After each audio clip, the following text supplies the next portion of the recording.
Prologue. Dr. Greg Moran was pushing 3-year-old Timmy on the swing in the playground on East 15th Street in Manhattan, not far from the apartment. 2-minute warning, he laughed as he gave another push, just strong enough to satisfy his daredevil son, but not strong enough to risk having the seat flip over the top of the swing. A long time ago, he had witnessed that scene. No one was hurt, because it was a child safety seat. Even so, with the long arms that went with his 6'3" frame, Greg was always super careful when Timmy was on these swings. As an emergency room doctor, he was all too familiar with freak accidents. It was 6:30, and the evening sun was sending long shadows across the playground. Now there was even a slight chill in the air, a reminder that Labor Day was next weekend. 1-minute warning, Greg called firmly. Before bringing Timmy to the playground, Greg had been on duty for 12 hours, and the always busy emergency room had been absolutely chaotic. 2 cars filled with teenagers racing each other on First Avenue had collided and crashed. Incredibly, no one had been killed, but there were 3 kids with very serious injuries. Greg took his hands off the swing. It was time to let it slow down and stop. The fact that Timmy didn't attempt a futile protest meant that he must be ready to go home too. Anyhow, they were now the last ones in the playground. "Doctor!" Greg turned to face a powerfully built man of average height with a scarf covering his face. The gun he was holding was aimed at Greg's head. In an instinctive movement, Greg took a long step to the side to get as far away from Timmy as possible. "Look, my wallet is in my pocket," he said quietly. "You're welcome to it." "Daddy!" Timmy's tone was frightened. He had twisted in the seat and was staring into the eyes of the gunman. In his final moment on Earth, Greg Moran, age 34, distinguished physician, dearly loved husband and father, tried to throw himself on his attacker, but had no chance to escape the fatal shot that hit with deadly accuracy the center of his forehead. "Daddy!" Timmy wailed. The assailant ran to the street, then stopped and turned. "Timmy, tell your mother that she's next," he shouted. "Then it's your turn." The gunshot and the shouted threat were heard by Margie Bless, an elderly woman on her way home from her part-time job in the local bakery. She stood for long seconds absorbing the nightmarish event, the fleeing figure turning the corner, the gun dangling from his hand, the screaming child on the swing, the crumpled figure on the ground. Her fingers trembled so badly it took 3 tries before she was able to punch in 911. When the operator answered, Margie could only moan, "Hurry, hurry, he may come back. He shot a man, then he threatened the child." Her voice trailed off as Timmy shrieked, "Blue Eyes shot my daddy! Blue Eyes shot my daddy!" 1. Lori Moran looked out the window of her office on the 25th floor of 15 Rockefeller Center. Her view was of the skating rink in the middle of that famous Manhattan complex. It was a sunny but cold March day, and from her vantage point she could see beginners there, wobbling unsteadily on their skates, and in sharp contrast, others who moved across the ice with the grace of ballet dancers. Timmy, her 8-year-old son, loved ice hockey and planned to be good enough to play with the New York Rangers by the time he was 21. Lori smiled as her mind filled with the image of Timmy's face, his expressive brown eyes sparkling with delight as he imagined himself in the position of goalie in future Ranger games. He'll be the image of Greg by then, Lori thought, but quickly gave herself a mental shake and turned her attention to the file on her desk. 36 years old, with shoulder-length hair the color of honey, hazel eyes more green than brown, a slim build and classic features untouched by makeup, Lori was the kind of woman people turned to take a second look at when she passed by. Classy and good-looking was a typical description of her. An award-winning producer at Fisher & Blake Studios, Lori was about to launch a new cable series, one that she had had in mind even before Greg died. Then she had put it away, She felt people might think she had conceived it because of his unsolved murder. The premise involved reenacting unsolved crimes, but instead of using actors, gathering the friends and relatives of the victims to hear from their lips their version of what had happened when the crime occurred. Whenever possible, the actual setting of the crime would be used. It was a risky venture, with great potential for success and also for chaos. She had just come from a meeting with her boss, Brett Young, who had reminded her that she'd sworn she would never touch another reality show. "Your last two were expensive flops, Lori," he said. "We can't afford another one." Then he pointedly added, "Neither can you." Now, as Lori sipped the coffee she had carried in with her from the 2 o'clock meeting, she thought of the passionate argument she had used to persuade him. "Brett, before you remind me again how sick you are of reality series, I promise you this one will be different. We'll call it Under Suspicion. On page 2 of the folder I gave you is a long list of unsolved criminal cases and others supposedly solved where there is a real possibility the wrong person went to prison." Lori glanced around her office. The glance reinforced her determination not to lose it.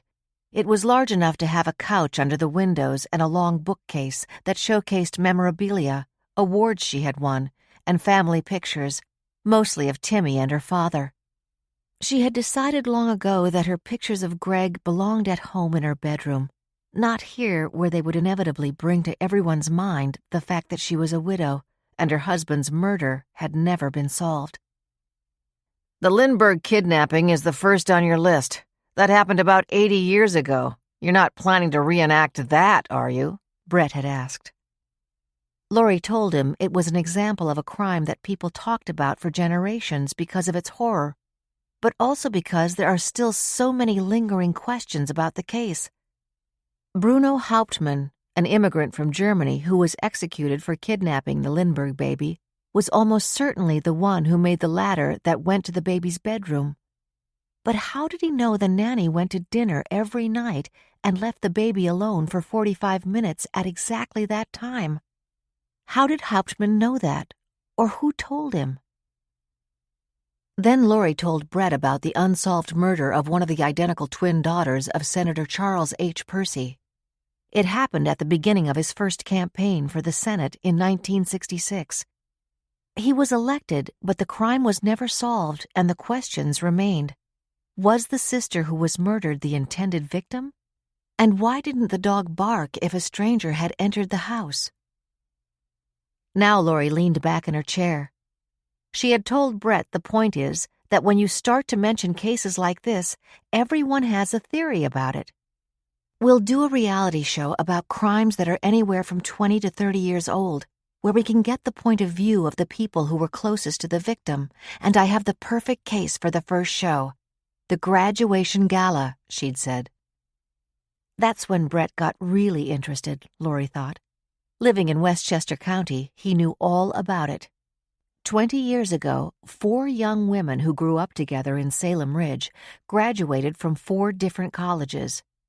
The stepfather of one of them, Robert Nicholas Powell, gave what he called a graduation gala to honor all 4 girls. 300 guests, black tie, champagne and caviar, fireworks, you name it. After the party, his stepdaughter and the other 3 graduates stayed overnight. In the morning, Powell's wife, Betsy Bonner Powell, a popular, glamorous 42-year-old socialite, was found suffocated in her bed. The crime was never solved. Rob, as Powell was known, was now 78 years old, in excellent physical and mental shape, and still living in the house. Powell never remarried, Lori thought. Powell had recently given an interview on the O'Reilly Factor, in which he said he would do anything to clear up the mystery of his wife's death, and he knew that his stepdaughter and her friends all felt the same way. They all believed that until the truth came out, people would wonder if one of them was the murderer who took Betsy's life. That's when I got the go-ahead from Brett to contact Powell and the 4 graduates and see if they would participate, Lori thought exultantly. It was time to share the good news with Grace and Jerry. She picked up her phone and told her two assistants to come in. A moment later, the door of her office flew open. Grace Garcia, her 25-year-old administrative assistant, was wearing a short red wool dress over cotton leggings and high-button boots. Her waist-length black hair was twisted up and clamped with a comb. Tendrils that had escaped from the comb framed her heart-shaped face. Heavy but expertly applied mascara accentuated her lively dark eyes. Jerry Klein was one step behind Grace. Long and lanky, he settled into one of the chairs at Laurie's desk. As usual, he was wearing a turtleneck and cardigan sweater. It was his claim that he intended to make his one dark blue suit and his one tuxedo last for 20 years. Laurie had no doubt that he would succeed. Now 26, he had joined the company as a summer intern 3 years earlier. He had turned out to be an indispensable production assistant. "I won't keep you in suspense," Laurie announced. "Brett gave us the go-ahead." "I knew he would," Grace exclaimed. "I knew he had from the expression on your face when you got off the elevator," Jerry insisted. "No, you didn't. I have a poker face," Laurie told him. "All right, the first order of business is for me to contact Robert Powell. If I get the go-ahead from him, from what I saw in that interview he gave, his stepdaughter and her 3 friends will very probably go along with us. Especially since they'll get paid very well to cooperate, and not one of them has any real money," Jerry said, his voice thoughtful as he recalled the background information he had gathered for the potential series. "Betsy's daughter, Claire Bonner, is a social worker in Chicago. She never married.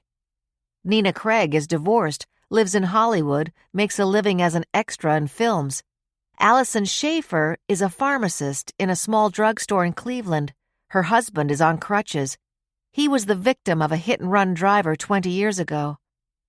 Regina Kalari moved to St. Augustine, Florida. She has a small real estate agency. Divorced, 1 child in college."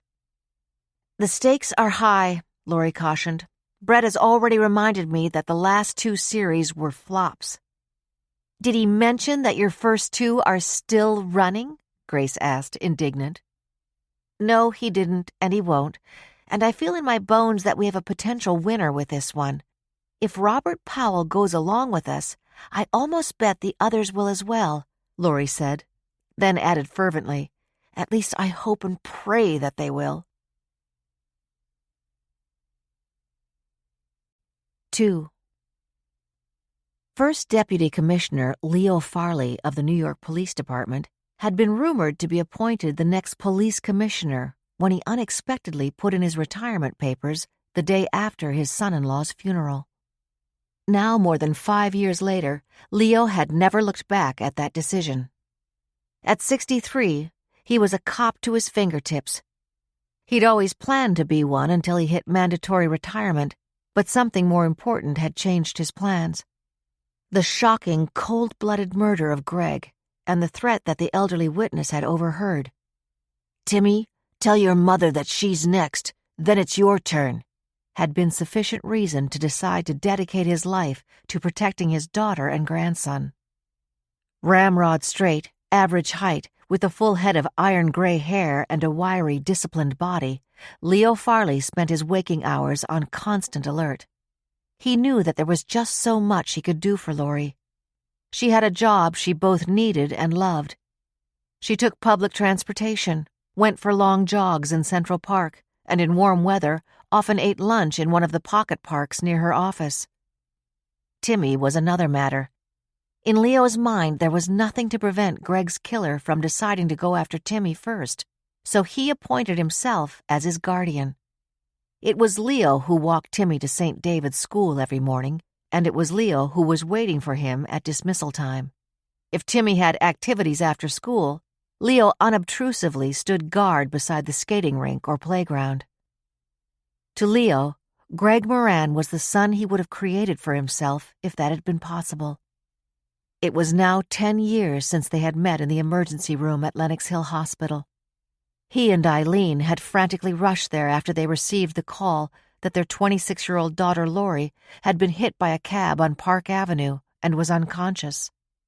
Greg, tall and impressive, even in his green hospital togs, had greeted them with the firm assurance, "She came to and will be fine. A broken ankle and a concussion. We will observe her, but she'll be fine." At those words, Eileen, desperate with worry about her only child, had fainted, and Greg had another patient on his hands. He grabbed Eileen quickly before she fell. He never left our lives again, Leo thought. He and Laurie were engaged 3 months later. He was our rock when Eileen died only a year after that. How could anyone have shot him? The exhaustive investigation had left no stone unturned to find someone who might have had a grudge against Greg, unthinkable as that was to anyone who knew him. After quickly eliminating friends and classmates from consideration, the records had been scoured in the 2 hospitals where Greg had worked as a resident and staff director to see if any patient or family member had ever accused him of a mistaken diagnosis or treatment that had resulted in a permanent injury or death. Nothing had come to light.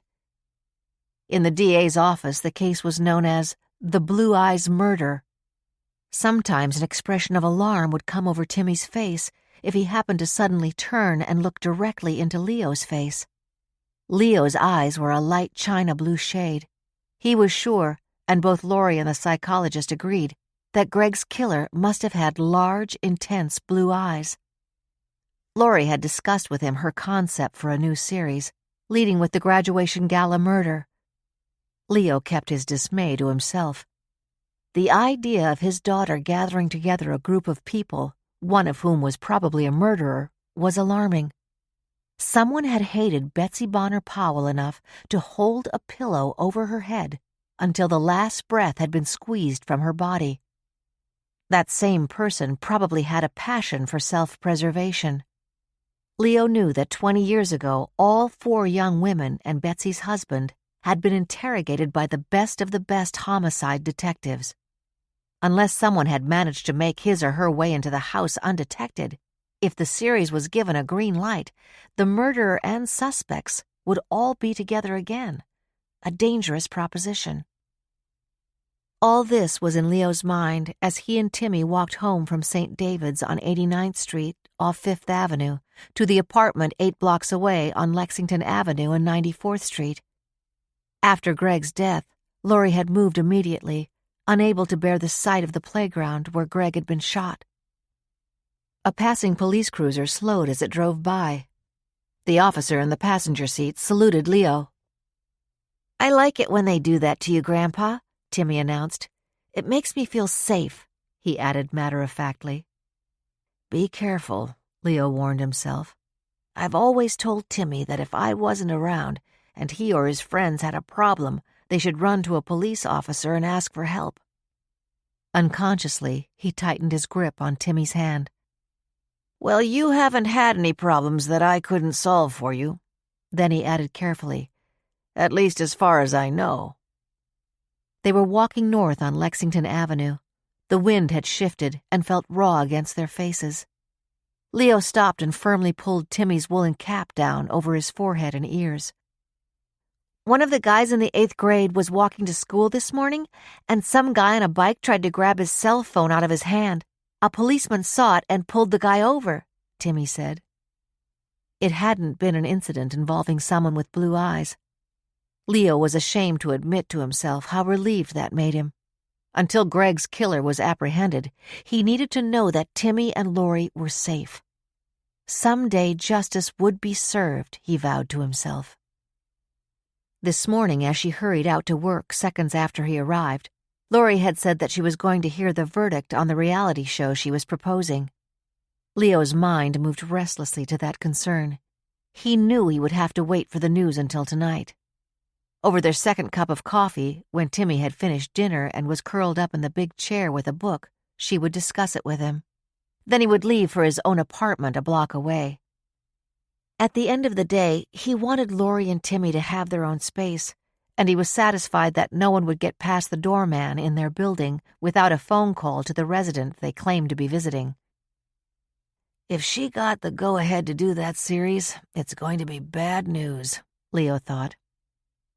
A man with a hooded sweatshirt, dark sunglasses, and a canvas bag on his shoulder, seeming to come out of nowhere, darted past him on roller skates, almost knocking over Timmy, then brushing a very pregnant young woman who was about 10 feet ahead of them. "Get off the sidewalk!" Leo shouted as the skater turned the corner and disappeared. Behind the dark sunglasses, bright blue eyes glittered, and the skater laughed aloud. Such encounters fed his need for the sense of power he felt when he literally touched Timmy and knew that on any given day he could carry out his threat. 3. Robert Nicholas Powell was 78 years old, but looked and moved like a man 10 years younger. A full head of white hair framed his handsome face. His posture was still erect, although he was no longer over 6 feet tall. He had an air of authority that was instantly apparent to anyone in his presence. Except for Fridays, he still put in a full day at his Wall Street office, chauffeured back and forth by his longtime employee, Josh Damiano. Today, Tuesday, March 16th, Rob had made the decision to stay home and meet television producer Lori Moran here in Salem Ridge instead of in his office. She had told him the reason for her visit and had couched it in an intriguing promise. "Mr. Powell, I believe that if you, your stepdaughter, and her friends agree to recreate the events of the graduation gala, the public will understand how incredible it is that any one of you could have been responsible for your wife's death. You had a happy marriage. Everyone who knew you knew that. Your stepdaughter and her mother were very close. The other 3 graduates had been in and out of Betsy's home from the time they were in high school, and then when you and Betsy were married, you made them always feel welcome. You have a very large house, and with so many people at the party, there is every possibility that an intruder was undetected. Your wife was known to have beautiful and expensive jewelry. She was wearing her emerald earrings and necklace and ring that night. The tabloids turned a tragedy into a scandal." Robert Powell remembered his bitter retort to Lori Moran. "Well, she'll be here soon," he thought. "So be it." He was sitting at the desk in his spacious downstairs office. Large windows looked out over the back gardens of the estate. A beautiful sight in spring and summer and early fall, Rob thought. When it was snowing, that barren naked view was softened and sometimes magical. But on a damp, cold, sunless winter day in March, when the trees are bare and the pool is covered and the pool house is shuttered, no amount of expensive planting could soften the stark reality of the winter landscape. His padded desk chair was very comfortable, and Rob, smiling to himself, pondered the secret that he did not share with anyone. He was sure that sitting behind the impressive mahogany antique desk with the elaborate carvings on the sides and legs lent even more prestige to the image he had so carefully cultivated. It was an image that began the day he left Detroit at age 17 to begin his freshman year as a scholarship student at Harvard. There he referred to his mother as a college professor and his father as an engineer. In fact, she was a kitchen worker at the University of Michigan, and he was a mechanic at the Ford plant. Rob smiled, remembering how in his sophomore year he had bought a book on table manners, purchased a box of battered silver-plated table settings, and practiced using unfamiliar utensils such as a fish knife until he was sure he was comfortable with them. Following graduation, an internship at Merrill Lynch began his career in the financial world. Now, despite a few rocky years along the way, the R.N. Powell Hedge Fund was considered one of the best and safest investments on Wall Street. At precisely 11 o'clock, the sound of chimes at the front door announced the arrival of Lori Moran. Rob straightened his shoulders. Of course he would get up when she was escorted into his office, but not until she had seen him seated at his desk. He realized how curious he was to meet her.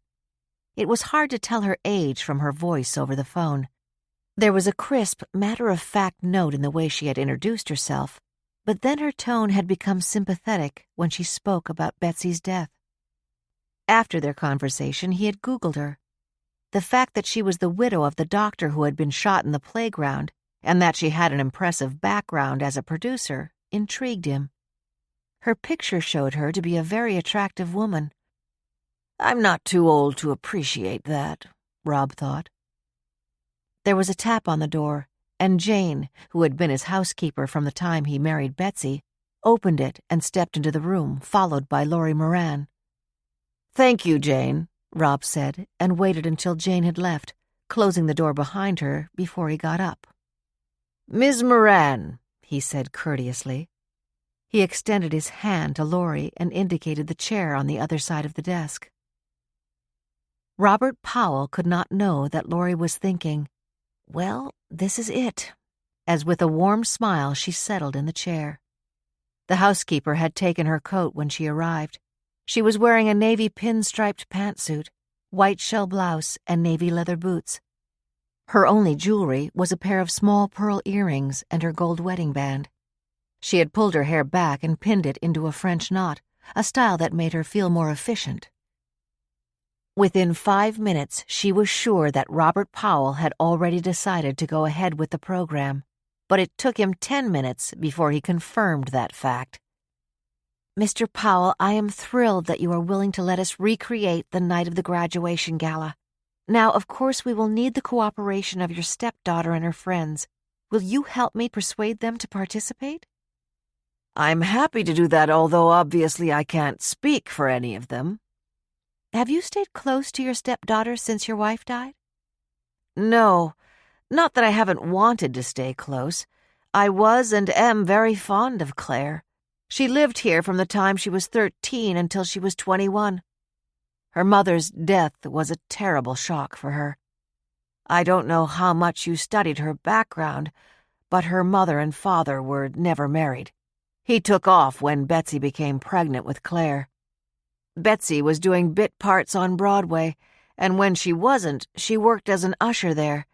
It was hard scrabble for her and Claire until I came along." Then he added, "Betsy was beautiful. I'm sure she could have easily married someone along the way, but after her experience with Claire's father, I know she was gun-shy." "I can understand that," Laurie said, nodding. "I can too. Never having had children, I thought of Claire as my own daughter. It hurt when she moved out so quickly after Betsy's death.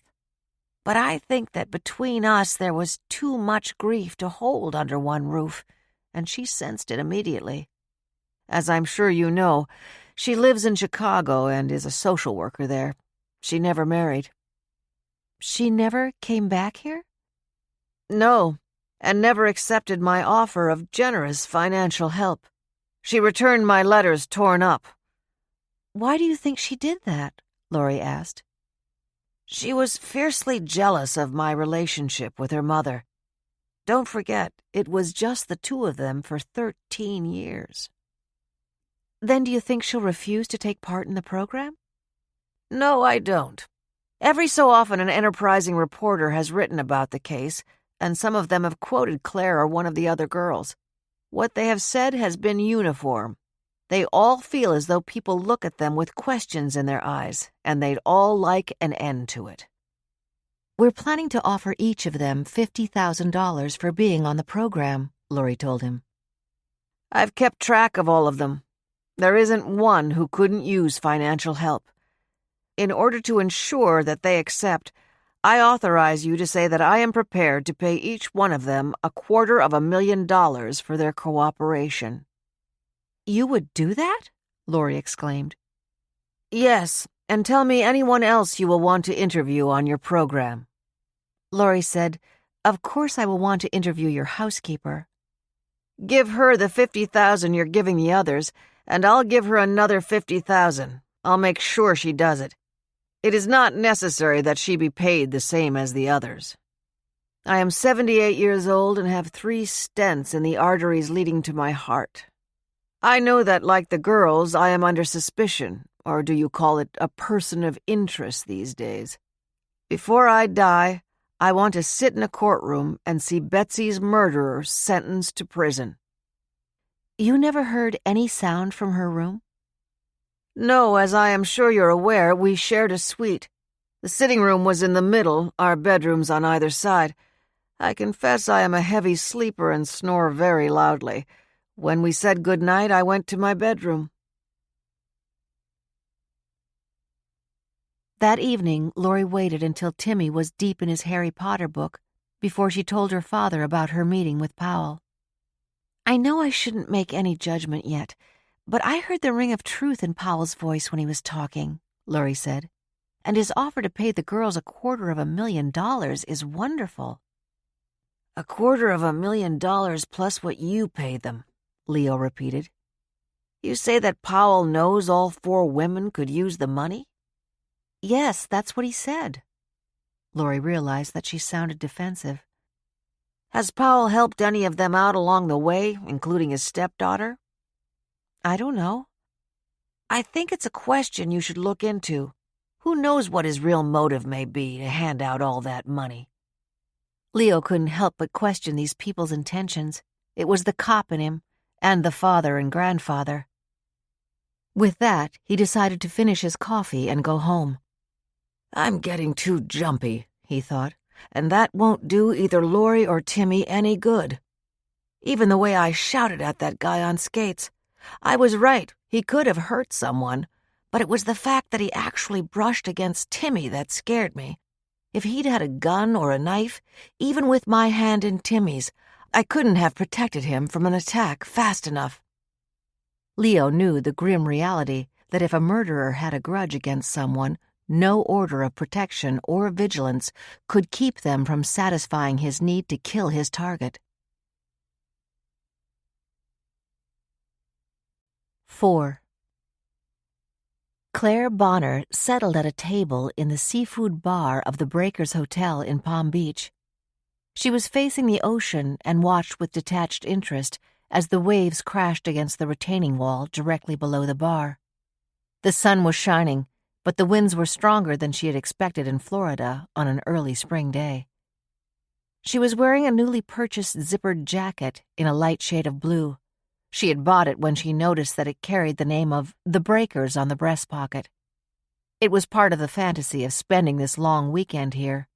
Her short, ash-blonde hair framed a face that was half hidden by oversized sunglasses.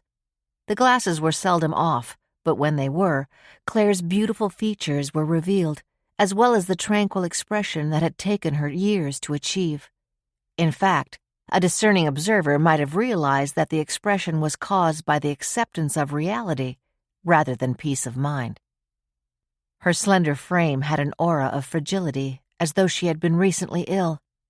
The same observer might have guessed her to be in her mid-30s. In that case, he would have been wrong.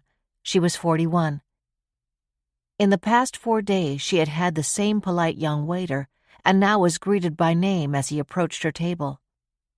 Let me guess, Ms. Bonner, he said. Seafood chowder and 2 large stone crabs. You have it, Claire said, as a brief smile touched the corner of her lips. And the usual glass of Chardonnay, he added as he jotted down the order. You do something for a few days in a row and it becomes the usual, she thought wryly. Almost instantly, the Chardonnay was placed on the table before her. She picked up the glass and looked around the room as she sipped. All of the diners were dressed in designer casual clothes. The Breakers was an expensive hotel, a retreat for the well-heeled. It was the Easter holiday week, and nationwide schools were closed. At breakfast in the dining room, she had observed that the families with children were usually accompanied by a nanny who skillfully removed a restless toddler so that the parents could enjoy the lavish buffet in peace. The lunchtime crowd in the bar was almost totally composed of adults. In walking around, she had noticed that the younger families gravitated to the restaurants by the pool, where the choice of casual fare was greater. What would it have been like to vacation here every year from childhood? Claire wondered. Then she tried to brush away the memories of falling asleep each night in a half-empty theater where her mother was working as an usher. That was before they met Robert Powell, of course. But by then, Claire's childhood was almost over. As those thoughts went through her head, 2 couples, still in travel clothes, took the table next to hers. She heard one of the women sigh happily. "It's so good to be back." "I'll pretend I'm coming back," she thought. "I'll pretend that every year I have the same oceanfront room and look forward to long walks on the beach before breakfast." The waiter arrived with the chowder. "Really hot the way you like it, Ms. Bonner," he said. The first day, she had asked for the chowder to be very hot and the crabs to be served as the second course. The waiter had also committed that request to memory. The first sip of the chowder almost burned the roof of her mouth, and she stirred the rest of it inside the soup bowl that was scooped out of a loaf of bread to cool it a bit. Then she reached for the glass and took a long sip of Chardonnay.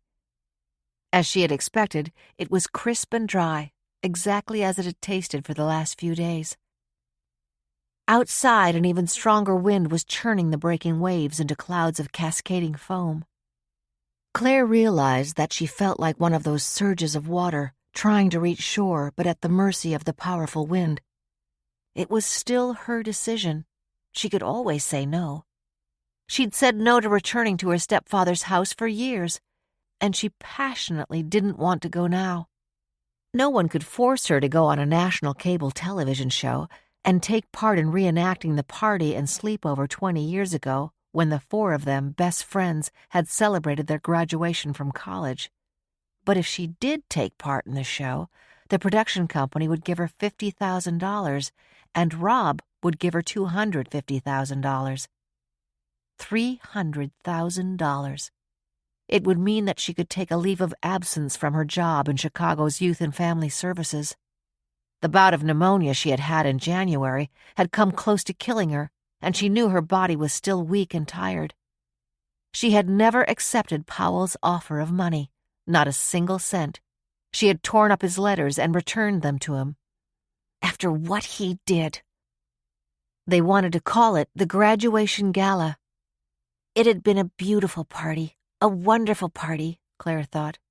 Then Allison and Regina and Nina had stayed overnight, and sometime during that night my mother had been murdered. Betsy Bonner Powell, beautiful, vivacious, generous, funny, beloved Betsy. I thoroughly despised her, Claire thought quietly. I absolutely hated my mother, and I loathed her beloved husband, even though he kept trying to send me money. 5. Regina Kalari was sorry she had gone to the post office and picked up the registered letter from Lori Moran, a producer at Fisher & Blake Studios. Take part in a reality program which would reenact the night of the graduation gala, she thought dismayed, and frankly shocked. The letter upset her so much that she knew she had lost a sale. She had to fumble for the features of the house she was showing, and in the middle of the walkthrough, the prospective client said abruptly, "I think I've seen enough. This is not the house I'm looking for." Then, after she got back to the office, she had to phone the owner, 76-year-old Bridget Whiting, and tell her that she had been wrong. "I was sure we had a good prospect, but it didn't happen," she apologized. Bridget's palpable disappointment was evident in her voice. "I don't know how long they'll keep that apartment for me in the assisted living home, and it's exactly what I want. Oh, dear. Regina, maybe I built up my hopes too much. It's not your fault." But it is my fault, Regina thought, trying to keep raw anger out of her voice as she swore to Bridget that she was going to find her a buyer and fast, and then, knowing how difficult that would be in this market, said goodbye.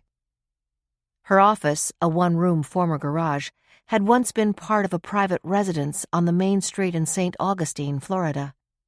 The bleak housing market had improved, but not sufficiently for Regina to do more than eke out a living. Now she put her elbows on her desk and pressed her fingers to the sides of her forehead. Wisps of curly hair reminded her that her midnight black hair was growing with its usual annoying rapidity. She knew she would have to make an appointment for a trim. The fact that the hairdresser always insisted on talking a blue streak was what had kept her from making the appointment. That and the cost. That silly fact made Regina annoyed at herself and her own always present impatience. So what, she told herself, if for 20 minutes Lena yacked away. She's the only one who knows how to make this unruly mop look decent. Regina's dark brown eyes traveled to the picture on her desk. Zach, her 19-year-old son, smiled back at her from it. He was just completing his sophomore year at the University of Pennsylvania, an education fully paid for by his father, her ex-husband. Zach had phoned last night. Hesitantly, he had asked if she would mind if he went backpacking through Europe and the Middle East this summer. He had planned to come home and get a job in St. Augustine, but jobs were hard to find there. It wouldn't cost all that much, and his father would finance him. "I'll be back in time to spend 10 days with you before the term starts, Mom," he had assured her, his tone pleading. Regina had told him that it was a wonderful opportunity and that he should jump at it. She hadn't let the keen disappointment she felt sound in her voice. She missed Zach. She missed the sweet little boy who used to come bounding into the office from the school bus, eager to share every single moment of his day with her. She missed the tall, shy adolescent who would have dinner waiting if she was out late with a client. Since the divorce, Earl had been skillfully carving out ways to separate her from Zach. It had begun when, at age 10, Zach went to a sailing camp in Cape Cod for the summer. The camp was followed by the shared holidays when Earl and his new wife took Zach skiing in Switzerland or to the south of France. She knew Zach loved her, but a small house and a tight budget could hardly compete with his life with his wildly rich father. Now he'd be gone for most of the summer. Slowly, Regina reached for the letter from Moran and reread it. "She'll pay $50,000, and the mighty Robert Nicholas Powell will pay each of us $250,000, she murmured aloud. Mr. Benevolence himself. She thought of her friends and former co-hosts of the graduation gala. Claire Bonner. She was beautiful but always so quiet, like a faded shadow next to her mother. Allison Schaefer, so smart she put the rest of us to shame. I thought she'd end up the next Madame Curie. She got married the October after Betsy died, then Rod, her husband, was in an accident. From what I understand, he's been on crutches all these years. Nina Craig. We called her the Flaming Redhead. I remember, even as a freshman, if she got mad at you, watch out. She would even tell a teacher off if she thought she didn't get a good enough mark on an essay. And then there was me, Regina thought. When I was 15, I opened the door of the garage to put my bike away and found my father swinging from a rope. His eyes were bulging and his tongue lapping over his chin. If he had to hang himself, why didn't he do it in his office? He knew that I'd be the one to find him in the garage. I loved him so much. How could he have done that to me? The nightmares have never stopped. They always started with her getting off the bike.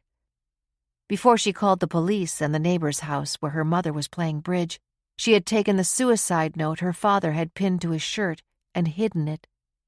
When the police came, they said that most suicide victims leave a note for the family. Sobbing, her mother had searched the house for it, while Regina pretended to help. The girls had been her lifeline after that, Regina thought. We were such close friends. After the gala and Betsy's death, Claire and Nina and I were Allison's bridesmaids. That had been such a stupid move. It was so soon after Betsy died. The tabloids had made a spectacle of the wedding. The headlines were all a rehashing of the graduation gala murder. That was when we realized that all four of us would continue to be under suspicion, maybe for the rest of our lives. We never got together again, Regina lamented. After the wedding, we all went out of our way to avoid any contact with each other. We all moved to different cities. What would it be like to see them again, to be under the same roof? We were all so young then, so shocked and frightened when Betsy's body was discovered. And the way the police questioned us, together then separately. It's a miracle one of us didn't break down and confess to smothering her the way they hammered at us. We know it was somebody inside that house. Which one of you did it? If it wasn't you, maybe it was one of your friends. Protect yourself. Tell us what you know. Regina thought of how the police had wondered if Betsy's emeralds might have been the motive. She left them on the glass tray on her dressing table when she went to bed. They suggested that she woke up while she was being robbed, and whoever was there panicked. One of her earrings was on the floor. Had Betsy dropped it when she took it off? Or had someone wearing gloves panicked and dropped it when she woke up? Regina got up slowly and looked around. She tried to visualize having $300,000 in the bank. Almost half of that would go to income tax, she warned herself, but even so, it would be an unimaginable windfall. Or maybe it would bring back the days when her father had been so successful, and they, as well as Robert and Betsy Powell, had the big house in Salem Ridge with all the trimmings, housekeeper, a cook, a landscaper, a chauffeur, a top New York caterer for their frequent parties. Regina looked around her one-room real estate office. Even with the sheetrock walls painted light blue to coordinate with her white desk and the white armchairs with blue cushions for potential clients, the room looked like what it was, a brave effort to hide a thin budget. A garage is a garage is a garage, she thought, except for the one luxury she had installed when she bought this property after the divorce. The luxury was down the hall past the unisex restroom. Unmarked and always locked, it was a private bathroom with a jacuzzi, steam shower, vanity sink, and wardrobe closet. It was here that sometimes at the end of the day she would shower, change, and then meet her friends or go out to a solitary dinner followed by a movie. Earl had left her 10 years ago when Zach was going on 9. He hadn't been able to put up with her bouts of depression. "Get help, Regina. I'm sick of the moods. I'm sick of the nightmares. It's not good for our son, just in case you haven't noticed." After the divorce, Earl, a computer salesman at the time, whose hobby had been writing songs, had finally sold a collection of his music to a major recording artist. His next step had been to marry a budding rock singer, Sonia Miles. When Sonia hit the charts with the album he wrote for her, Earl became a celebrity in the world he coveted. He took to that life as a duck takes to water, Regina thought, as she walked over to the row of files on the far side of the room. She took an unmarked package from the bottom of the locked file. Buried under miscellaneous real estate advertisements, it was a cardboard box that contained all the newspaper coverage of the graduation gala murder. "I haven't looked at it in years," Regina thought as she carried the box back to her desk, laid it down, and opened it. Some of the newspapers had begun to crumble at the edges, but she found what she was looking for. It was the picture of Betsy and Robert Powell toasting the 4 graduates, Claire, Allison, Nina, and herself. "We were all so pretty," Regina thought. "I remember how we went shopping for dresses together. We all had done well in college. We had our plans and hopes for the future, and they were all destroyed that night." She put the newspapers back in the box, carried it over to the file, and dropped it in the bottom drawer, carefully concealing it below the ads. "I'm going to take his damn money," she thought, "and that producer's as well. Maybe if I do, I can take hold of my life. I do know I can use some of the money to take Zach on a fun vacation before he goes back to school." She slammed the drawer, put the close sign in the window of the office, turned out the lights, locked the door, and went back to her private bath. In it, as the water ran in the jacuzzi, she stripped and looked at herself in the full-length mirror on the door. "I've got 2 months before the show, and I need to lose 20 pounds, she thought. "I want to look good when I get there and am telling what I remember. I want Zach to be proud of me." An unwanted thought crept into her mind. "I know Earl always wondered if I was the one who killed Betsy. Did he ever plant that suspicion in Zach's mind?"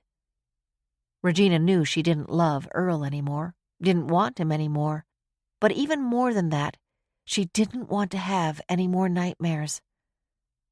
The jacuzzi was filled with water. She stepped into it, leaned back and closed her eyes.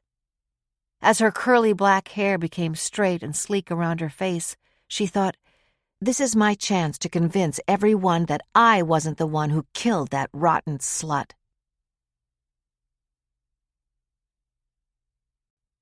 6.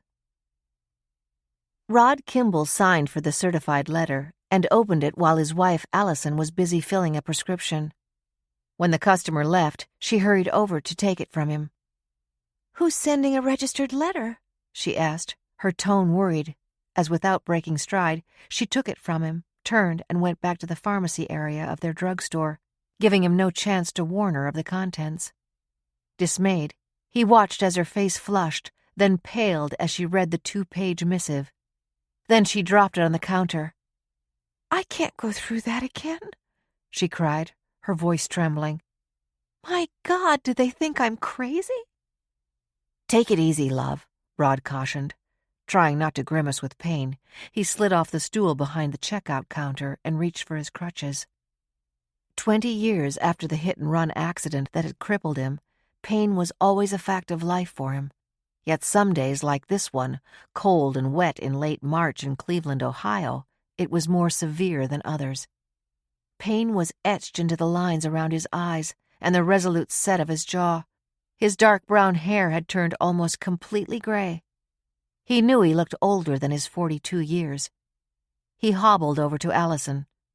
Across the counter from her, his 6-foot body towering over her petite frame, he felt an overwhelming need to protect her. "You don't have to do anything you don't want to do," he said firmly. "Tear up that letter." "No."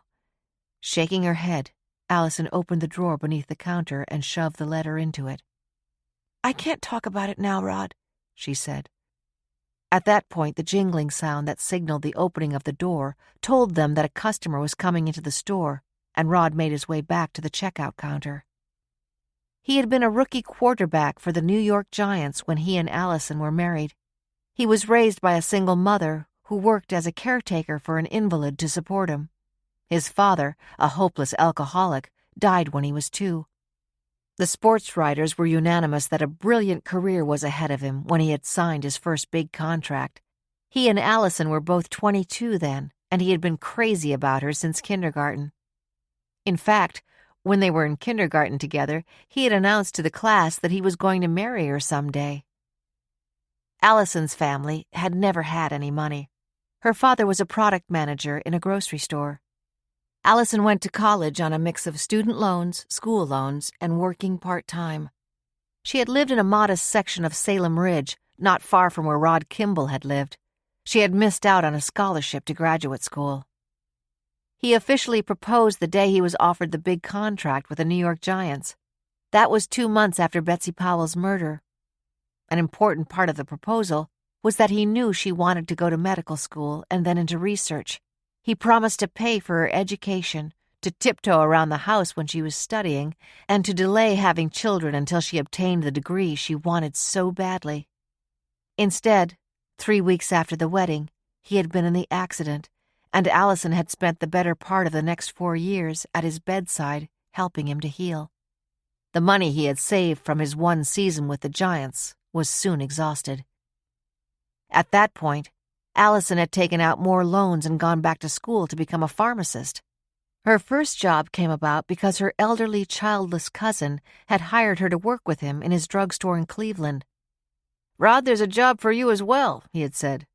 "My assistant is leaving. She does the ordering of everything except for the drugs, and she handles the cash register." They had both been glad to get out of the New York area, where they always seemed to encounter speculation over Betsy Powell's death. A few years after they moved to Cleveland, the cousin retired and they took over the store. Now they had a wide circle of friends, and no one ever asked them about the graduation gala murder. The nickname Rod had come about because in his college years on the football field, a sports writer had commented that he moved as fast as a lightning rod. After the accident, Thomas Rod Kimball had managed not to let that nickname become a source of bitter irony. The morning was fairly quiet, but in the afternoon business was brisk. They had 2 part-time assistants, a semi-retired pharmacist, and a clerk who stocked the shelves and helped at the cash register. Even with their help, it was an exceptionally busy day, and by the time they closed at 8 p.m., both he and Allison were bone-tired.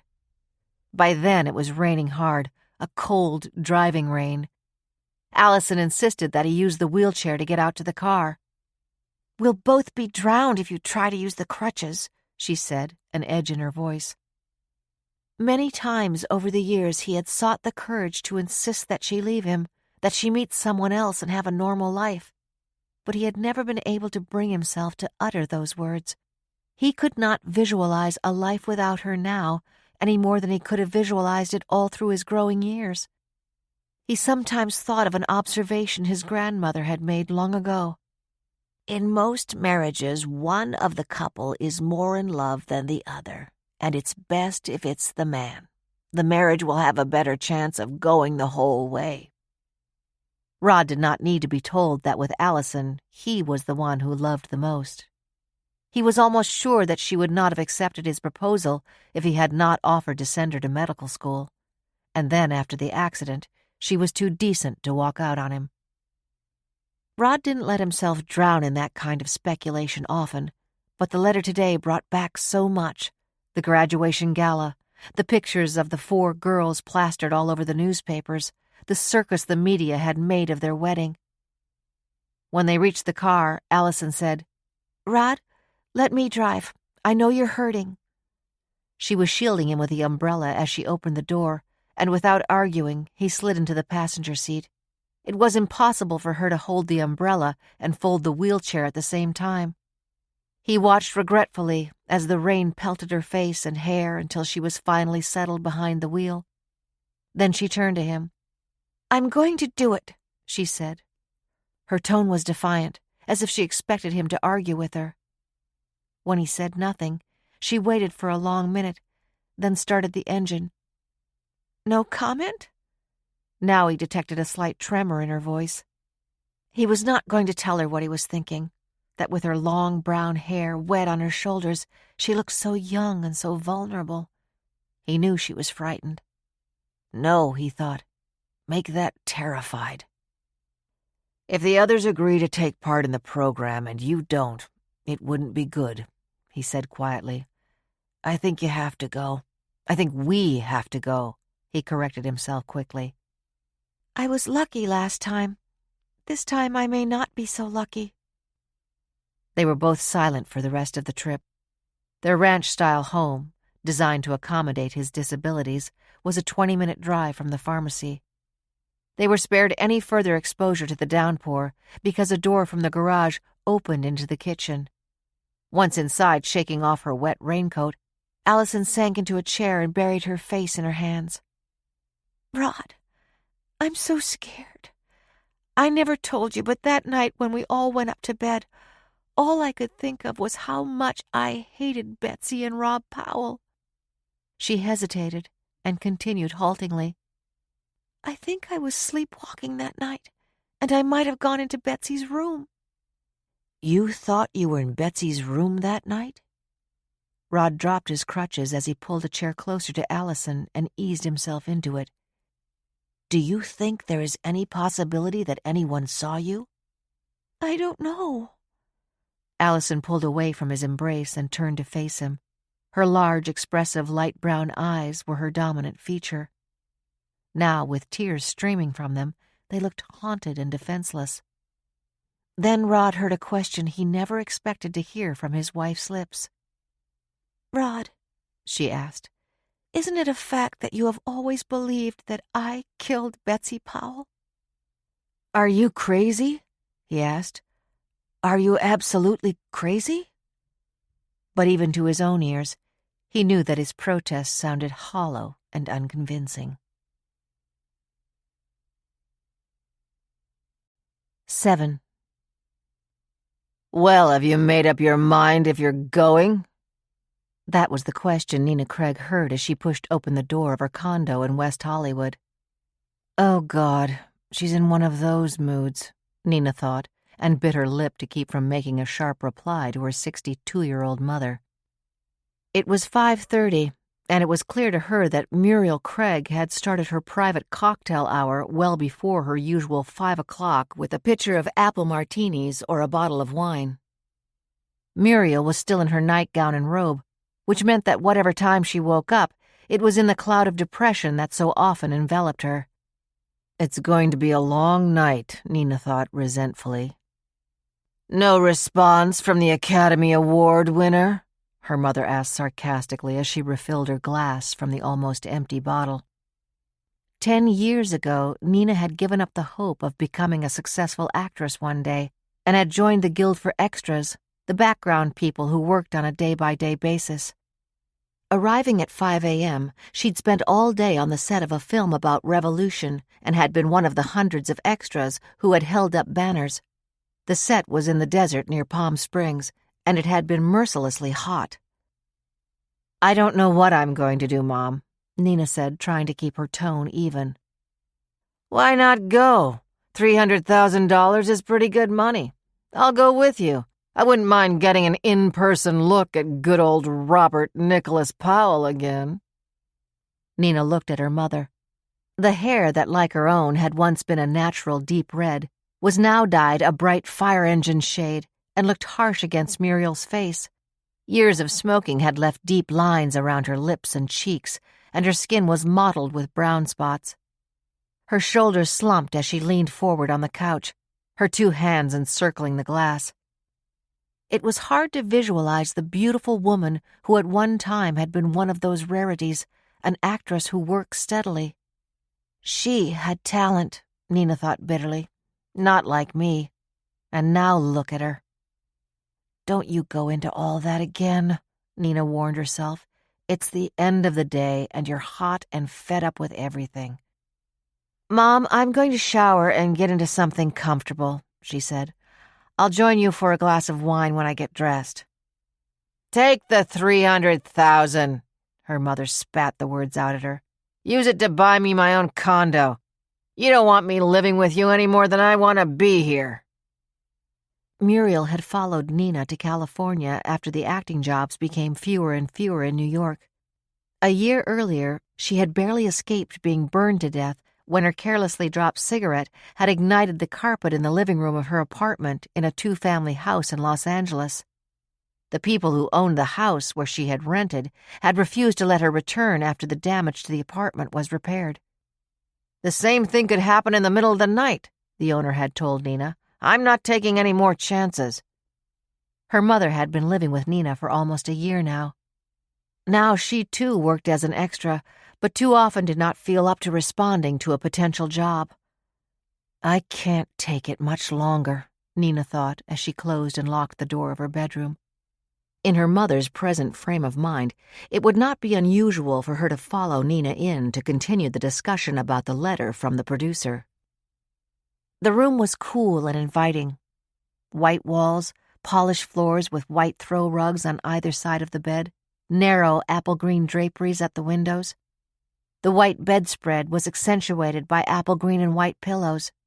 The four-poster bed and matching dresser were left over from her 10-year marriage to a mildly successful actor who had turned out to be a serial cheat. It was better that they had not had any children. They had been divorced for 3 years. I'm ready to find someone else, Nina thought, but I can't while I'm stuck with my mother. Who knows? I still look good. If I go on that program, I might be able to parlay it into getting back into real acting, or even one of those reality shows. I can be a mad housewife with the best of them. What would it be like to see Claire and Regina and Allison again? We were such kids, Nina thought. We were all so scared. The cops kept twisting what we were saying. Mom gave the performance of the year when she was asked if it was true that she had been seriously dating Powell before he met Betsy. I was dating at least 3 people at that time, she said. He was one of them. That's not the way I heard it, Nina thought grimly. Her mother blamed her for introducing Betsy to Powell. She blamed me and blamed me and blamed me, Nina thought. It was all I ever heard from her. I ruined her life.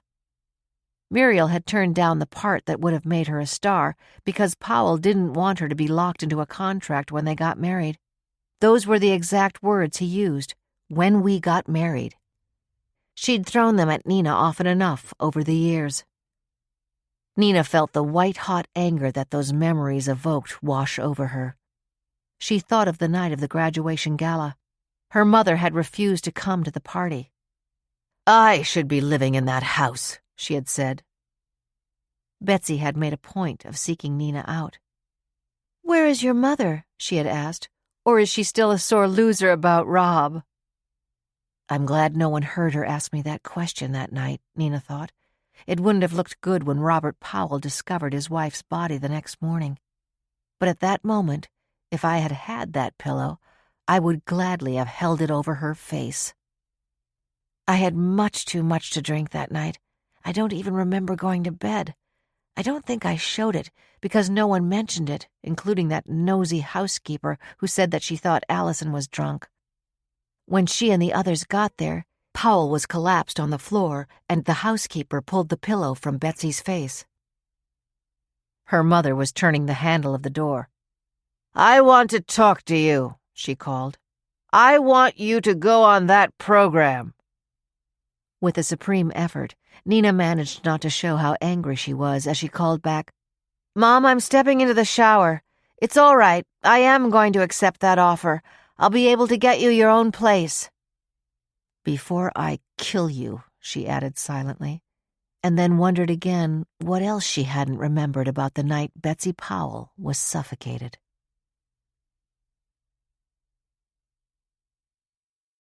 8. The agreements to participate in the reenactment of the events of the graduation gala had trickled into Laurie's office one by one. The last of them had taken nearly 2 weeks, and it was from Nina Craig. The letter stated that she had consulted a lawyer and that there were additional conditions she felt were appropriate. Robert Powell should put in escrow $250,000 for each of the 4 graduates, and it should be a net sum to each of them. Fisher and Blake Studios must also offer $50,000 net to the graduates.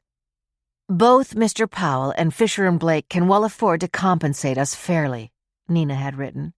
"And now that I have contacted my longtime childhood friends, I realize that we have all suffered emotional damage from being in the Powell home the night Betsy Bonner Powell lost her life. I believe by once again exposing ourselves to the glare of publicity, we are surrendering our hard-earned anonymity, for which we should receive appropriate compensation." Dismayed, Laurie reread the letter. "To net them that much money will mean we just about have to double what we're paying them," she said. "I don't think Brett will go for it." Jerry Klein's flat tone did not match the disappointment that came over his face. He had signed for the certified letter from Ms. Nina Craig and carried it into Laurie's office. "He's got to go along with it," Laurie said, "and I think he will. He's been talking the series up, and he won't want to pull back now." "Well, he won't be happy about it." The worried expression on Jerry's face deepened. "Laurie, I hope you haven't put yourself out on a limb with this under suspicion idea." "I hope not, too." Laurie looked out the window toward the Rockefeller Center skating rink. It was a warm day for early April, and there were few skaters on the ice. Soon the rink would be gone, and the area it covered would be filled with tables and chairs for outside dining. "Once in a while Greg and I used to have dinner out there," she thought, as a wave of longing for him swept over her. She knew why it had come at this moment. The show was about closure. Even though she had no intention of showing her concern to either Jerry or Grace, she knew Jerry was right. After becoming openly enthusiastic about the project, her boss, Brett Young, would probably rather double the price he had agreed to pay the participants than back out. "What about Robert Powell?" Jerry was asking. "Do you think he'll pony up and pay the taxes so they clear the $250,000? "I can only ask," Laurie said. "And I think I'd better do it in person. I'll call and ask if he can see me today." "Shouldn't you check with Brett first?" Jerry suggested. "No, there's no use in getting him going if it's a lost cause. If Powell doesn't agree to pay, our next move has to be for me to fly to Los Angeles and see if Nina Craig can be persuaded to accept our offer. The others all agreed to the original terms, but it's obvious she got them stirred up." "What will you tell her?" Jerry asked. "The truth. If necessary, we'll do it without her, and that wouldn't look very good for her. And don't forget that Betsy Bonner Powell was 42 years old when she died. She'd be only 62 or 3 now. Today, many people live well into their 80s. Betsy was robbed of half of the life she might have enjoyed if someone hadn't held a pillow over her face that night. The person who did that has woken up every morning since then and been able to enjoy a brand new day while Betsy's body is in a casket in a cemetery. Laurie knew her voice had become heated and angry, and that it wasn't just about Betsy Bonner Powell. It was about Greg, and the fact that his killer was a free man, not only free, but a living, breathing threat to her and Timmy. Then she said, "Sorry, Jerry. I know that I have to be careful not to make this sound like a personal crusade." She picked up the phone. Time to make another appointment with Robert Nicholas Powell. 9. Rob Powell was on the 3-hole golf course on the back lawn of his estate. The warm April day was conducive to getting out his clubs and practicing his swing before he joined a foursome at the Winged Foot Golf Club. Not bad, he thought, as a well-struck putt rolled to the bottom of the cup. Concentrating on his golf game had given him the opportunity to put aside the fact that he had not yet heard from the doctor. The chemo 3 years ago had seemed to take care of the nodules on his lungs, but he knew there was always a chance they would come back. He had had his semi-annual checkup earlier in the week. "Par for the course," he said aloud as he made his way back to the house swinging his golf club. 15 minutes until his guest arrived. What did Laurie Moran want? He asked himself. She'd sounded concerned. Is she going to tell me that one of them won't take part in the program? Rob frowned. I need to have them all here, he thought, no matter what it takes. Even if Moran's report was favorable, Rob had a sense of time going by too swiftly. He needed closure, and when Laurie Moran had come to see him in March and proposed her concept of reenacting the night of the graduation gala, it had been the answer to a prayer. Except, Rob thought, I've never been much of one to pray. I left all that to Betsy. At that thought he laughed, a mirthless sound that came out more like a bark and was followed by a fit of coughing. Why hadn't the doctor called with the results? His housekeeper, Jane Novak, was opening the sliding glass door as he stepped from the cobblestone walk onto the patio. Hole in one, Mr. Robert? She asked cheerfully. Not quite, but not bad, Jane, Rob said, trying not to be annoyed that Jane always asked that after he had been on the greens. If there was one thing about Jane he wished he could change, it was her total lack of any sense of humor. She meant that question to be a joke. Jane, a solidly built woman with steel-gray hair and matching eyes, had come to work for him shortly after he married Betsy. He had understood why Betsy was not comfortable with the previous housekeeper who had been hired by his first wife and who had stayed with him after her death. Rob, that woman resents me, Betsy had said. I can feel it. Tell her it's not working out and give her a healthy severance check. I know just who I want in her place. The person Betsy wanted was Jane Novak, who had worked backstage when Betsy was ushering in the theater. She's a marvelous organizer. She actually keeps the dressing rooms neat.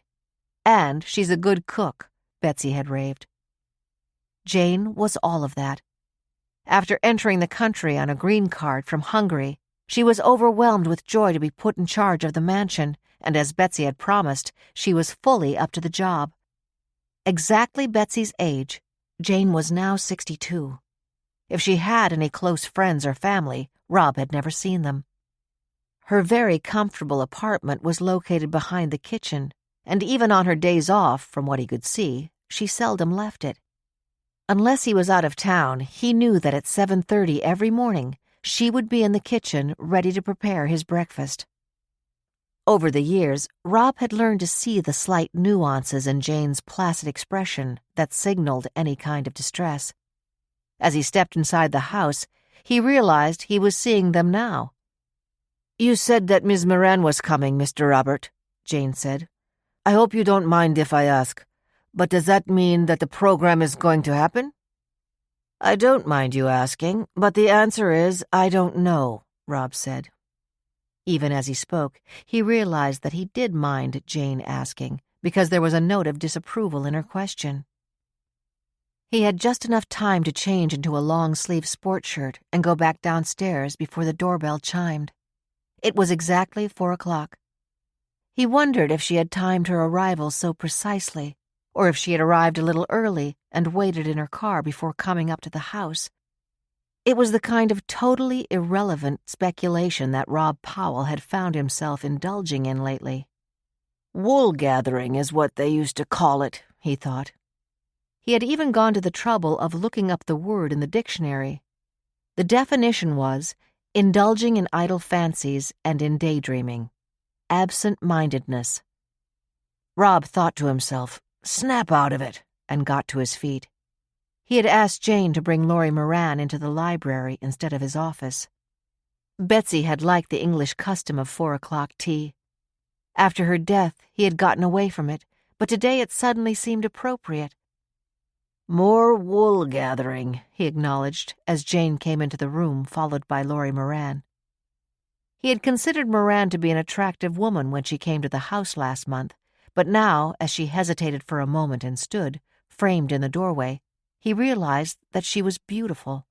Her hair, a soft honey shade, was loose on her shoulders, and in place of the pinstriped suit, she was wearing a long-sleeved print blouse and black-belted skirt that accentuated her small waist. Her black patent leather heels did not have the ridiculous stilts that were the fashion nowadays. Once again, the 78-year-old appreciated her lovely looks. "Come in, Miss Moran, come in," he said heartily. "I won't bite you." "I wasn't afraid of that, Mr. Powell," Laurie said, smiling, as she crossed the room and sat on the couch opposite the roomy leather armchair where he was settling himself. "I've asked Jane to prepare tea," he said. "You may serve it now, Jane, thank you." "How kind of you." It was kind of him, Laurie thought. She drew a deep breath. Now that she was here with so much at stake, it was difficult to appear to be calm. The 4 women, the stars of the graduation gala, would cost this man nearly $2 million, instead of half that amount to appear on the program. Laurie marshaled her pitch to him, but before she started, she waited for Jane's somewhat forbidding figure to turn and leave the room. "I'm going to make this easy for you," Robert Powell said unexpectedly. "A problem has come up. I don't have to be particularly astute or a deep thinker to guess that it's about money. One of the 4 girls, women now, doesn't think we're paying enough to coax them to expose themselves to public scrutiny." Laurie hesitated for the length of a few seconds, then said, "That's right." Powell smiled. "Let me guess which one. It wouldn't be Claire. She has refused to let me help her since Betsy died. When she learns I have left her a substantial amount of money in my will, it will not impress her. When the time comes, she might even give the money to charity. We were very close, but Claire was very close to her mother, too. The fact that Betsy died was overwhelming for Claire. Somehow it became my fault.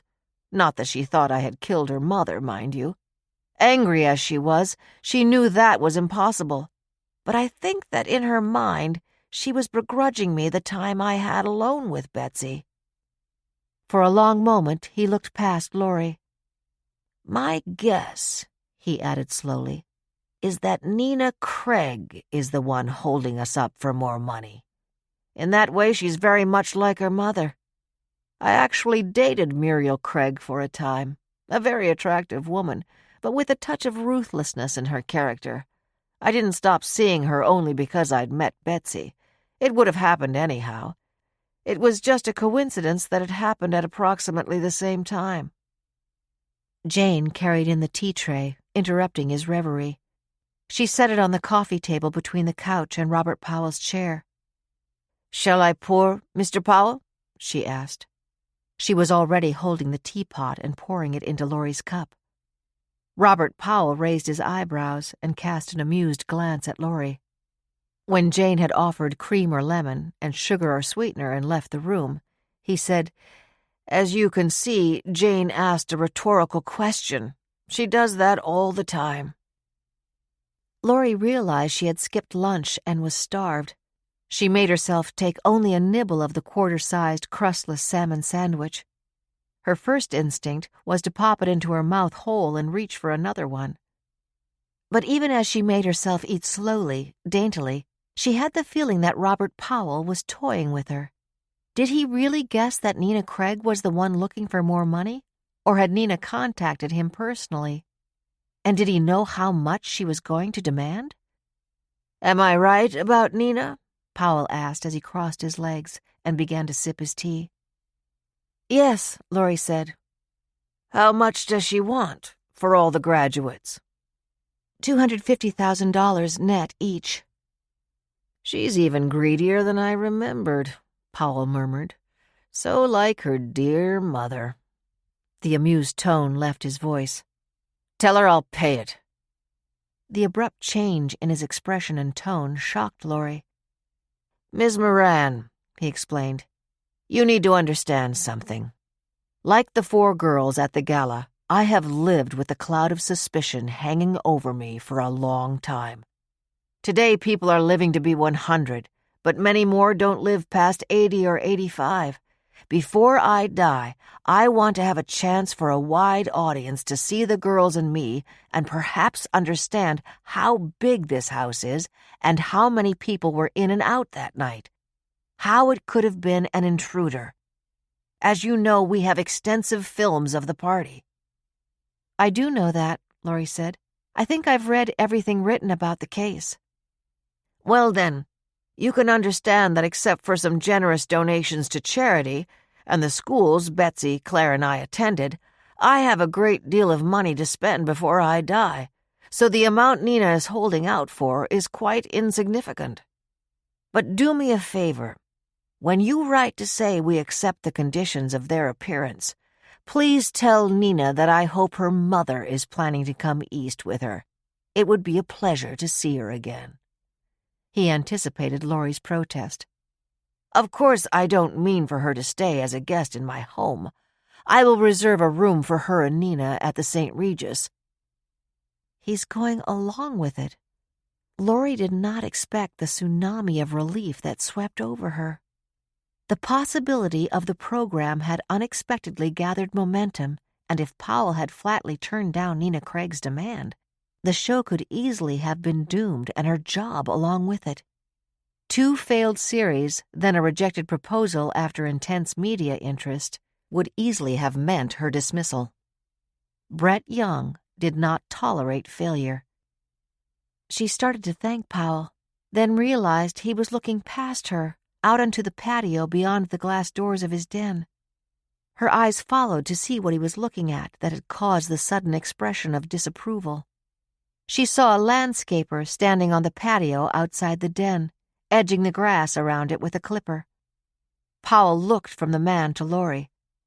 "Sorry," he said, "but I find it annoying that they're working this late. I've made it clear that I want any work on the property completed by noon. If I have guests coming, I don't want these big trucks in the driveway." Outside, Blue Eyes saw that Powell was looking at him. He finished clipping the last section around the patio, and without looking, carried his gardening equipment quickly back to the truck. It was his first day on the job for Perfect Estates. If Powell complained about him being there so late, Blue Eyes would say he stayed after hours to impress his new boss. "The graduation girls won't be the only ones here when they are filming that show," he thought. "I'll be here too." What a perfect scenario for him to take out Laurie Moran. He had already prepared the sign he wanted to put on her body. "Got Greg. Got you. Timmy's next." 10. In June, pre-production for the graduation gala went into high gear. Laurie had already obtained any available film footage taken of the graduation party, but then Robert Powell willingly turned over the extra footage other guests had captured that night. It was like watching Cinderella's night at the ball, only there were 4 Cinderellas, Laurie mused as she ran tape after tape. After Betsy died, George Curtis, a member of the Winged Foot Golf Club in Mamaroneck, had brought to the police footage he had taken that evening, but it was mostly a duplicate of what the police already had. The tape was copied and given to Robert Powell, who had requested it. "It's very similar to what I've already given you," he had told the detective in charge of the investigation. "But there are some scenes of Betsy and me that are particularly precious to me." He had pictures made of several of the frames in which he and Betsy had been together, one of them looking at each other, another dancing on the patio, another toasting the graduates. "These films sure give us a look into the party," Laurie commented to Grace and Jerry as she played the copies over and over in the screening room of the office, trying to decide which scenes she wanted to include. "I start with the body being discovered and the cops arriving," she thought. That was 8 a.m. Powell went in to wake up Betsy. He was carrying a cup of coffee for her. He always brought her wake-up cup at that time, even if she had had a late night.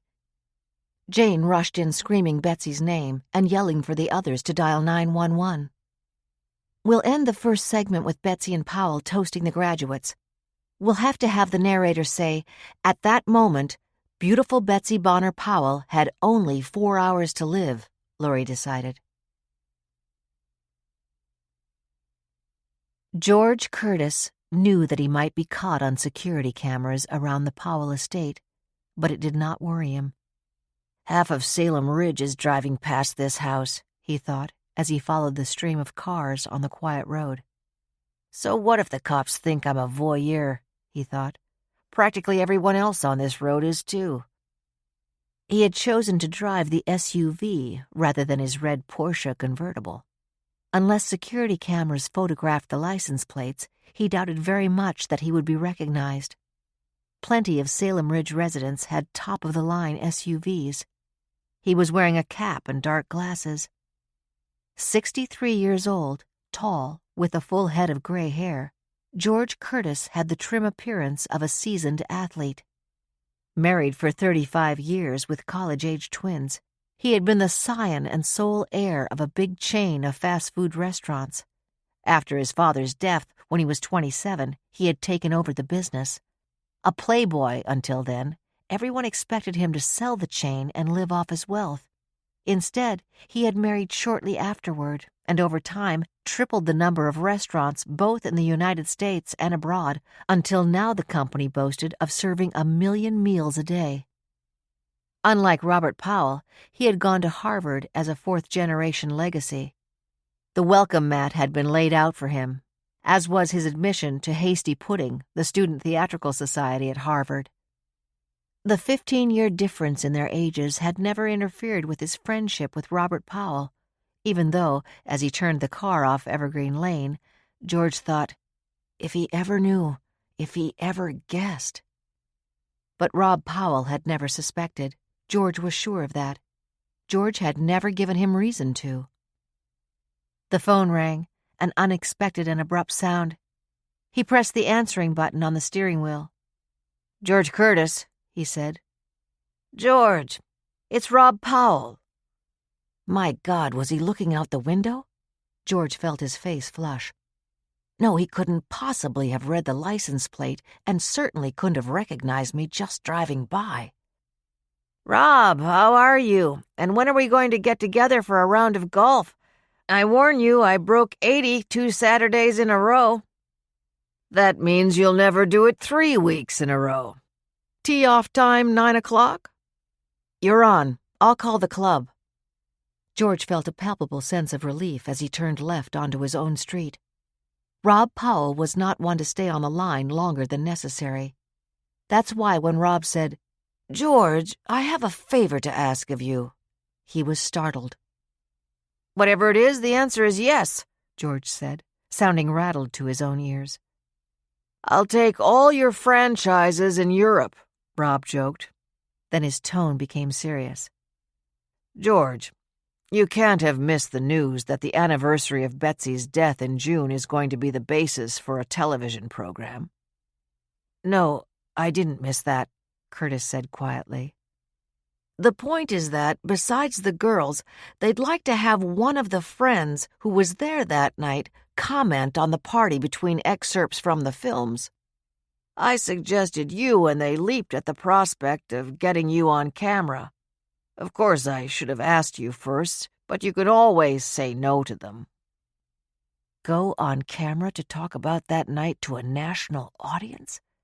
He could feel his hands turning sweaty on the steering wheel. George Curtis found his throat constricting, but he kept his voice calm and warm as he said, "Rob, I told you a minute ago that whatever favor you wanted, it was yours. I meant it when I said it, and I mean it now." "Thanks. It was hard for me to ask, and I'm sure hard for you to agree." An abrupt click broke the connection. George Curtis realized that he was drenched with perspiration now. Was Rob Powell setting a trap for him? He asked himself, as a feeling of dread engulfed him. Now, utterly distracted, he almost drove right past his own driveway. 11. From the windows of the ornate and seldom-used living room, Jane Novak watched the stream of cars pass the house. Today the television crew was upstairs in Betsy's bedroom. I mean Mrs. Powell's bedroom, Jane thought sarcastically.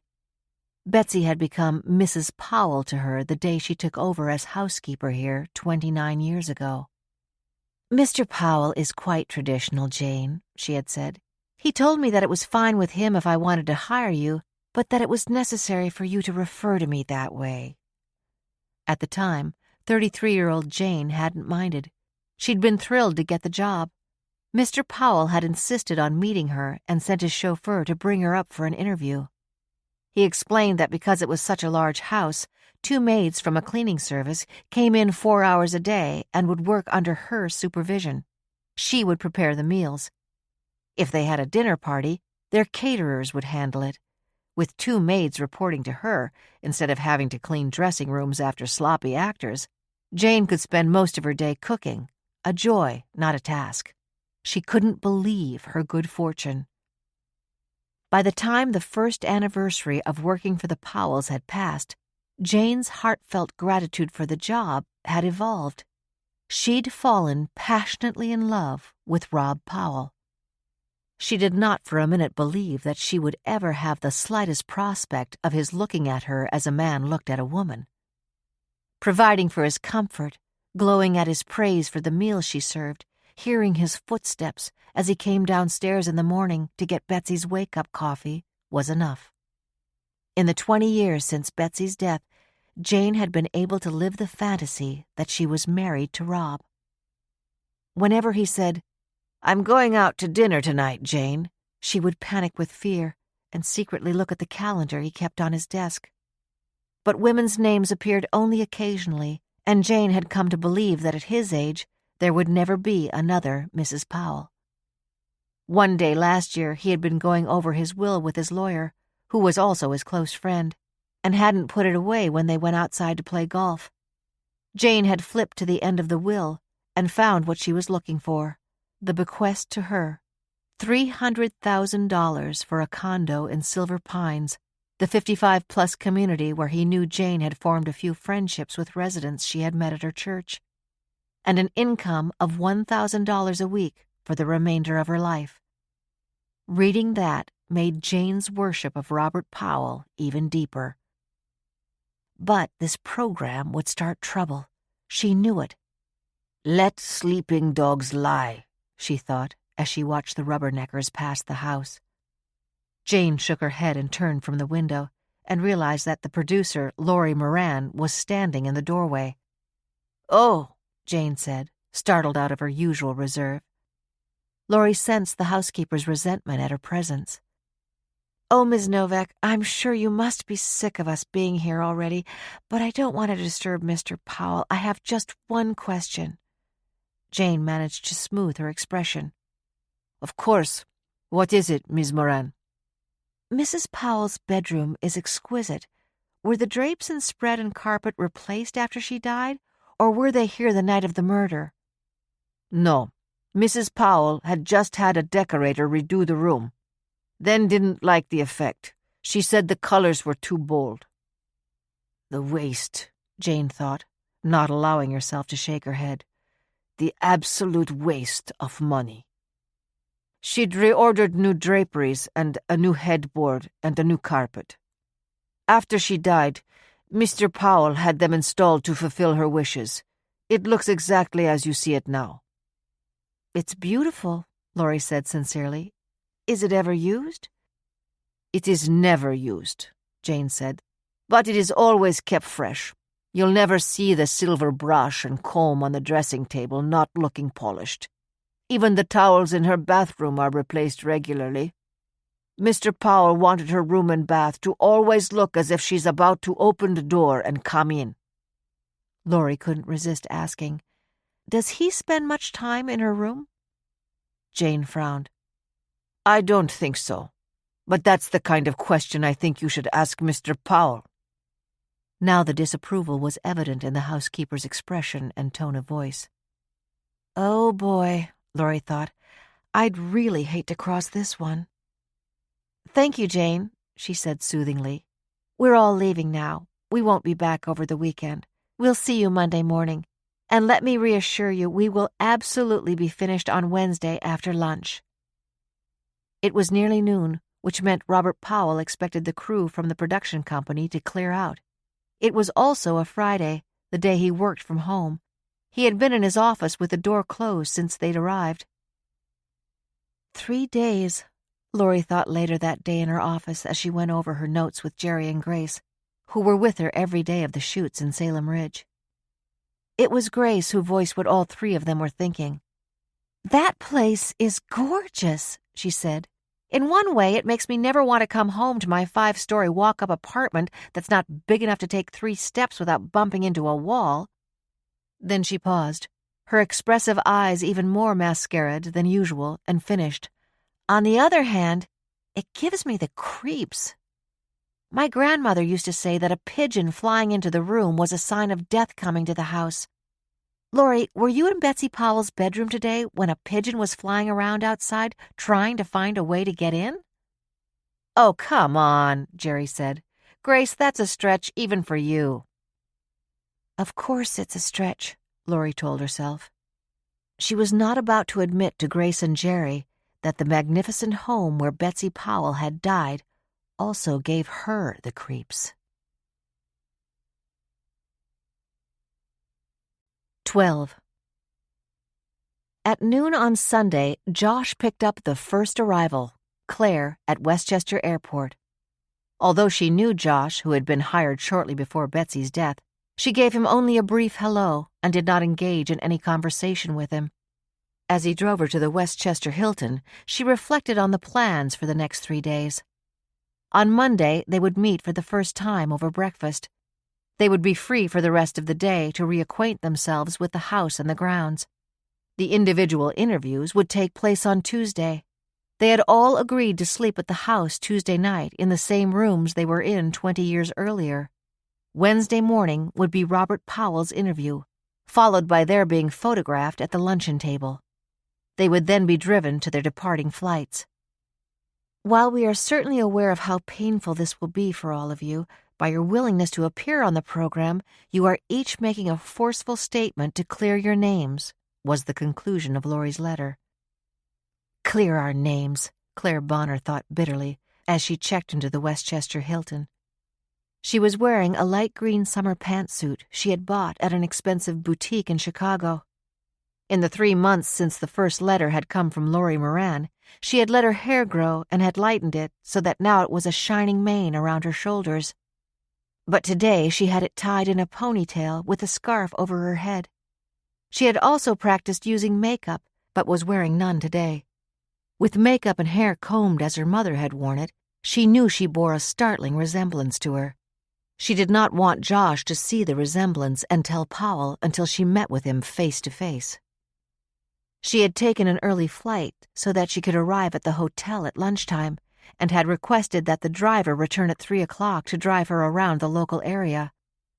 It will be interesting to see the change in Salem Ridge, she thought. More interesting was her plan for what she would do the night of the reenactment. It gave her a sense of intense satisfaction. "Your suite is ready, Miss Bonner," the clerk said and waved to the bellman. Claire caught the long glance he gave her and the hint of excitement in his voice. Why not? It would be almost impossible to miss all the newspaper articles about the upcoming program.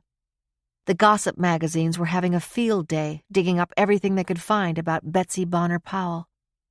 Ushered to a Fatal New Lifestyle was a particularly grating one that had appeared on the front page of The Shocker, a sensational weekly. The article detailed the first meeting of Betsy Bonner and Robert Powell.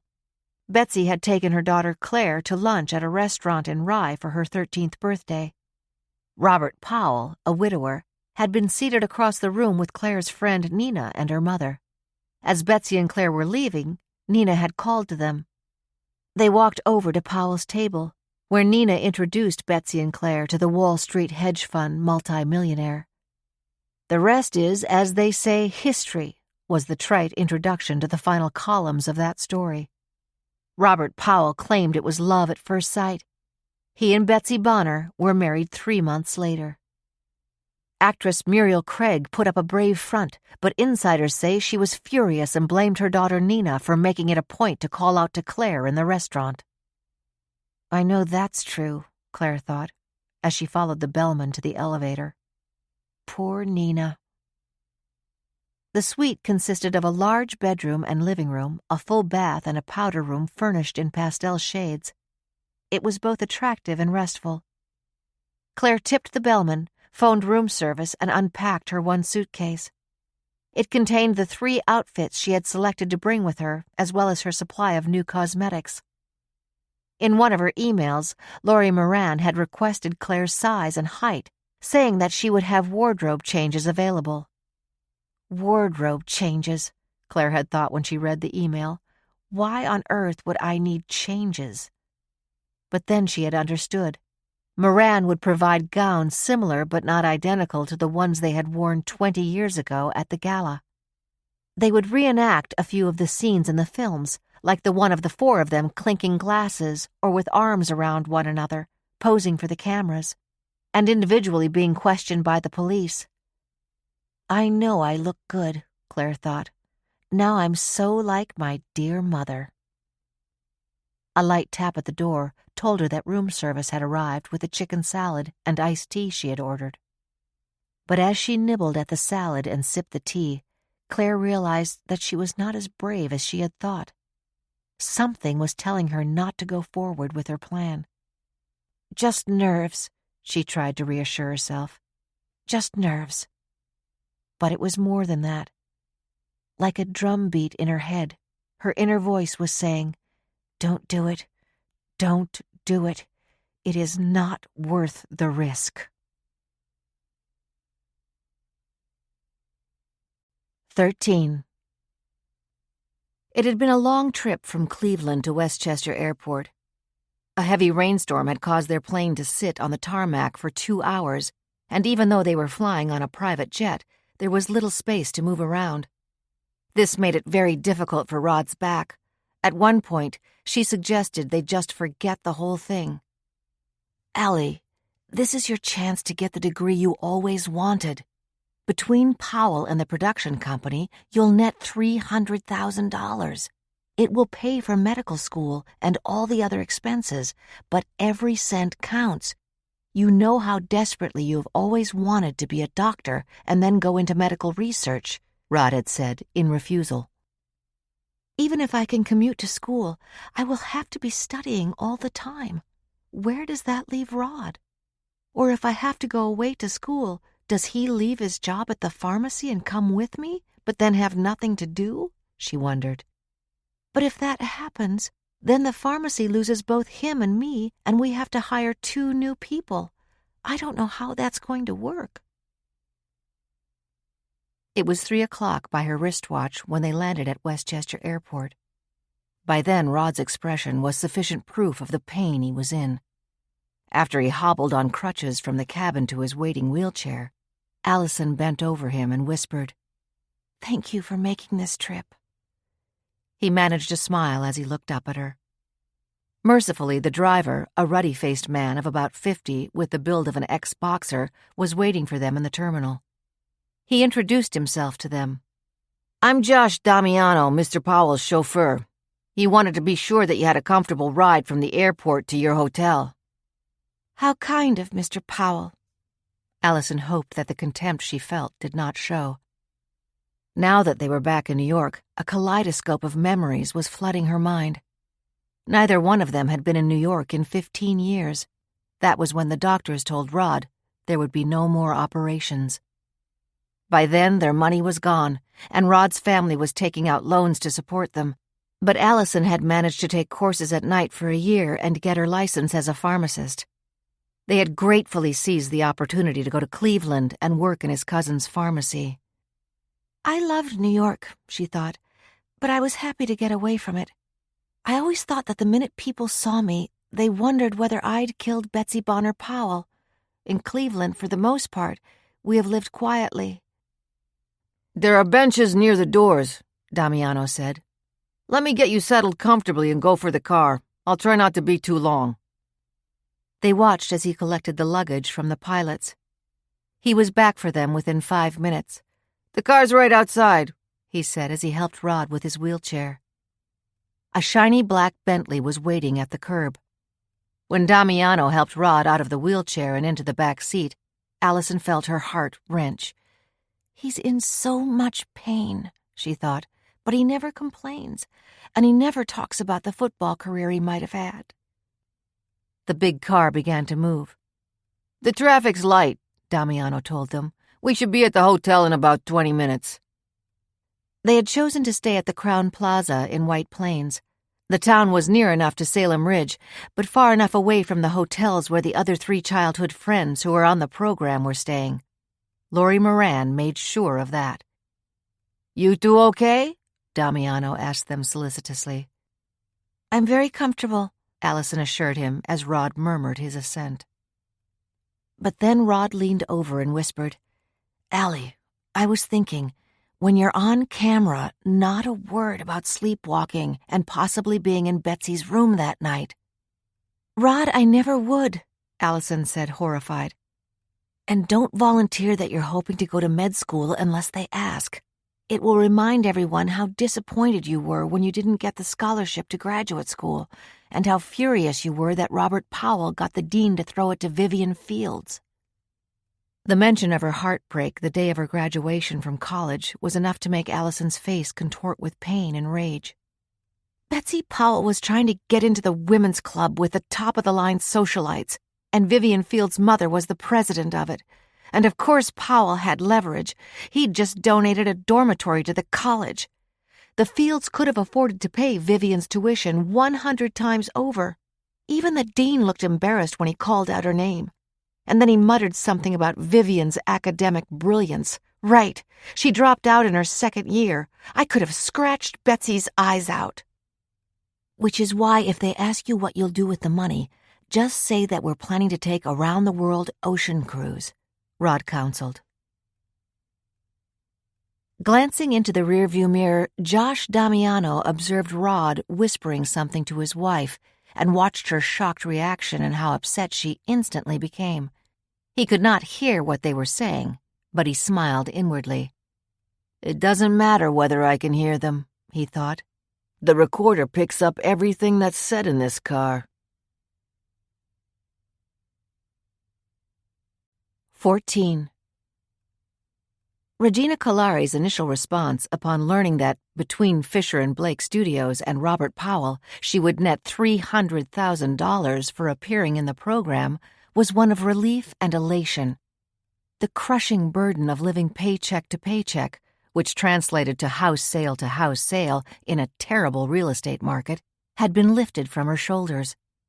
It almost gave her that warm, secure feeling she had felt in early childhood, until the day she found her father's body hanging in the garage. Over the years, she had had the same dream about her early life. In it, she woke up in her big bedroom, with pretty white furniture that had a spray of delicate pink flowers painted on the headboard, the night table, the dresser, the desk, and the bookcase. In the dream, she could always vividly see the pink and white bedspread, the matching draperies, and the soft pink rug. After her father's suicide, when her mother realized how little money they had moved to a 3-room apartment where they shared a bedroom. Her mother, who loved fashion, had gotten a job as a personal shopper at Bergdorf Goodman, where she had once been a valued customer. Somehow they'd gotten by, and Regina had proudly graduated from college on a financial aid scholarship. After Allison's wedding and all the gossip about Betsy's death, I moved to Florida to escape, Regina thought, as she boarded the plane in St. Augustine. Some escape. Put it aside, she told herself. Don't keep dwelling or you'll drive yourself crazy. A few hours earlier, she had seen Zach off on his backpacking trip to Europe. He was meeting his group in Boston, and they were flying to Paris tonight. Regina settled comfortably in the small private plane and helped herself to a pre-departure glass of wine. She smiled briefly at the memory of the visit she and Zach had just shared. When he had arrived home from college 2 weeks earlier, she had put a closed for vacation sign up on the front door of the office and announced to Zach that they were going on a vacation together, a cruise through the Caribbean. The closeness between them that she was so afraid was lost had been regained, even magnified on that trip. Zach purposefully said little about his father and stepmother, but once she asked, he told her everything. "Mom, I knew when Dad made money, lots of money, he should have given you more. I think he would have, except he was afraid of Sonia's reaction. She has a really bad temper." Zach's father was writing the songs that made him rich when we were married, but the first one didn't sell until a year after we were divorced. I couldn't afford a lawyer to prove that he wrote it when he was married to me, Regina had thought bitterly. "I think he regrets marrying Sonia," Zach had told her. "When they have an argument, the decibel level goes through the roof." "I love it," Regina remembered telling Zach. She warmed at the memory of Zach's compliments about her 20-pound weight loss. "Mom, you look so cool," he'd said more than once. "I worked out at the gym a lot these past 2 months," she told him. "I realized that I'd gotten out of the habit of going there regularly." On the cruise, he asked her about her parents. "All you ever really told me was that Grandpa committed suicide because he had made some bad investments and was broke, and that Grandma was planning to live in Florida when she retired, but died in her sleep only a year after you moved here," he said. "She never got over losing my father." Zach looks so much like my father, Regina thought now, as the chartered plane took off. Tall, blonde, and blue-eyed. The last night we were at dinner on the cruise, Zach asked me about the night Betsy died. He had overheard his father telling Sonia all about it and had Googled it. Regina had then told him about the note. Was I wrong to tell him about it? She wondered now. I needed to talk to someone about it. I was always worried I had made a mistake by not showing it to my mother. Don't dwell on it, Regina thought, as she helped herself to a second glass of wine. It was 8 o'clock when she landed at Westchester. The driver who met her introduced himself as Mr. Powell's chauffeur, Josh Damiano. He told her that Mr. Powell wanted to ensure her comfort. It was hard not to laugh out loud. When he opened the door of the Bentley for her, she could not resist commenting to him, "I guess Mr. Powell has outgrown the Mercedes?" "Oh, no," Damiano answered with a smile. "He has a Mercedes wagon." "I'm so glad." "Shut your mouth," Regina warned herself as she stepped into the car. They were barely leaving the airport when her cell phone rang. It was Zach. "We're about to board, Mom. Wanted to be sure you landed safely." "Oh, Zach, how sweet of you. I miss you already." Zach's tone changed. "Mom, the note. You told me you were tempted to shove it in Powell's face. Have you got it with you?" "Yes, I have it, but don't worry. I won't be that crazy. It's in my suitcase. I promise you, no one can find it." "Mom, tear it up. If anyone found it, you could be in big trouble." "Zach, if it makes you feel better, I promise I'll tear it up." No, I won't, she thought, but I can't let him get on that plane upset about me. In the front seat, Josh Damiano had not expected to record Regina because she was traveling alone. When he heard her phone ring, he quickly turned on the recorder. Maybe I'll get lucky, he thought. You couldn't be too careful when you worked for a man like Mr. Powell. 15. It had been a long day. Sitting in her office with Jerry and Grace, Laurie had gone over a myriad of details to ensure everything was in order for the first day of shooting. She finally leaned back and said, "That's it. The die is cast. We can't do anything more now. The graduates are all here, and tomorrow we meet them. We start the day at 9 a.m. Mr. Powell said that the housekeeper will have coffee and fruit and rolls prepared." "It's amazing. They claim that not one of them has been in touch with the others all these years," Jerry observed. "But I bet they Google each other once in a while. I would if I were one of them. My aunt always Googles to see what her ex is up to." "I would guess this meeting will be awkward for at least the first few minutes," Laurie said, a worried note in her voice. "But they were close friends for years, and they all went through hell being interrogated by the police." Nina Craig once told a reporter every one of them was accused of having been part of a plan to murder Betsy, and that the detective told her she'd better turn state witness to get a lighter sentence, Jerry recalled. That must have been pretty scary. "I still don't get why any one of the graduates would have wanted to kill Betsy Powell," Grace said, shaking her head. "They're celebrating their graduations at a lavish party. They have their lives in front of them. They all look happy in the films of the party." "Maybe one of them wasn't as happy as she looked," Laurie suggested. "This is the way I look at it," Grace declared. "Betsy's daughter, Claire, certainly didn't seem to have any reason to kill her mother. They were always very close. Regina Kalari's father lost his money in one of Powell's hedge funds, but even her mother admitted that Powell had repeatedly warned him that while he might make a lot of money, he should not invest more than he could afford to lose. Nina Craig's mother was dating Powell when he met Betsy, but unless you're really crazy, you don't suffocate someone for a reason like that. And Allison Schaefer married her boyfriend 4 months after graduation. He was already a football star with a multi-million-dollar contract. What reason would she have had for putting a pillow over Betsy Powell's face?" As she was speaking, Grace held up her fingers one by one to illustrate the point she was making. "And that sour-looking housekeeper had been hired by Betsy," she continued. "My guess is it was as simple as burglary gone wrong. The house is big. There are sliding glass doors all over the place. The alarm wasn't on. One door was unlocked. Anyone could have gotten in. I think it was someone who was after the emerald necklace and earrings. They were worth a fortune. Don't forget, one of the earrings was on the floor of her bedroom." "Someone in the crowd may have been a party crasher," Laurie agreed.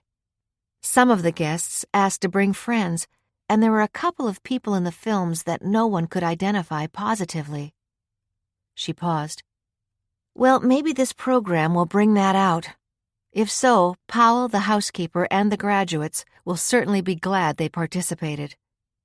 "I think they're already glad," Jerry observed. $300,000 net is a pretty nice number to put in your wallet. I wish I had it." "If I did, I'd treat myself to a new apartment that's only a 4-story walk-up," Grace said with a sigh. "But if it turns out that one of them did it, she could always hire Alex Buckley to defend her," Jerry suggested. "With his fees, that $300,000 would go up in smoke." Alex Buckley was the renowned criminal lawyer who would be the host of the program and would conduct separate interviews with Powell, the housekeeper, and the graduates. 38 years old, he was a frequent guest on television programs discussing major crimes. He had become famous by defending a mogul accused of murdering his business partner. Against tremendous odds, Buckley had secured a not guilty verdict, which the press had deplored as a miserable miscarriage of justice. Then, 10 months later, the business partner's wife committed suicide, leaving a note saying that she had murdered her husband. After watching countless videos of Alex Buckley, Laurie had decided he would be the ideal narrator of the graduation gala program. Then she had to convince him. She had called his office and made an appointment to see him. A moment after she was ushered into his office, he had taken an urgent phone call, and sitting across from his desk, Laurie had had a chance to study him closely. He had dark hair, blue-green eyes, accentuated by black-rimmed glasses, a firm chin, and the tall, lanky build that she knew had made him a basketball star in college. Observing him on television, she had decided that he was the kind of man people instinctively liked and trusted, and that was the quality she was looking for in a narrator who would also be on camera. That instinct was reinforced as she heard him reassuring the person he was speaking to that there was no reason to worry. When he finished the phone call, his apologetic smile was warm and genuine. But his first question, "And what can I do for you, Ms. Moran?" warned her not to waste his time. Laurie had been prepared, succinct, and passionate. She thought back to the moment when Alex Buckley leaned back in his chair and said, "I'd be very interested in taking part in the program, Ms. Moran." "Laurie, I was sure you were going to get turned down flat that day," Jerry said. "I knew that the money I could offer Buckley for being on the program wasn't enough to compensate him, but my hunch was he might be intrigued by the unsolved graduation gala case. Thank heaven it turns out that I was right." "You were right on," Jerry agreed heartily. "He'll be great." It was 6 o'clock. "Let's hope so," Laurie said as she pushed back her chair and got up. "We've labored in the vineyard long enough. Let's call it a day." 2 hours later, as they sipped coffee, Laurie said to her father, "As I told Jerry and Grace today, the die is cast." "What does that mean?" Timmy asked. Tonight he had not asked to be excused after he finished dessert.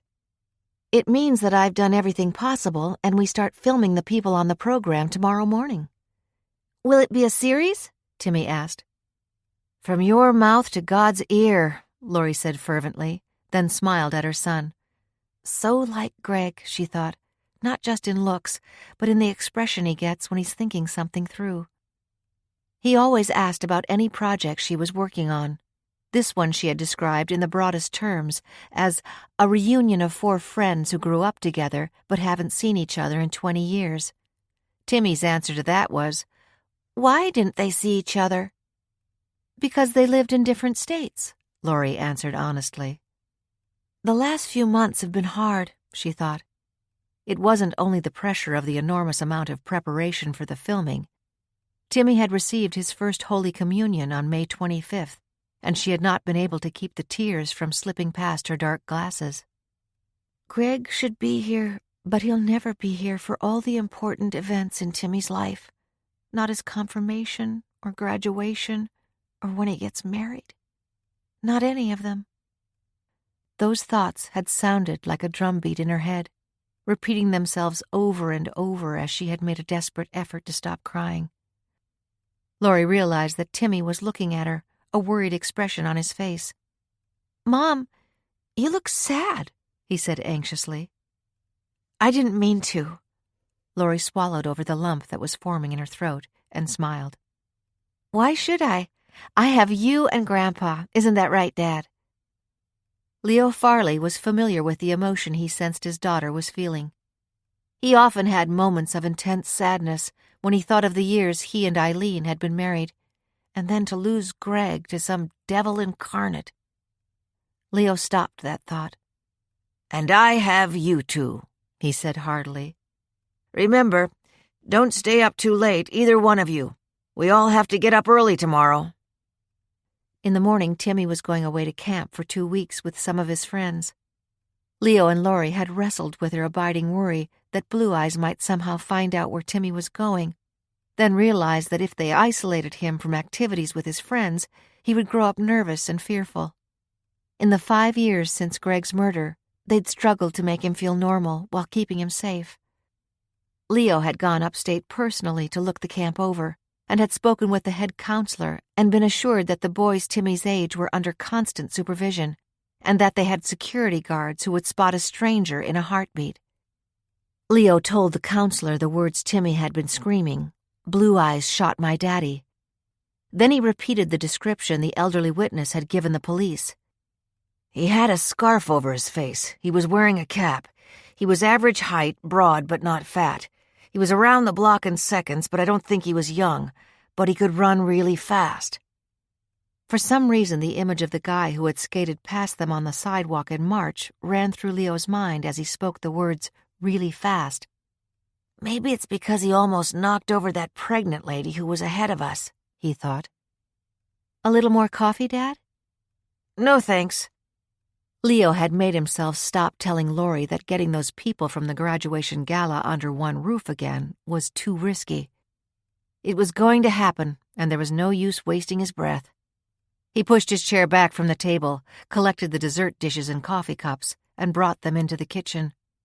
Laurie was already there, about to start loading the dishes into the dishwasher. I'll do those, he said. You double-check Timmy's bag. I think I have everything in it. Then everything is in it. I never knew anyone so organized. Dad, what would I do without you? You'd do very well, but I plan to be around for a while. Leo Farley kissed his daughter. As he said that, the words of the elderly woman who had witnessed Greg's death and heard the murderer shout to Timmy, "Tell your mother that she's next, then it's your turn," rang in his head for the millionth time. At that moment, Leo Farley decided that he would quietly drive up to Salem Ridge for the days of the filming. I'm enough of a cop that I can do surveillance without being observed, he thought. If anything goes wrong, I want to be there, he told himself. 16.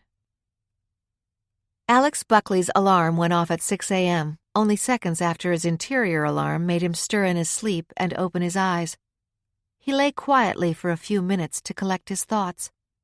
Today he would be in Salem Ridge for the first day of filming the graduation gala. He pushed off the sheet and got up. Years ago, a client who was out on bail had come to his office. When he stood up to greet her, she had exclaimed, "My God, I never realized there's no end to you." 6'4", Alex had understood the remark and laughed. The woman was only 5 feet tall, a fact that had not prevented her from fatally stabbing her husband during a domestic quarrel. The woman's remark ran through his mind as he headed for the shower, but it quickly disappeared as he thought about the day ahead. He knew why he had decided to accept the offer from Laurie Moran. He had read about the graduation gala when he was a sophomore at Fordham University and had followed the case with avid interest, trying to imagine which graduate had committed the crime. He had been sure it was one of them. His apartment was on Beekman Place by the East River, that was home to high-ranking UN delegates, as well as quietly wealthy business people. 2 years ago, he had happened to visit the apartment and at the dinner table learned that the hosts were putting it on the market. He instantly decided to buy it. To him, its only downfall was the large, incessantly blinking red Pepsi-Cola sign on a building in Long Island City that marred the view of the East River. But the apartment had 6 large rooms, as well as servant quarters. He knew he didn't need so much space, but on the other hand, he rationalized, the full dining room meant he could have dinner parties. He could turn the second bedroom into a den, and it would be handy to have a guest room. His brother Andrew, a corporate lawyer, lived in Washington, D.C., and came up to Manhattan regularly on business. "Now you won't need to go to a hotel," he had told Andrew. "I'm willing to pay the going rate," his brother had joked, then added, "As it happens, I'm sick of hotels, so this will be great." When he bought the apartment, Alex decided that instead of a bi-weekly housekeeper, it would be better to have one full-time employee who could keep the apartment clean, run errands, and prepare breakfast and dinner when he was home. Through the recommendation of the interior decorator who had furnished his new home with quiet good taste, he had hired Ramon, who had been with one of her other clients but chose not to move to California with them. Ramon's former employers were an eccentric couple who kept erratic hours, and what they didn't wear they dropped on the floor. Ramon happily settled in the studio-sized room and bath off the kitchen, which had been designed for a live-in helper. 60 years old, born in the Philippines, he was long divorced with a daughter in Syracuse. Ramon had no interest in Alex's private affairs, and it would never have occurred to him to read anything Alex left on his desk. Ramon was already in the kitchen when Alex, dressed in his usual business suit, white shirt and tie, took his seat in the breakfast nook. The morning papers were next to his plate, but after greeting Ramon, then skimming the headlines, he pushed them away. "I'll read them when I get home tonight," he said, as Ramon poured coffee into his cup. "Anything exciting in them?" "You're on page 6 of the Post, sir. You escorted Miss Allen to the opening of a film." "Yes, I did." Alex was still not used to the unwanted publicity that accompanied the celebrity status he had achieved by his frequent television appearances. "She is a very beautiful woman, sir." "Yes, she is." That was something else. As an unmarried, prominent lawyer, he could not escort a woman to an event without being linked to her. Elizabeth Allen was a friend and nothing more. Alex made short work of the fruit, cereal, and toast Ramon set before him. He realized that he was anxious to get up to the home of Robert Powell and meet both him and the returning graduates. "They'll all be 41 or 42 by now," he thought. "Claire Bonner, Allison Schaefer, Regina Kalari, and Nina Craig." Since he had agreed to be the narrator of the program, he had done extensive research on each and had read everything that had been in the media at the time of Betsy Powell's murder. He had been asked to arrive at the Powell estate at 9 o'clock. It was time to leave. "Will you be home for dinner tonight, Mr. Alex?" Ramon asked. "Yes, I will." "Do you plan to have a guest or guests?" Alex smiled at the diminutive man who was looking so anxiously at him. Ramon is a perfectionist, he thought, not for the first time. He did not like to waste food when it could be avoided, and he happily welcomed being informed when Alex was inviting friends for dinner. Alex shook his head. "No guests," he said. A few minutes later, Alex was in the garage of his building. Ramon had phoned ahead, so his Lexus convertible was already parked near the exit ramp with the roof down. Alex put on his sunglasses, started the car, and headed for the East River Drive. The questions he would ask the 6 people who were known to be in the house on the night that Betsy Bonner Powell had been suffocated in her sleep were already in his head.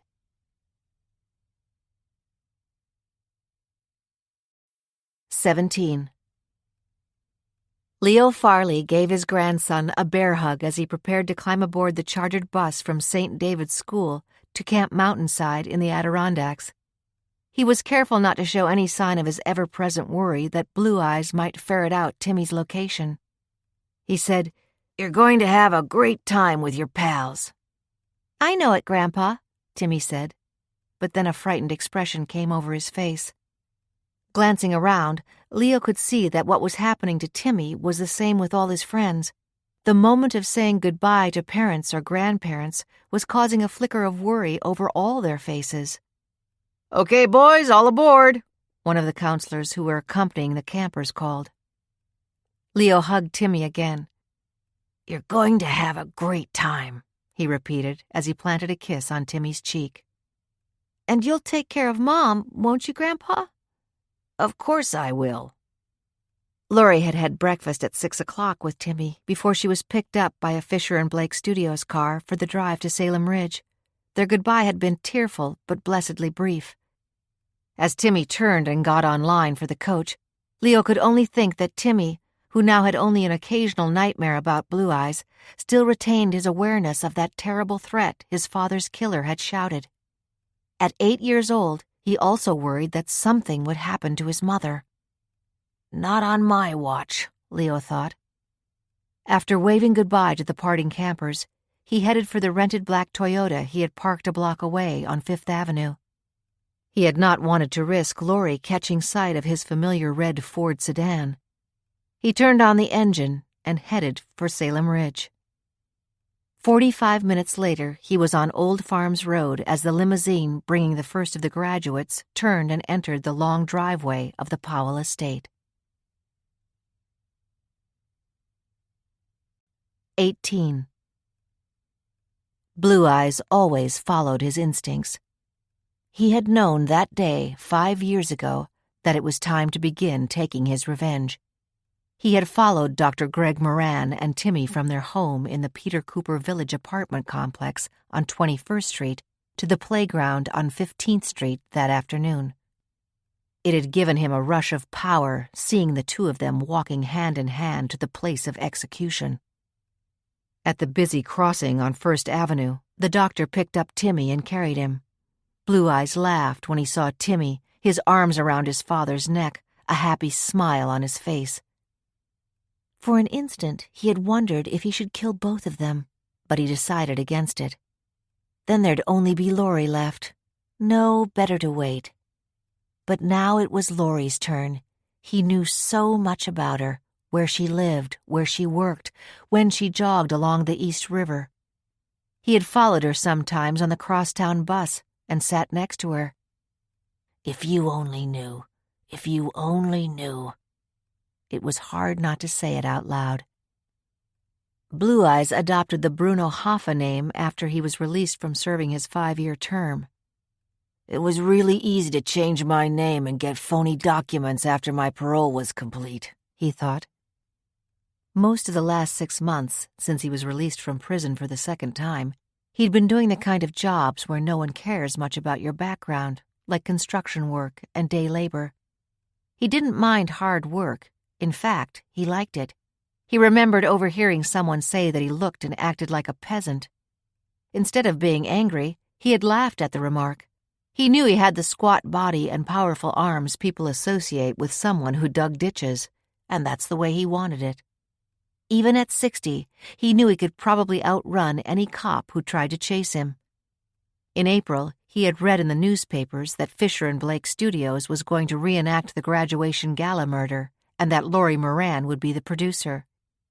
That was when he knew he had to get a job somehow on the Powell estate to allow him to be there without arousing suspicion. He drove past Powell's property and observed the oversized truck with the Perfect Estates sign on it. He looked up the company and applied for a job. As a kid, he had worked for a landscaper and picked up everything he needed to know about the job. It didn't take a genius to mow a lawn or clip hedges and bushes or to plant flowers in the places pointed out by the boss. He liked the job, and he knew Laurie Moran would be up there a lot when they started filming. He had seen Laurie at the estate for the first time right after he got the job. He recognized her when she got out of the car and immediately grabbed a grass clipper to get close to the den where Powell always met business guests. He could have taken her out that day as she was walking back to her car, but he had decided to wait. He'd waited so long already, savoring her family's fear. Wouldn't it be better to wait until she was here with her film crew? He asked himself. Wouldn't the media coverage of her death be more dramatic when it was attached to the publicity around the graduation gala filming? Powell had told Blue Eyes' boss, Artie Carter, that the filming would begin June 20th. Blue Eyes' concern had been that Powell would order all the planting and mowing and trimming be completed before the filming began. That was why Blue Eyes spoke to Artie on the 19th, as they were wrapping up their final trimming and planting. "Mr. Carter," he said, as he always did, even though the rest of the workers called him Artie. He had explained it was because he had been taught to respect the boss, and he sensed that Carter was pleased by it. Actually, Artie Carter felt there was something not quite right about Bruno Hoffa. He never joined the other workers for a beer after work. He never entered debates about the baseball season when they were driving from one job to another. He never complained if the weather was lousy. In Artie's opinion, Bruno had one card from his deck missing, but so what? He was the best worker of all his crew. As Artie finished inspecting the grounds, he was satisfied.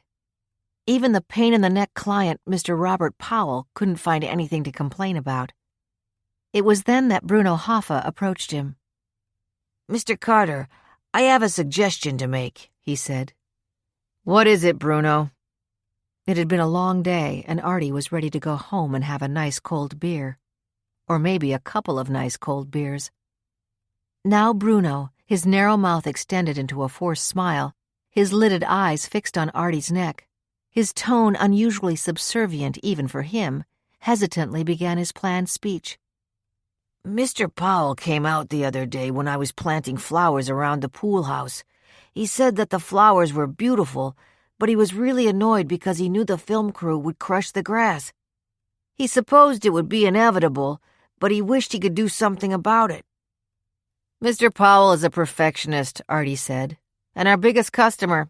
From what I understand, they'll be photographing outside all week. What are we supposed to do about that? He asked irritably. We've been told to stay off the property after today. Blue Eyes began his carefully prepared pitch. Mr. Carter, I was thinking, we couldn't have one of the trucks in the driveway because Mr. Powell would have a fit. But maybe you could suggest I be stationed in the pool house. That way, if the film crew trampled on the grass or made holes with their heavy equipment, I could repair it the minute they leave the area. Also, the people who are in the film might decide to take a walk on the grounds, or maybe have lunch outside and leave litter behind them. I could take care of that too. If he agrees, I'd have to be dropped off in the morning and picked up when they're finished shooting at the end of the day. Artie Carter considered. Powell was such a perfectionist that this might appeal to him. And Artie knew that Bruno was so self-effacing that he wouldn't get in the way of anyone in the production company. I'll give Mr. Powell a call and suggest that you be around for the shooting. Knowing him, I bet he agrees. Of course he will, Blue Eyes thought as he struggled to keep a triumphant smile off his face. Laurie, you won't have to grieve much longer for your husband, he told himself. That's my promise to you. 19.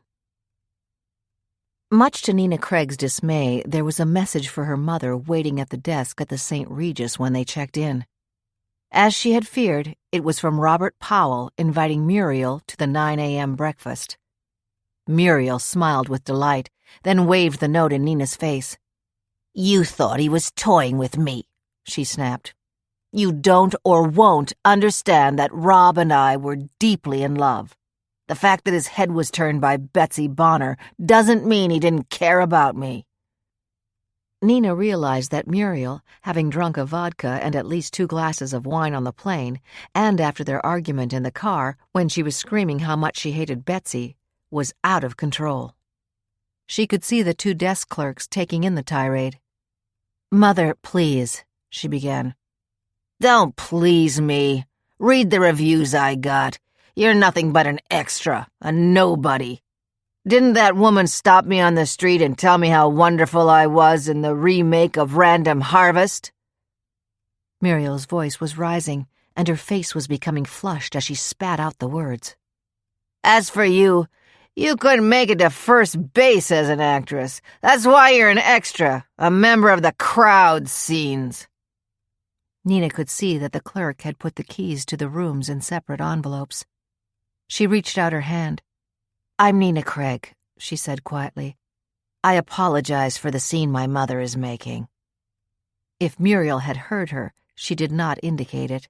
She was still finishing her sentence. And you're always trying to put me down. The clerk was tactful enough not to offer any reply to Nina, other than to murmur, "I'll have your bag sent up to your room." "Thank you, I just have the large black one." Nina pointed to it, then turned and brushed past Muriel, who had finally stopped talking. Furious and embarrassed by the curious eyes of the onlookers who were in line at the desk, she walked rapidly to the elevator and managed to get in as the door was closing. On the 6th floor, she got out, and following the arrow to the odd-numbered rooms, she hurried to get into 621 before Muriel arrived and tried to follow her into her room. Once inside, Nina sat down in the nearest chair with her hands clenched and whispered, "I can't stand any more. I can't stand it any more." Later, she called for room service. It would have been typical of her mother, who was in the room next door, to phone her about dinner, but that didn't happen. Nina would not have agreed to meet with her, but was denied the satisfaction of saying the words that were crowding her throat. "Go ahead. Make a fool of yourself tomorrow. I tried to warn you. You're Muriel Craig, B actress and a total failure as a mother and as a human being." Hoping to hear more from them, Josh had arranged the car service so that he was the one who picked them up in the morning and again taped their angry conversation.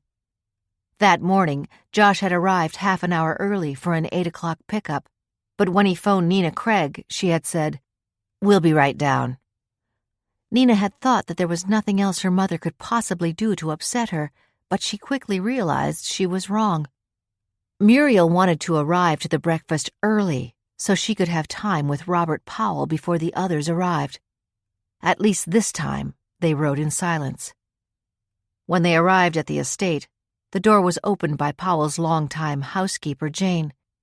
She eyed them up and down, greeted them by name, and said that Mr. Powell would be down at 9 and that the producer, Ms. Moran, was already in the dining room. Nina watched as her mother hid her disappointment and became Muriel Craig, the actress. Her smile was gracious, her tone warm when she was introduced to Laurie Moran, and she thanked her for being invited to accompany Nina. "Mr. Powell is your host, Miss Craig," Laurie said quietly. "I can't take any credit for it. I understand that after breakfast you'll be driven back to the St. Regis?" Wonderful, Nina thought with satisfaction.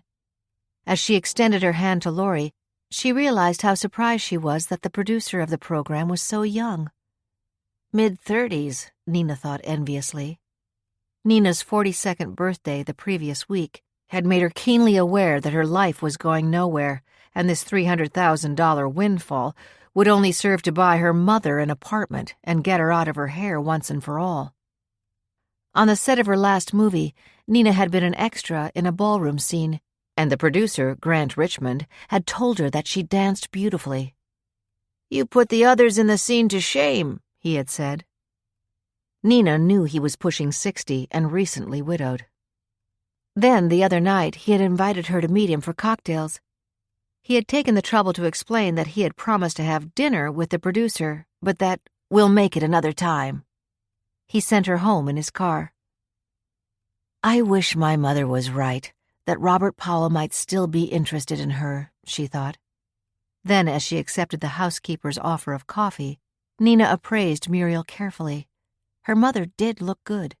She was wearing a white suit, very expensive, and bought on Nina's American Express card, with white high-heeled shoes that showed off her long legs and excellent figure. At the pricey salon, she had accepted the beautician's tactful suggestion that perhaps her fiery red hair could be toned down a bit. Now it was an attractive rust shade and had been cut and shaped so that it was barely touching her shoulders. She had always been skillful at applying her own makeup. In other words, Nina thought, my beloved mother looks great. How do I look? She wondered. Okay, but it could be better. I want space. I want to be able to go home to a neat, restful apartment that isn't choked with cigarette smoke, and have a glass of wine on the deck looking over the pool by myself, and be able to invite Grant Richmond in for a drink if he does invite me out for dinner, she thought. With a cup of coffee in her hand, Muriel was telling Laurie Moran how vividly she remembered that terrible tragic night 20 years ago when her dear, dear friend Betsy was viciously murdered. My heart was broken, she was saying. We were such good friends. Disgusted, Nina walked to the windows overlooking the pool and beyond it, the putting green. The door of the pool house opened, and she could make out the figure of a man emerging onto the lawn. Did Robert Powell have a guest staying there? She wondered, then realized there was something dangling from the man's hand. As she watched, he began snipping at the bush nearest to the pool house. Then the doorbell rang, and Nina turned from the window. One of the other suspects in the death of Betsy Bonner Powell had arrived. 20. George Curtis had become increasingly more nervous about why Robert Powell was drawing him into the graduation gala filming. It was bad enough that he had been forced to agree to be on camera at some point, but why was he being invited to this breakfast where, as Rob put it, all the suspects will gather? Then Rob quickly added, Not that you're one of the suspects, George. Now as he parked his red Porsche in the driveway, George pulled out a handkerchief and patted his forehead dry, an unusual gesture for him. The convertible top was down and the air conditioning was on. There was no reason to be sweating, except anxiety.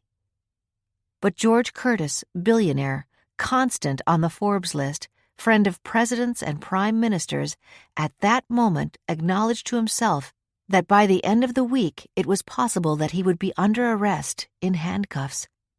He dabbed at his forehead with his handkerchief again. Taking a long minute to steady his nerves, he got out of the car. The June morning was, as one television weatherman was prone to say, a gift, a perfect day. And today he'd be right, George thought.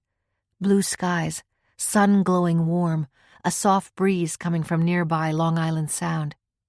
He didn't care. He started to cross the driveway to the front door, but then waited as a limousine rounded the curve. The limo stopped to allow him to walk in front of it. He did not ring the bell, but waited until the chauffeur opened the back door and the occupants stepped out. Even though it had been 20 years, he immediately recognized Allison Schaefer. She hasn't changed much, was George's immediate impression. Tall, slender, the dark hair not quite so long on her shoulders as it used to be. He remembered that the night of the gala he had chatted with her for a few moments and had the impression that there was repressed anger in her when she said something about the lavish party. "The money could be put to better use," she said bitterly. Because it was such an unexpected statement coming from one of the honorees, George had never forgotten it. Now Allison waited by the car until the other occupant got out with painfully slow movements. As George watched, Rod Kimball pulled himself to his feet and adjusted his crutches firmly under his arms. Of course, George thought. Allison married the rookie football player who was struck by a hit-and-run driver. He rang the bell as the couple negotiated the one step to the wide entrance. With polite constraint, Allison and George greeted each other, and Allison introduced Rod. Then Jane was opening the door for them. She greeted the three with what for her was warmth and said, unnecessarily, "Mr. Powell is expecting you." After Alex Buckley parked in front of the Powell mansion, he took a moment to study the massive stone house before he left his car.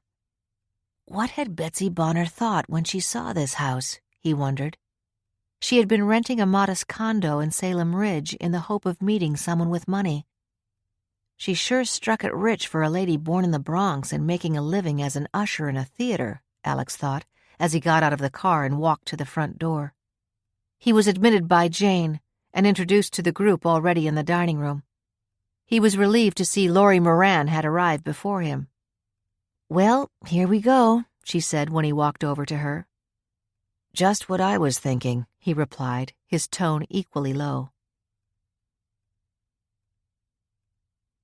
Regina knew it was dangerous to carry her father's suicide note with her to the breakfast. If anyone opened her purse and found it, she would become the most logical suspect to have murdered Betsy Powell. They might as well stop filming the show, she thought. On the other hand, she had an almost paranoid fear that if she left the letter in the safe at the hotel, someone would steal it. It would be just like Robert Powell to pull off something like that, she thought. I should know. At least I can keep my pocketbook with me. Then she had folded the note so that it fit inside the small billfold with her credit and insurance cards. As her limo turned into the familiar driveway, she saw the front door being opened and 3 people going into the house. One of the men was on crutches. That has to be Allison's husband, she thought. By the time she'd heard about the accident, she'd been in Florida. We were such dopes when we agreed to be her bridesmaids, she thought now. The press had had a field day taking pictures of Claire and Nina and me walking down the aisle in front of Allison. One of the captions read, "The bride and her fellow suspects. Talk about a low blow." Regina was so deep in her thoughts, for a moment she did not realize the car had stopped and the driver was holding the door open for her. Taking a deep breath, she got out of the car and climbed the steps to the door. How many times had she been in this house? she asked herself as she pressed the bell. She'd been close to Claire in high school. But why did I keep coming after Daddy killed himself? Was it morbid curiosity to look at Betsy throwing her charm around? Or was it that I always planned to get back at both of them someday? In the few moments she waited until the door was opened, she nervously reassured herself about her appearance. She had lost the 20 pounds she had vowed to drop when she received that letter asking her to be in the series. She had bought some new clothes for this trip, and she knew that the black and white jacket and white slacks flattered her reclaimed figure and complemented her midnight black hair. Zach kept telling me how good I look, she thought, as the door opened and Jane, a perfunctory welcome on her lips, stepped back to admit her into the house. Regina's unwelcome thought as she entered the mansion was to remember her promise to Zach to burn the letter before it provided a reason to suspect she had killed Betsy Bonner Powell. Claire had thought she would be nervous and fearful at the meeting with her stepfather, Robert Powell. It had been years since they'd seen each other. Instead, she woke from a troubled sleep, alert with icy calm. Her room service order arrived promptly at 7, and she ate her continental breakfast sitting at the chair in front of the television, watching the news. But instead of seeing the latest report of a series of muggings in Manhattan, she flashed back to the television coverage of her mother's body being carried out of the house. We were all together, huddled in the den, she thought. We had robes on. And then the police started to question us. She turned off the television set and carried her second cup of coffee into the bathroom. There she drew a bath, and when the tub was nearly full, dropped the bath salts she had carried with her into it. Dear Betsy's favorite, she thought. I want to smell just like her when I get there. She was in no hurry. I want to be sure they're all there when I arrive. She smiled at the thought. Betsy was always late. It drove Rob crazy. He was a stickler for punctuality, no matter what the occasion. I should know. The outfit Claire had chosen was a sky blue Escada cashmere and silk jacket and narrow gray slacks. Betsy had loved this color, she thought, as she slipped on the jacket. She thought it brought out the color of her eyes. Well, let it bring out the color of mine. The one piece of jewelry that she had taken when she left Robert Powell's house for the last time was the simple strand of pearls that had originally belonged to the grandmother whom she only vaguely remembered. But I do remember loving her, she thought. Even though I was only 3 when she died, I remember sitting on her lap and her reading books to me. At 8:30, the driver called to announce that he was downstairs. I'll be another half hour, she told him. She had calculated that that would bring her to the house about 9:20. Again, she reassured herself that all the others would be gathered there. Then Betsy Bonner Powell's daughter will make her entrance.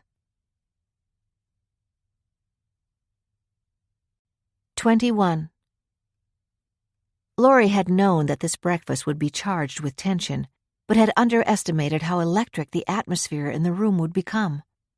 It hadn't taken a minute to know that Muriel Craig was a perpetual liar when she rattled on about how dear a friend Betsy Powell had been to her.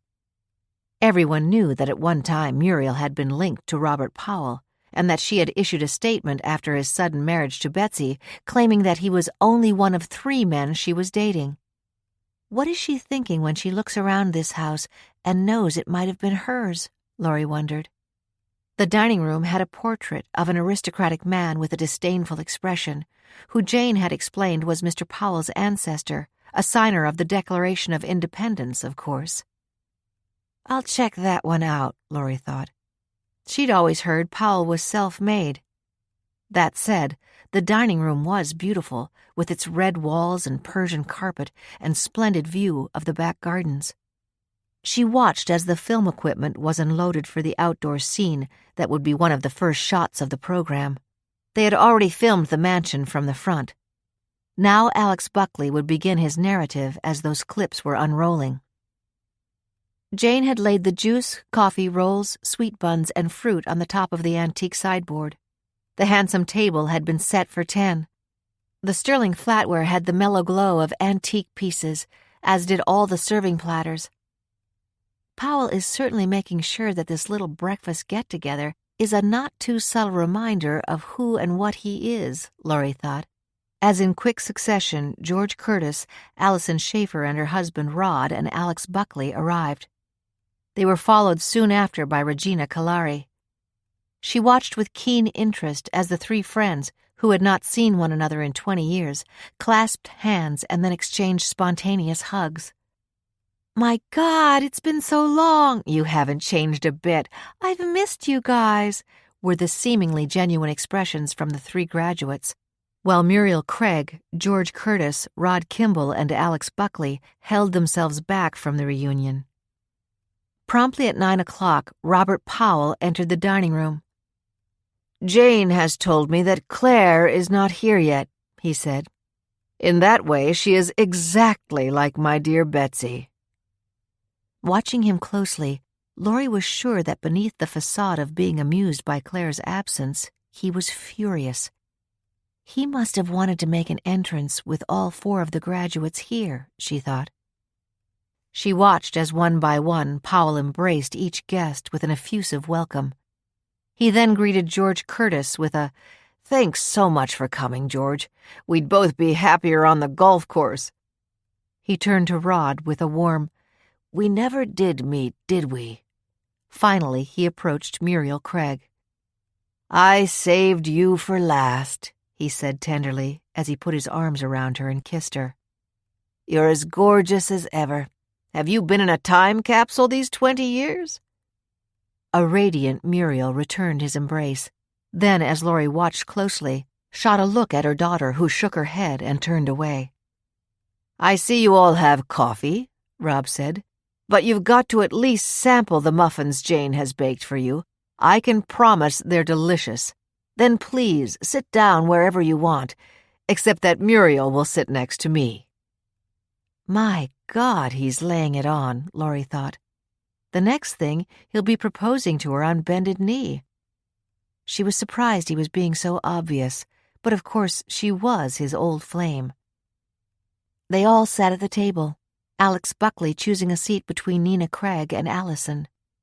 Rod Kimball hobbled over to the chair on Laurie's left.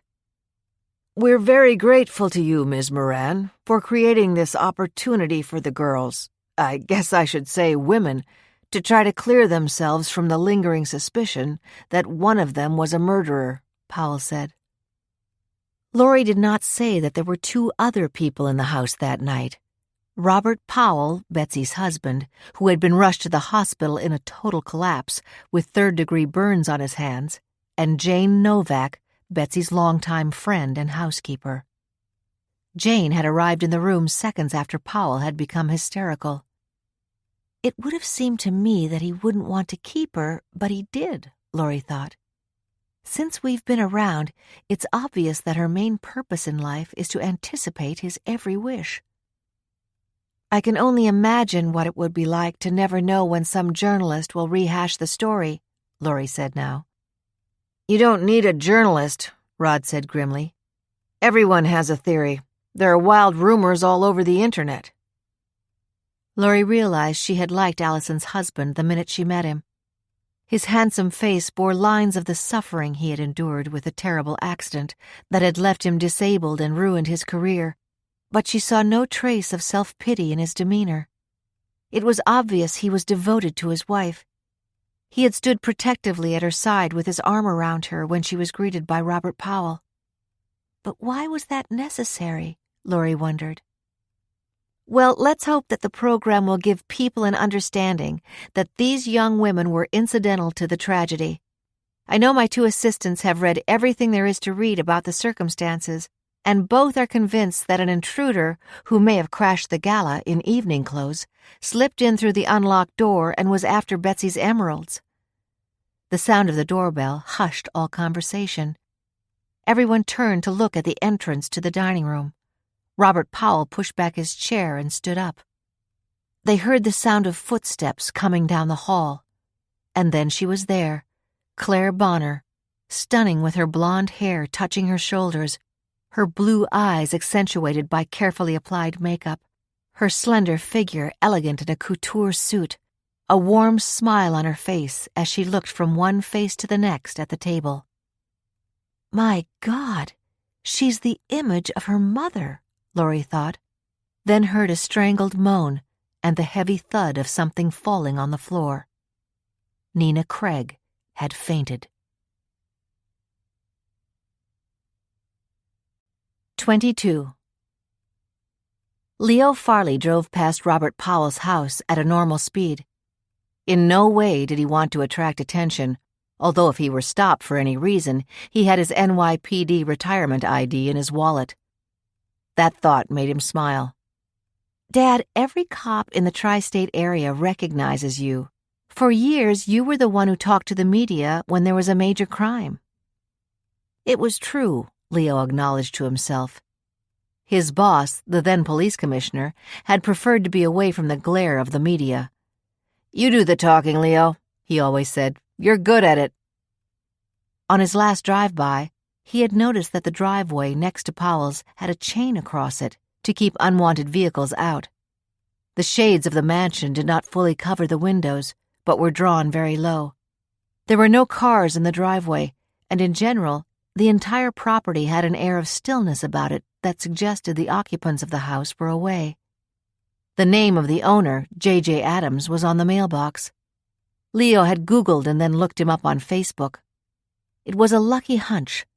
A picture of Jonathan Adams and his wife was there, and their message to their friends was that they were in their villa in Nice and having a wonderful time.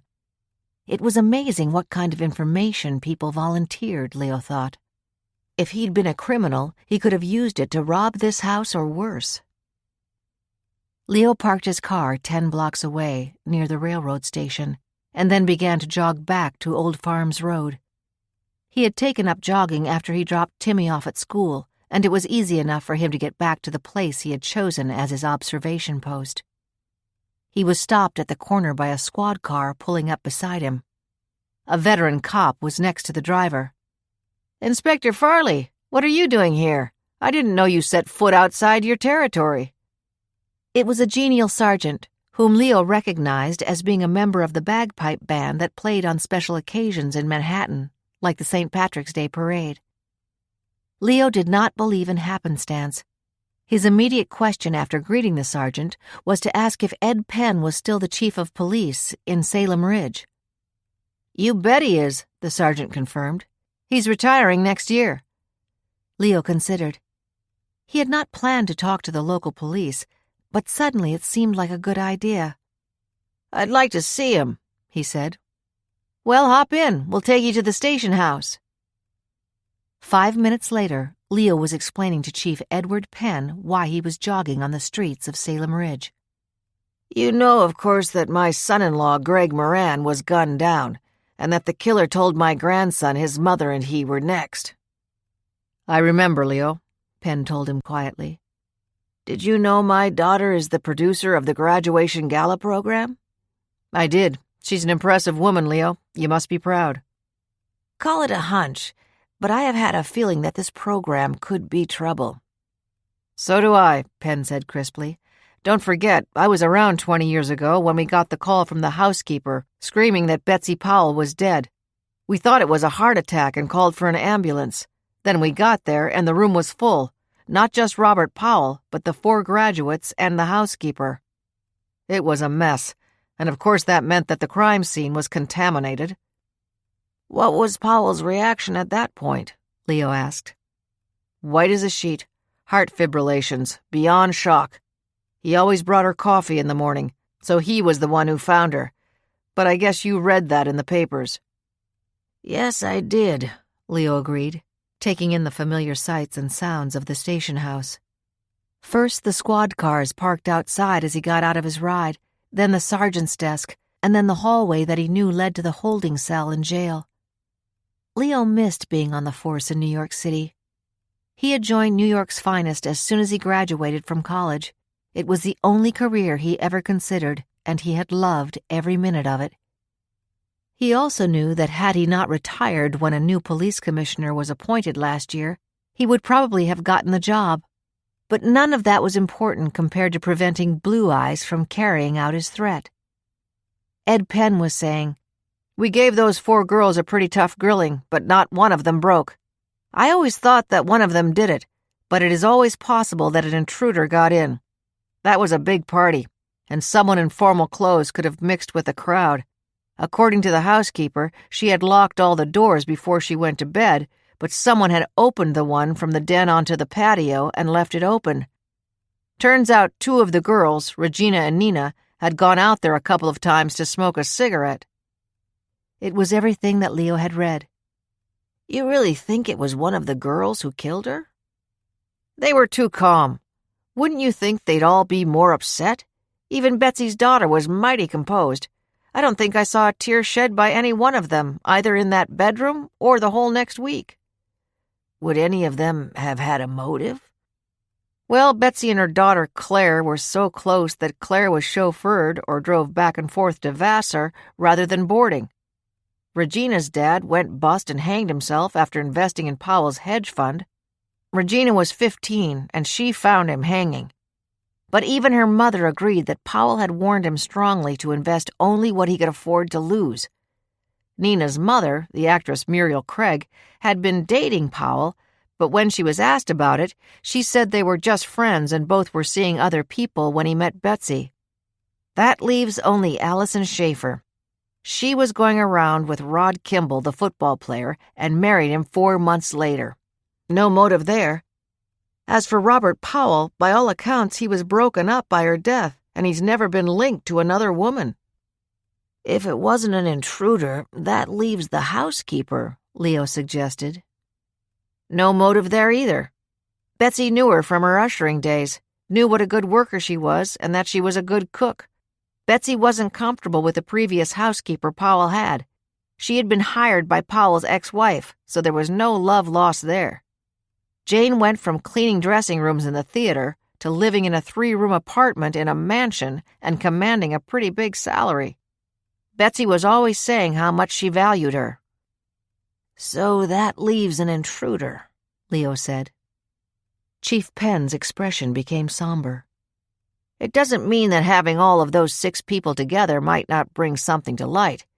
If it was one of them, that person is going to make sure she doesn't raise any suspicion now, or that one of the others might have known something that didn't come out before.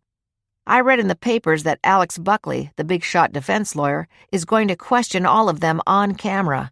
The idea is for each of them to convince a national audience that she isn't guilty. Leo sensed that it was time for him to reveal why he was jogging in Salem Ridge some 20 miles from his home. I've always thought that getting those people together, in essence to relive that murder, was a bad idea. But you know how we cops have hunches. Sure I do. We'd be out of luck if we didn't have them. I have a hunch, make that a premonition, that my son-in-law's killer, Blue Eyes, as my grandson described him, might think that this is the perfect time for him to try to kill my daughter. Leo ignored the startled expression on the other man's face. It's been 5 years. Lori has had a lot of publicity about this program. Her picture has been in the media. On Twitter, people have been giving their opinions of who might be guilty of Betsy Powell's murder. Wouldn't it make sense for the psychopath who killed Greg and threatened Lori and Timmy to make his move now? Can you see the headlines if he succeeded? I can, but how do you plan to prevent it, Leo? Have an observation post on the grounds of the house next door. I checked, and the residents are away. I'll watch for someone trying to sneak in over the back fence of the property. From what I've seen, that would be the only way an intruder would get in. What if he tried to mingle with the television crew? Is that possible? Lori runs a tight ship. All the crew is on the lookout for the paparazzi. Any one of them would recognize a stranger in a minute. So what happens if you see someone climbing over the fence? I'm there before he gets over it, Leo shrugged. It's the best I can do. No one is going to get inside the house while they're filming there. Crew members will be guarding to make sure someone doesn't come in and spoil a scene. They wrap up at about 6 o'clock and I'll take off. But I can't let Lori know I'm around her. She'd be furious. This program will either enhance her career, or if it doesn't work, cost her her job. Leo was quiet, then said seriously, "So, Ed, now you know why I'm jogging through your town." He saw a pensive look cross Penn's face. "Leo, we're going to work with you. It won't seem unusual for a squad car to drive by the Powell estate every 15 minutes or so on both the front and back roads. His property goes to the next street. If we see a car parked anywhere around the Powell place, we'll run the license plate. If we see anyone walking, if we don't know him, we'll check who he is." Leo's heart surged with gratitude, and he stood up. "And of course, this may all be unnecessary. My son-in-law's murderer may be on another continent right now." "And he may not be," Chief Edward Penn said. Then he rose from his chair, reached across his desk, and gripped Leo's hand. 23. Alex Buckley rushed to Nina and knelt over her. Checking her heartbeat, he made sure she was breathing. After their initial shocked silence, the others pushed back their chairs. Muriel, genuinely pale, clutched Robert Powell's arm, then leaned over her daughter. Nina's eyes fluttered. "She's all right," Alex said, "but give her air." "Betsy," Nina moaned. "Betsy." Laurie's eyes turned to look at Claire, who had not moved from the doorway. It seemed to her that there was something of a triumphant expression on her face. Laurie had seen enough pictures of Betsy to guess that Claire had deliberately done everything possible to enhance her startling resemblance to her mother. Alex picked Nina up, carried her into the den, and laid her on the couch. The others followed him as Jane came running in with a cold towel, which with expert fingers she folded on Nina's forehead. "Someone call a doctor!" Muriel screamed. Nina, talk to me." "Betsy," Nina murmured. "She came back." Then, as Nina looked around, Muriel swooped down and clasped her face with both hands. "Nina, baby, it's all right." With a sudden, violent motion, Nina pushed her mother away. "Take your hands off me," she snapped in a voice that was trembling with emotion. "Take your miserable hands off me." And then she began to sob. "Betsy came back from the dead. She came back from the dead." 24. Blue Eyes watched with avid interest as Laurie Moran, clearly in charge now, directed the sequence of the filming. "She's very efficient," he decided, watching her check the cameras to see if the angle was what she wanted. At one point she beckoned to him, and Bruno went scurrying over. She smiled briefly and asked him to remove the extra plants he had put in early this morning. "They're lovely," she said, "but they weren't here when we photographed last week." Bruno apologized profusely, even while he felt the thrill of being so near his prey. "She's so pretty," he thought. "It would be a shame to spoil that beautiful face." He wouldn't do it. But as he was standing so close to her, a new and wonderful plan began to form in his mind. Months earlier, he had hacked into Leo Farley's computer and phone, and since then he had known everything there was to know about his, Laurie's, and Timmy's activities. The computer courses he'd taken online had really paid off, he thought now. He knew that Timmy was now in Camp Mountainside in the Adirondacks, and that it was only a 4-hour drive from here. Timmy's entire schedule of activities at the camp was on Farley's computer, and what was most interesting was that the hour between 7 and 8 p.m. was free time, when the campers were allowed to make or receive one phone call. That meant that after 8 p.m., Laurie would not expect to speak to Timmy for another 23 hours. How could he get the director of the camp to let him take Timmy away without arousing suspicion? Blue Eyes pondered that question as he kept himself in the background, always ready to repair the slightest hint of damage to the lawn or shrubbery. He even chatted a bit with the man and woman who were always close to Laurie, Jerry and Grace, young both of them, the world ahead of them. He hoped for their sakes that they weren't too near Laurie when her time to die arrived. Which it would. Oh, yes, It was with regret that Blue Eyes watched the equipment be put away for the day. From the talk around him, he knew that they'd be back at 8 o'clock tomorrow, and at that time they'd start filming the graduates. Always anxious to stay under the radar as instructed, he phoned the office of Perfect Estates and gave the secretary 15 minutes' notice to pick him up. When the van arrived, Blue Eyes was not pleased to see that Dave Kappa was behind the wheel. Dave was too nosy. "So, Bruno, where'd you come from? Was you always in landscaping? The wife and I would like to have you over for dinner any night at all, up to you. You and I know she'll squeeze your brains to hear everything about those 4 grads. Which one do you think did it?" "Why don't we make it a day or so after they wrap up here?" Blue Eyes suggested. "By then," he thought, "with any luck, I'll be gone and you and your wife will have plenty to chew on." 25. "So, other than that, how did the day go?" Leo asked. He and Laurie were having a late dinner together at Neary's, their longtime favorite restaurant on East 57th Street. It was 8:30, and Laurie was visibly tired. She had just described the breakfast and Nina Craig's fainting spell to him, then Nina's reactions to her mother. "It actually went all right," Laurie said wearily. "Just all right?" Leo tried to sound casual as he reached for his glass and took another sip of wine. "No, I should say it went well," Laurie said slowly. "We open with a view of the house as though we're coming down the driveway. Alex Buckley was definitely the right choice for narrator. Then we show some tape of the graduation gala from 20 years back with the 4 graduates, none of them looking particularly happy." "How about Betsy Powell? Do you have much film of her interacting with the graduates?" "Not that much," Laurie admitted. "Most of the frames with her show her with her husband or talking to other adults.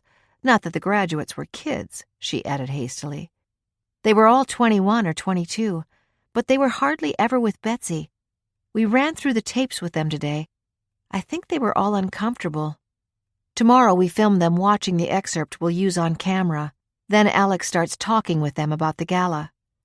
She sighed. "It sure has been a long day, and I'm starved. What about you?" "I'm ready to eat," Leo admitted. "What did you do all day now that your buddy is in camp, Dad?" Leo was prepared for the question. "Nothing much," he said, biting his tongue over the lie. "The gym, picked up a couple of sport shirts at Bloomingdale's, nothing fancy." He hadn't meant to say it, but involuntarily he added, "I miss Timmy, and it's only his first day away." "Me too," Laurie said fervently, "but I'm glad I let him go. He was looking forward to it so much, and as much as we miss him, he sounded great on the phone an hour ago." "I don't know why they limit those kids to 1 phone call a day," Leo grumbled. "Haven't they heard about grandparents?" Laurie realized that her father suddenly looked drawn and gray. "Are you all right?" she asked anxiously. "I'm fine." "Dad, I should have thought to get home in time to share Timmy's call with you. I promise I will tomorrow." They both sat thoughtfully, each with their own feelings about Timmy being so far away and without Leo's careful supervision. Laurie glanced around the room. As usual, virtually every table was filled. The conversations were lively, and everyone looked as if they were having a good time. "Are they all as free from stress as they seem to be?" she wondered. "Of course they're not," she told herself. "Scratch the surface, and everyone has some sort of problem."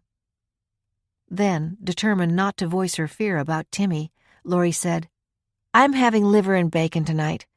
Timmy doesn't like it, and I love it." "I'll join you," Leo decided and waved away the menu when a smiling Mary, one of Neary's longtime waitresses, approached them. "We both know what we want, Mary," he said. "Peace of mind," was Laurie's immediate thought. "And that's not in the cards for us now. Or maybe ever." 26. They were finally all gone. By the end of the day, Jane could tell that Mr. Powell was sick of his guests. The minute the last car drove away, he walked into the den and Jane followed to ask if he wanted a cocktail. "Jane, you read my mind," he said. "A Scotch, and make it a strong one." For dinner she had planned his favorite meal of salmon, asparagus, a green salad, and sherbet with fresh pineapple. When he was home, he liked to eat at 8 o'clock in the small dining room. But tonight he did not finish his dinner, nor did he pay his usual compliment about how good it was. Instead he said, "I'm not very hungry. Skip dessert." Then he got up and retreated back into the den. Jane had the table cleared and the kitchen in its usual shining order in just a few minutes.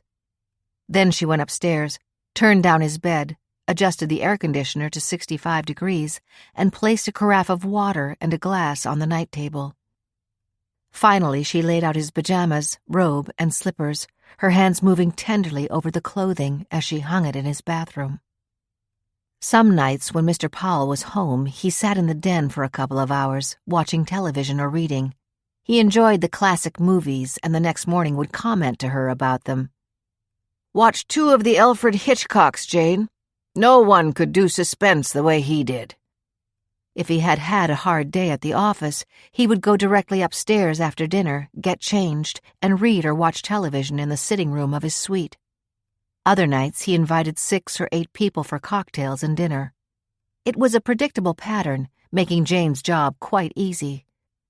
The evenings that worried her were those when he went out and she saw in his appointment book that he was taking a woman to the club.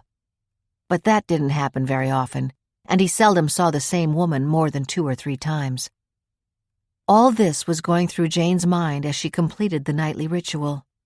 Jane's final task of the day, when Mr. Powell was home alone, was to look in on him and see if there was anything else he needed before she retired to her apartment. Tonight he was sitting in the big chair in his den, his feet on the hassock, his elbows on the arms of the chair, his hands folded. The television was not on, and there was no sign of a book or magazine next to him. "Are you all right, Mr. Powell?" she asked him anxiously. "Just thinking, Jane," he said as he turned to face her. "I assume all the bedrooms are kept fresh?" Jane tried not to bristle with annoyance at the suggestion that any room in the house wasn't in perfect order. "Of course they are, sir," she said. "Well, just recheck them. As you know, I have to ask the participants to stay overnight tomorrow night. We will have a celebratory brunch before we send them on their way." He raised his eyebrows and smiled a secretive smile that he did not share with Jane. "That should be very interesting, don't you think, Jane?" 27. Josh Damiano lived across town, just 15 minutes from the Powell estate, but in an entirely different world. Salem Ridge was a village on Long Island Sound, adjacent to the wealthy town of Rye. It had been settled in the late 1960s by people of medium income moving into the Cape Cod and split-level houses developers had built. But the unique location, only 22 miles from Manhattan and on Long Island Sound, attracted the interest of realtors. Property values began to soar. The modest homes were bought and torn down, replaced by replicas of the kind of mansion Robert Powell had built. A few owners held out. One of them was Margaret Gibney, who liked her house and didn't want to move. After her husband's death, when she was 60, Margaret renovated the upstairs floor of her Cape Cod into an apartment. Josh Damiano was her first and only tenant. Now 80, Margaret thanked heaven every day for the quiet, pleasant man who took out the garbage unasked and even used the snowblower for her if he was home. For his part, Josh, after a young marriage to his high school sweetheart that had lasted 14 unpleasant years, was delighted with his living arrangement and his life. He respected and admired Robert Powell. He loved his job of driving for him. Even more, he loved taping the conversations of executives when Mr. Powell sent him in the Bentley to pick up one or more of them for meetings or luncheons. Even if alone, a passenger's cell phone conversation was often helpful to Powell. When there was a particularly interesting conversation, like talking about insider trading, Josh would play it back for that executive and offer to sell it to him. He didn't do it much, but it proved to be very lucrative.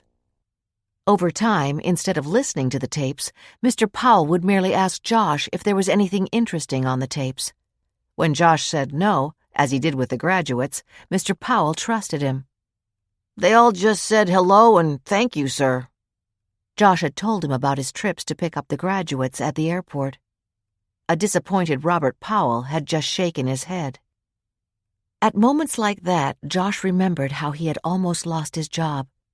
He had been working for Mr. Powell for only a few months when Betsy Powell died. His impression of her had instantly been unfavorable. "Who does she think she is, the Queen of England?" he would think, as she waited imperiously for him to extend his hand and help her into the car. A week before she died, he heard her say to Mr. Powell that she thought Josh was too familiar and lacked the dignity required of a servant. "Haven't you noticed how he slouches when he opens the door for us? He should know enough to stand up straight." That rattled Josh, who had settled into his new job and liked it. It had been all he could do to act shocked and saddened by Betsy's demise. In fact, he had breathed a sigh of relief that she was no longer around to fill Mr. Powell's ears about his supposed lack of dignity. The day of the breakfast, Mr. Powell had had him pick up Claire Bonner.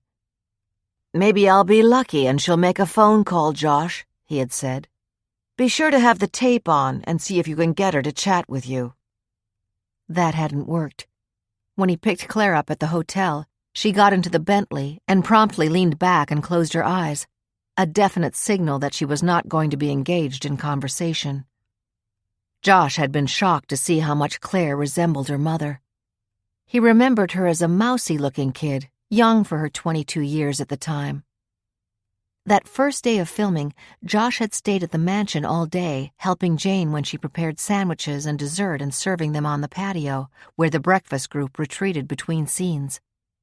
When everyone left, Mr. Robb told him to go home and to pick up Claire in the morning again. "Try to talk to her, Josh," Mr. Robb instructed. "Say how much you liked her mother, even though I know you didn't." At 6 o'clock, Josh drove his own car home.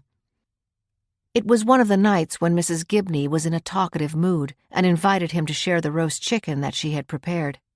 That happened about once a week, and usually Josh was happy to accept. Mrs. Gibney was a good cook. But tonight he had things on his mind, and he thanked her, saying he had had an early dinner. It was a lie, but he wanted to think. In his pocket he had copies of the tapes he had made in the car of Nina Craig and her mother, Allison Schaefer and her husband, and Regina Kalari on the phone with her son. It was obvious that none of those women would want the tapes to be heard by either Mr. Powell or the police. They had agreed to come here to try to finally clear themselves from being under suspicion in Betsy's death, but each of the tapes revealed a motive for them to have killed Betsy. They were all getting money for being on the program, a lot of money. Suppose they paid him to destroy the master. Each would be horrified to know their motives were caught on tape, loud and clear. If they suggested that he could have made copies, he had an answer prepared. "I have one copy of your tape, just to be sure you don't destroy the original," he would say. "You could go to Mr. Powell or the police. I'd be fired in one case, arrested in the other." He had figured out his suggested price, $50,000, only 1/6 of the $300,000 they would all be collecting. It should work. They were all scared. He could sense it while he was serving them on the patio. Josh wanted to build up his nest egg. He'd taken Mr. Powell to the cancer doctor a number of times. He had a hunch that Mr. Powell was sicker than anyone suspected. If anything happened to him, Josh knew he was in the will for $100,000. But adding $150,000 to that wouldn't hurt. Now, if he could only get something on Claire. 28. George Curtis drove the 4 blocks to his home, outwardly composed, but inwardly in a state of emotional exhaustion. Rob Powell was toying with him. Rob knew about him and Betsy, George was sure of it. He thought about Laurie Moran, the producer, discussing the sequence of filming the next day. She had thanked him in particular for participating in the program. "I know how busy you must be, Mr. Curtis," she said. "Thank you for giving up your day to be with us. I know there was a lot of waiting around while we set up for the shooting. Tomorrow we'll film you standing in front of the backdrop of clips of the gala, then being interviewed by Alex Buckley about your memories of that night." Memories, George thought as he turned into his driveway. Memories. That was the night Betsy had given him an ultimatum. "Tell Isabel you want a divorce like you promised, or pay me $25 million to stay with Rob and keep my mouth shut. You're a billionaire, you can afford it."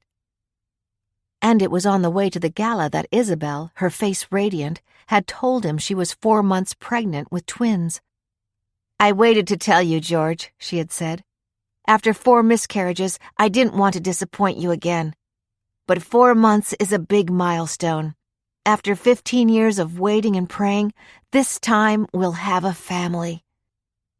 "Oh my God," was all he could say. "Oh my God." I was thrilled and terrified, George thought. I asked myself how I could ever let myself get involved with Betsy, my best friend's wife. It had all started in London. George was there for a business meeting with the European director of the Curtis fast food restaurant chain that his father had founded in 1940. Rob and Betsy Powell were in London at the same time, and they too were staying at the Stanhope Hotel in an adjoining suite. Rob flew to Berlin overnight. I took Betsy to dinner, then back at the hotel, she suggested having a nightcap in my suite, George remembered. She never left that night. It was the beginning of a 2-year affair. Isabel and I were growing apart, George thought as he parked the car in front of the house.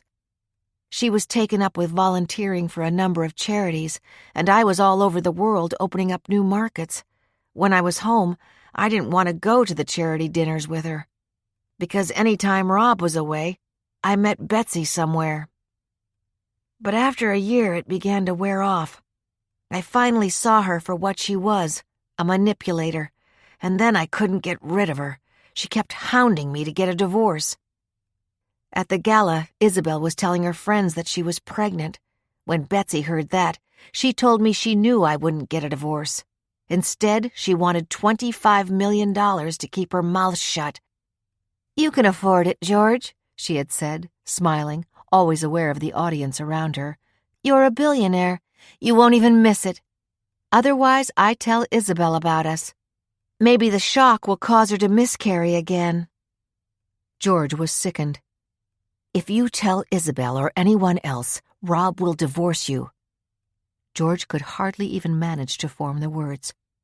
"And I know your prenup leaves you with almost nothing."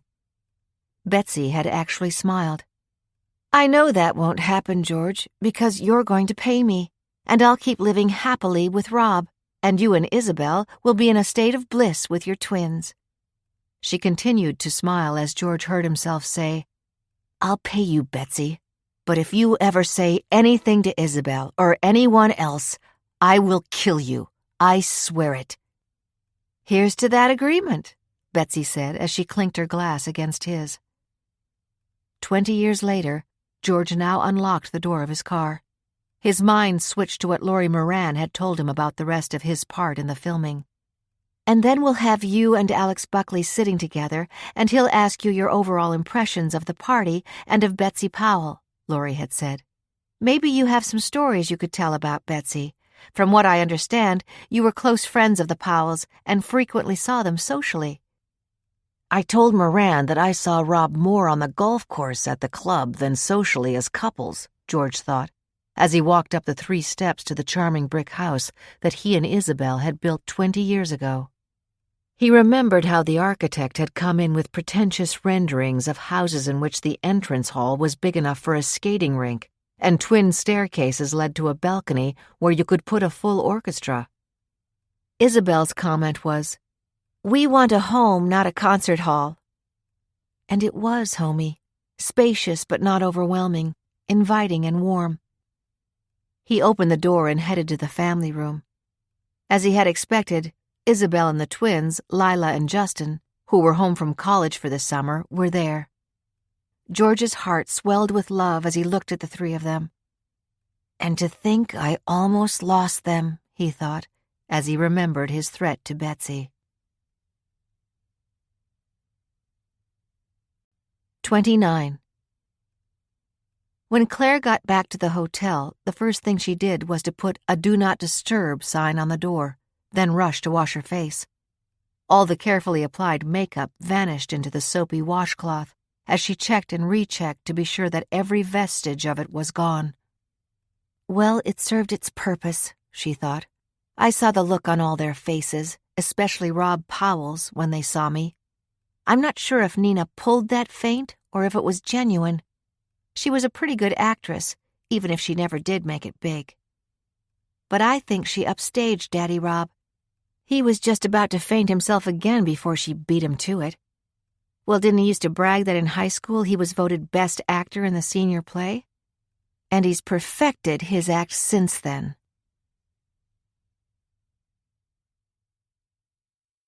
30. Nina could see the look of disappointment on her mother's face when Rob didn't extend an invitation to dinner. But in the car, Muriel pointed out that he had referred more than once to the good times they had had together. That much is true, Nina acknowledged to herself. As they got off the elevator in the hotel, Muriel asked, "Did you see the chandelier? It must be worth $40,000. How do you know? I saw one like it when we were in Venice for background scenes." Fitting, Nina thought. Now as an actress, you're in the background again. "Did you see how that housekeeper acted as if we were a bunch of intruders?" "Mom, I remember her from the time we were growing up. Jane always looked as if she disapproved of everyone except Betsy." Nina hesitated, then added sarcastically, "I mean, Mrs. Powell. That's what Jane was forced to call her, even though they'd worked together for years." "Well, I certainly would have made her call me Mrs. Powell instead of Muriel," her mother snapped, "if I had married Rob."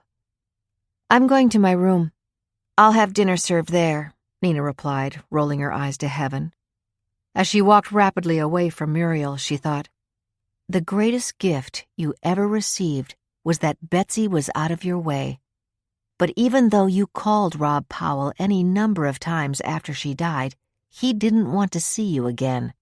And now it's obvious to me that he's just toying with you. Will you ever learn?" 31. Regina was barely in her hotel when she received a telephone call from Zach from London. He got directly to the point. "Mom, please be honest. Did you bring that letter with you?" Regina knew there was no use in lying. "Yes, I did. I'm sorry, Zach. I lied to you because I didn't want you to be upset." "Then, Mom, I have to tell you, I destroyed the copy you had. I've been wanting to tear that letter up ever since you told me about it. I would have torn up the original, too, but I couldn't find where you put it." "Zach, it's okay. I know you're right, and after this week, I will destroy it. Or if you want, I'll let you burn it. That's a promise." "Awesome, Mom. I'll hold you to that." They exchanged I love yous, then said goodbye. Regina raced to the dresser where she'd left her pocketbook, opened it, and with trembling fingers reached for her wallet. She had known when she arrived at the Powell estate that she should not have carried the letter with her. She opened the secret flap in her wallet where she had carefully folded the letter. It was empty. Whoever had taken it must have suspected she might be carrying something important, or else had gone through all the pocketbooks that had been left on the patio table for the same reason.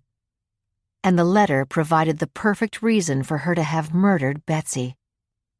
Frantically, she dumped her pocketbook on the table and rummaged through the contents, hoping against hope that somehow she would find it.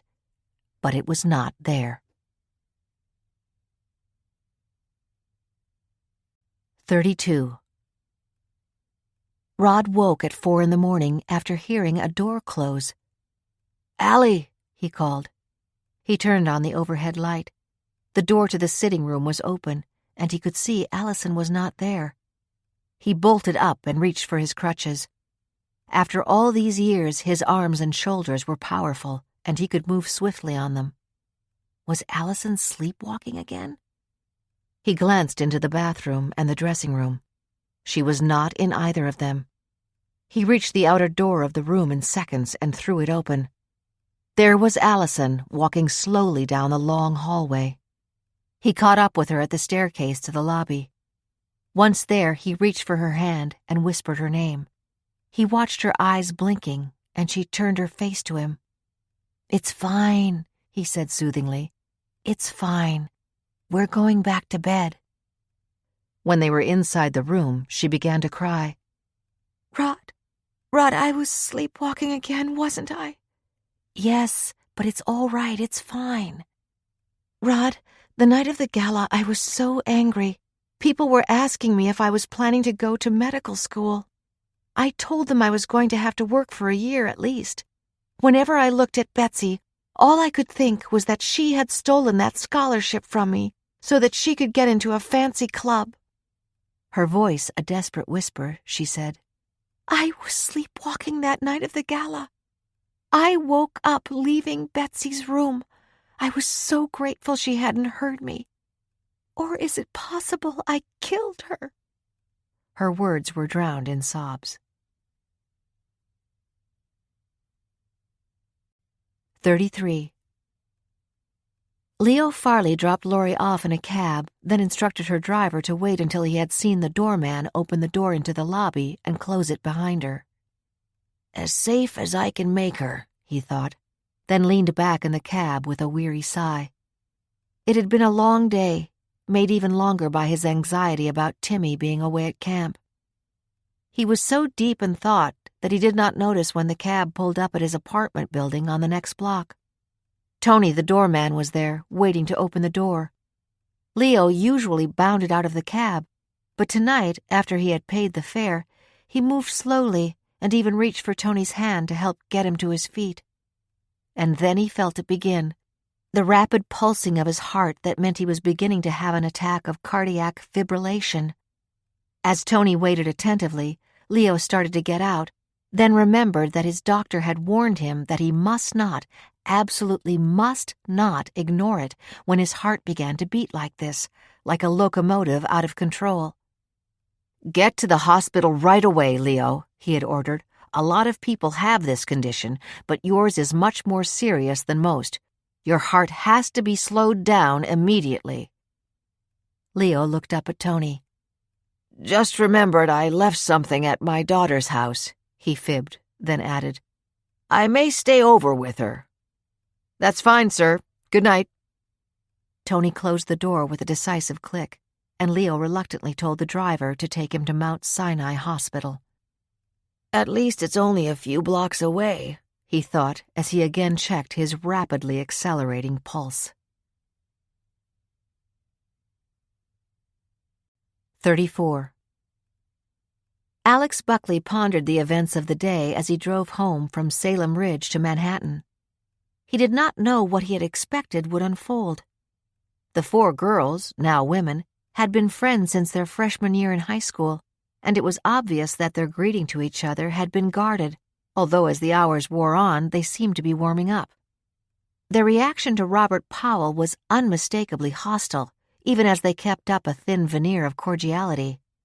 Years of interrogating witnesses had given Alex the ability to cut through the surface of what someone was saying and study their eyes and body language. What he concluded from all four graduates today was that they despised Robert Powell. The question was, why? Alex would bet the animosity began more than 20 years ago. Then why did they go along with the graduation gala? Even if my best friend wanted to share his graduation party with me, I wouldn't have done it if I hated his father, Alex thought. And that raised another question. How did they feel about Betsy Bonner Powell? If one of the four had killed her, there had to be a compelling motive for her to seize the opportunity to stay overnight in the Powell home. These questions Alex began to sort in his head as he pulled the car into his garage and went to his apartment. Ramon was quick to hear his key turn the lock in the door. He appeared in the foyer, a smile on his face. "Good evening, Mr. Alex. I hope you had a good day?" "Let's call it an interesting day," Alex said, returning the smile. "I'm going to change right away. I certainly didn't need to wear a tie and jacket today. It was hot outside." The apartment was comfortably cool, and as usual his closet was a masterpiece of precision, thanks to Ramon, who hung every jacket and shirt and tie in color groupings. Alex's trousers were placed in the same orderly pattern. Now Alex changed into a short-sleeved sports shirt and khakis. Then he washed his hands, splashed water on his face, and decided that what he wanted was a cold beer. As he passed the dining room, he saw that the table was set for two. "Ramon, who's coming?" he asked as he opened the refrigerator door. "I don't remember inviting anyone." "I didn't have a chance to tell you, sir," Ramon replied as he prepared a small plate of hors d'oeuvres. "Your brother should be here any minute. He has an appointment in New York in the morning." "Andrew's coming. That's great," Alex said sincerely, although he had a fleeting moment of disappointment, since he had intended to jot down all his impressions of the day over dinner. But Andrew knew today was the beginning of the filming and would probably have lots of questions. Questions could be useful in drawing out facts. "If anyone should know that, it's me," Alex thought. His first sip of beer coincided with the sound of chimes announcing Andrew's arrival.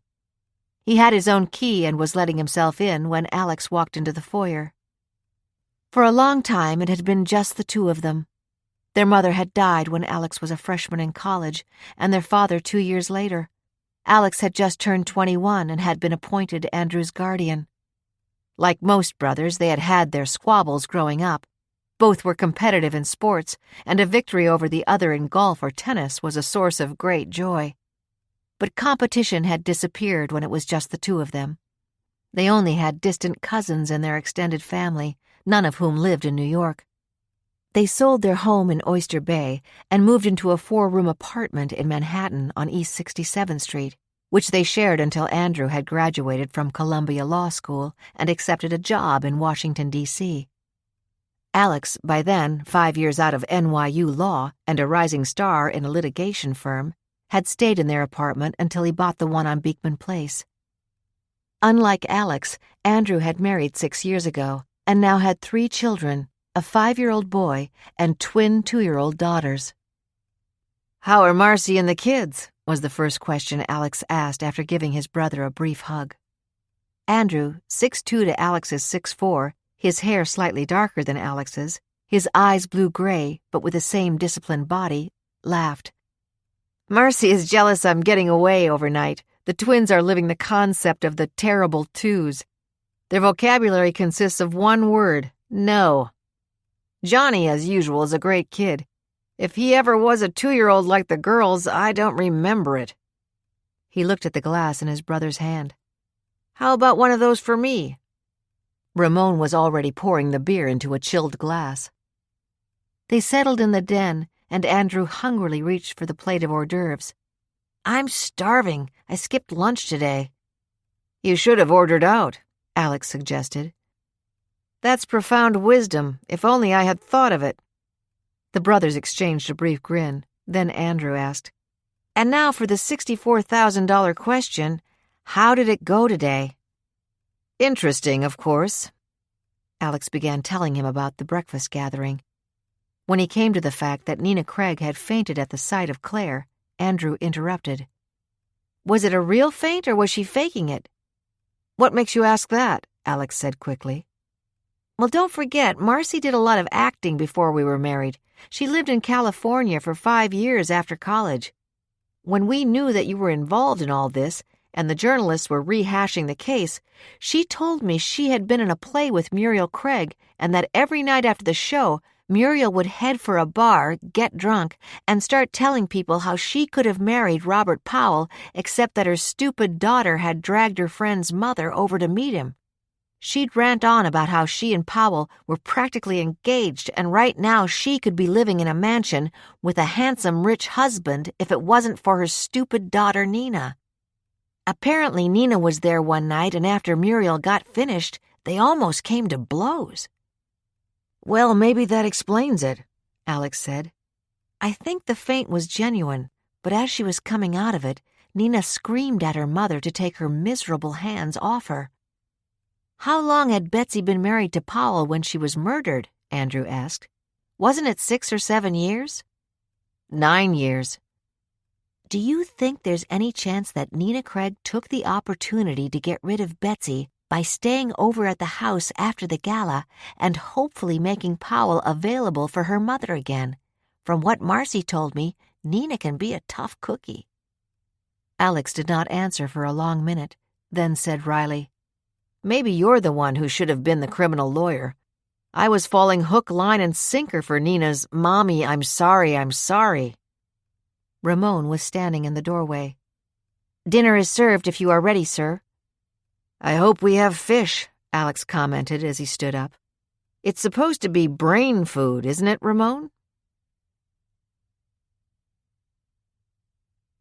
35. Laurie had set the alarm for 6 o'clock, but woke at 5:30. A glance at the clock on her night table told her that she had the luxury of lying in bed for another half hour.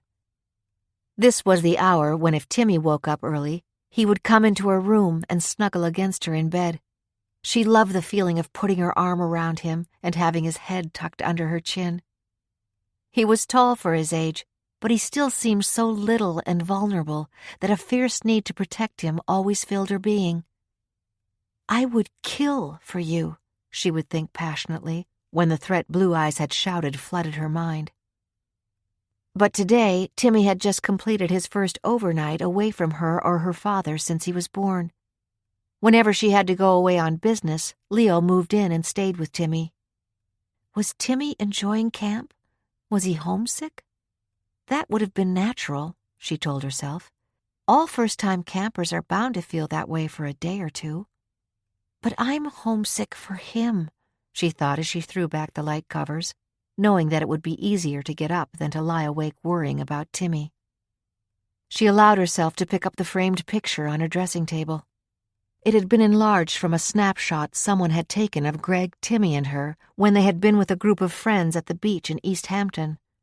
It was the last picture of the three of them. Greg had been shot a week later. Laurie ran the tip of her finger over Greg's face, a gesture that she had made hundreds of times in the last 5 years. She sometimes fantasized that one day, instead of the flat surface of the print, she would feel Greg's face, that she would run her fingers along the outline of his mouth and feel it curve into a smile.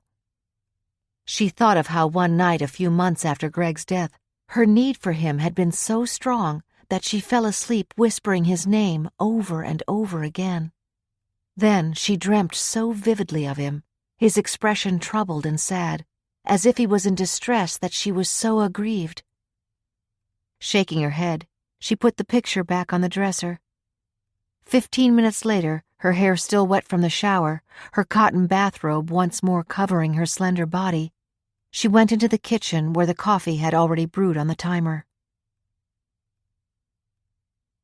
Jerry and Grace picked her up at 7:45.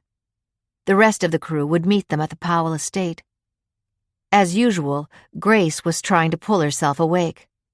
I went to bed at 10 o'clock, she told Laurie, and then I couldn't sleep. I was trying to figure out which one of them might have killed Betsy Powell. What's your conclusion? Laurie asked. Any one of them or all of them banded together. The 4 graduates, I mean. Like in Murder on the Orient Express. They all took turns stabbing the guy who had kidnapped the baby. Grace, even for you that's over the top, Jerry said flatly. I say the housekeeper is guilty. She so obviously wishes we were all on planet Mars that I think it's more than the fact that her usual routine is interrupted. I think she's worried. What about you, Laurie? Laurie was pulling out her cell phone. She had heard the faint sound that indicated she had received a text message. It was from Brett Young.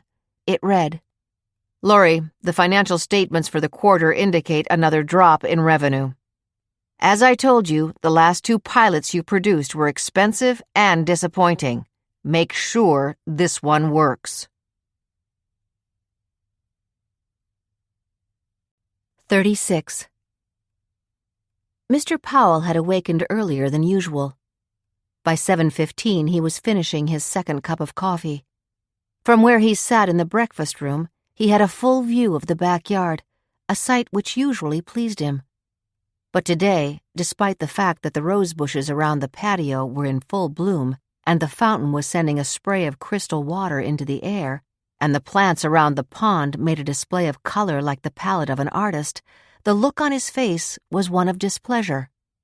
The film company had left 2 large vans pulled up to the side of the house and back, and Jane knew the sight of them was as displeasing to Rob as it was to her. Jane knew his moods. Last night he had seemed almost amused by the events of the day, like Nina Craig fainting and Muriel's obvious and flirtatious reminders about dates they had shared before Betsy entered the picture. How much did he know about George Curtis and Betsy, Jane wondered. She had been passing hors d'oeuvres at the gala 20 years ago when she had sensed the palpable tension between Curtis and Betsy, and had managed to sidle close behind him in time to hear his threat to Betsy. Jane knew that if Betsy succeeded in getting $25 million from Curtis, she probably would have hidden the money as she had the jewelry and continued with her life with Mr. Powell. "If you only knew how much I know about you," Jane thought as she firmly resisted the impulse to pat Mr. Powell on the shoulder. Should I remind him that he was the one who had agreed to all this, and suggest he go to the office for the day, since from what I gather, he would not be needed on camera today?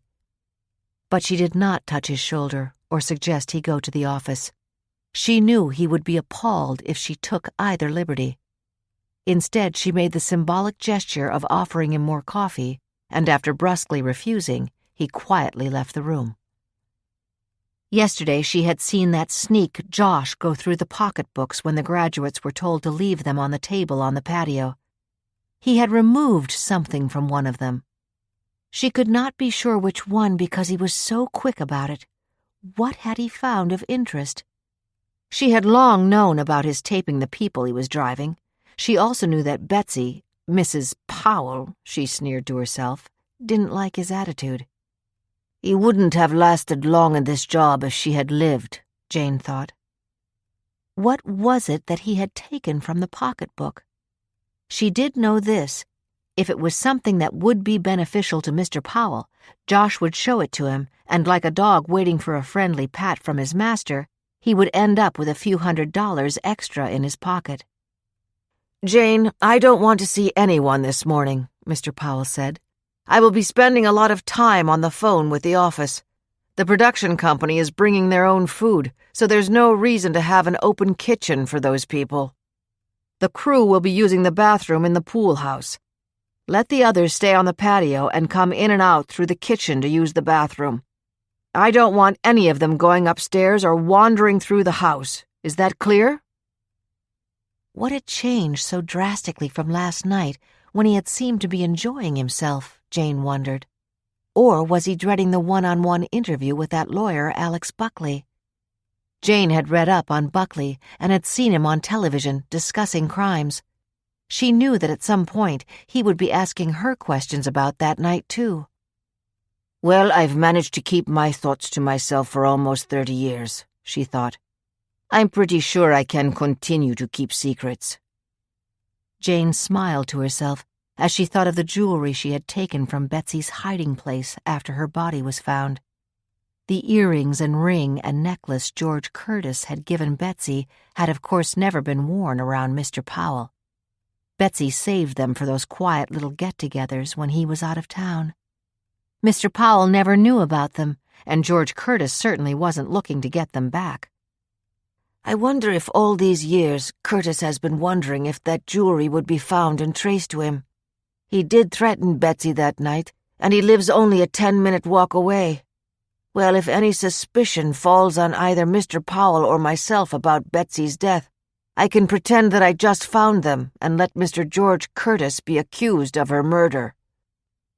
Satisfied with the reassuring presence of the jewelry well hidden in her apartment, Jane picked up the coffee cup that Robert Powell had put down when he left the room, and pressing it lovingly to her lips, finished the coffee he had left in the cup. 37. Claire had orange juice, coffee, and an English muffin sent up for breakfast. She was dressed and waiting long before the car arrived to pick her up and take her to the house where she had spent the 9 most miserable years of her life. She had deliberately dressed the way she usually dressed at home, a plain long-sleeved cotton shirt and black slacks. Today she did not put on makeup, nor, as was her custom at home, any jewelry. "I've been fading into the background all of these years," she thought. "When I was a child, my mother pushed me into it. Why should I change? Besides, it's too late for anything to change." There was only one satisfaction in Claire's life: her job as a social worker, dealing with domestic issues. She knew she was good at it, and it was only when she had helped to rescue women and children from unbearable circumstances that she had a sense of peace and fulfillment. "Why did I come back here?" she wondered. "What did I think I was going to get out of it? What did I think I was going to put to rest?"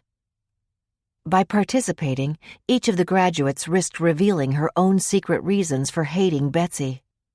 Claire knew what those reasons were and sympathized with all of them. She remembered how the other 3 had been her strength during the high school years. "When I was out with them," she thought, "I could almost forget everything. Now we're all afraid of what people might know about us. Will this program bring the truth to light, or will it simply be a messy rehash of painful memories and destroyed lives?"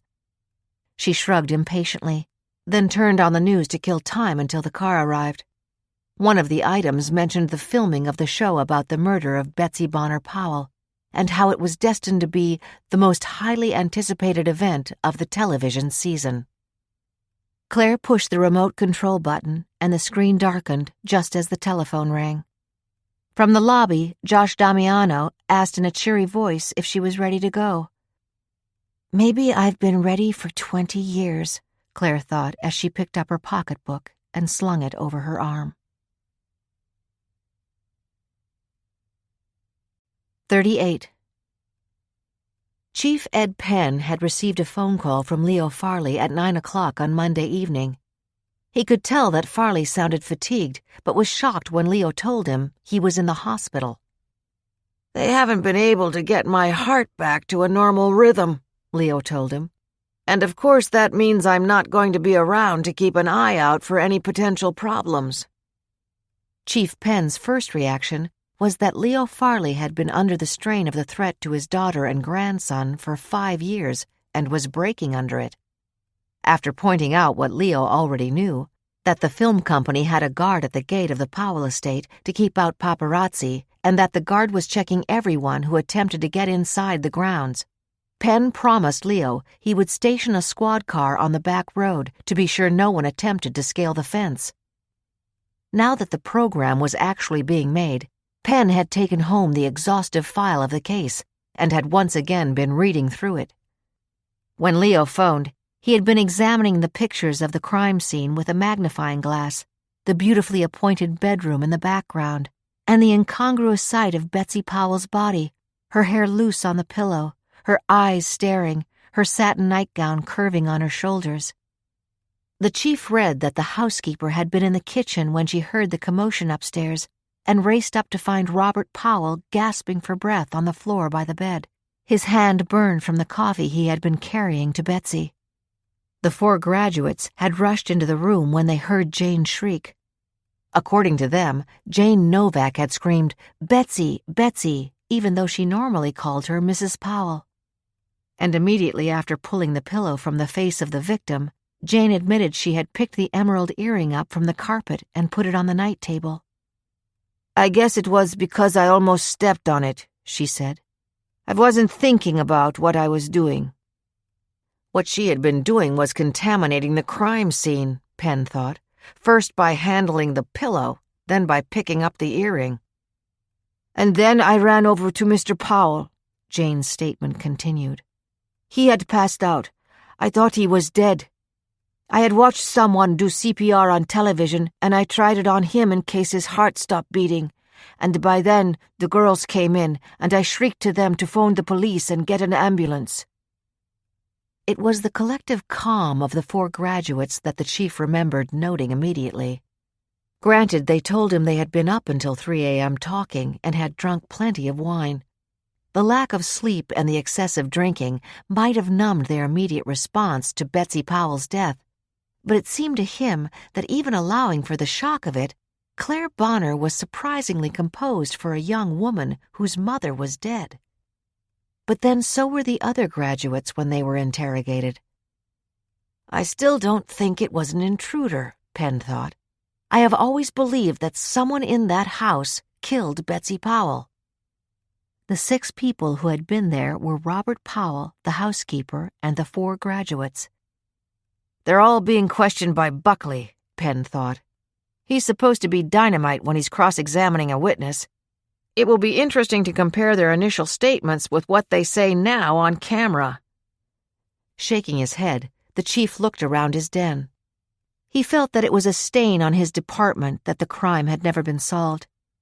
His eyes lingered on the wall with the many citations he and his department had earned over the years. There was another one he wanted.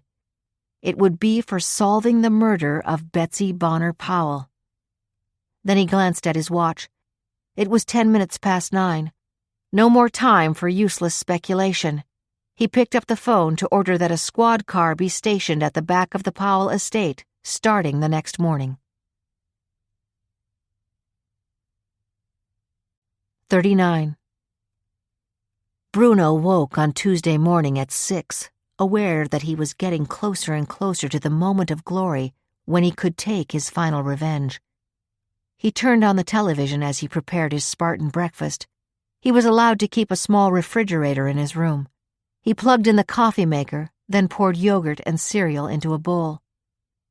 After the hard news and a dozen commercials, he heard what he was waiting to hear. "The pilot for the Under Suspicion series is presently being filmed at the estate of Robert Powell. 20 years after the graduation gala, the 4 honorees have gathered to appear on a television program to protest their innocence in the death of the beautiful socialite, Betsy Bonner Powell." Bruno laughed aloud, a raspy, mirthless sound. Yesterday he had spoken with one of the surprisingly talkative television crew. He had said that they would be filming today and tomorrow. Tonight the graduates would stay overnight. They would be on camera, seated in the den as they had been 20 years ago. Then tomorrow morning they would be filmed at the farewell breakfast. And while they were having breakfast, Bruno would emerge from the pool house with his rifle and take aim at her.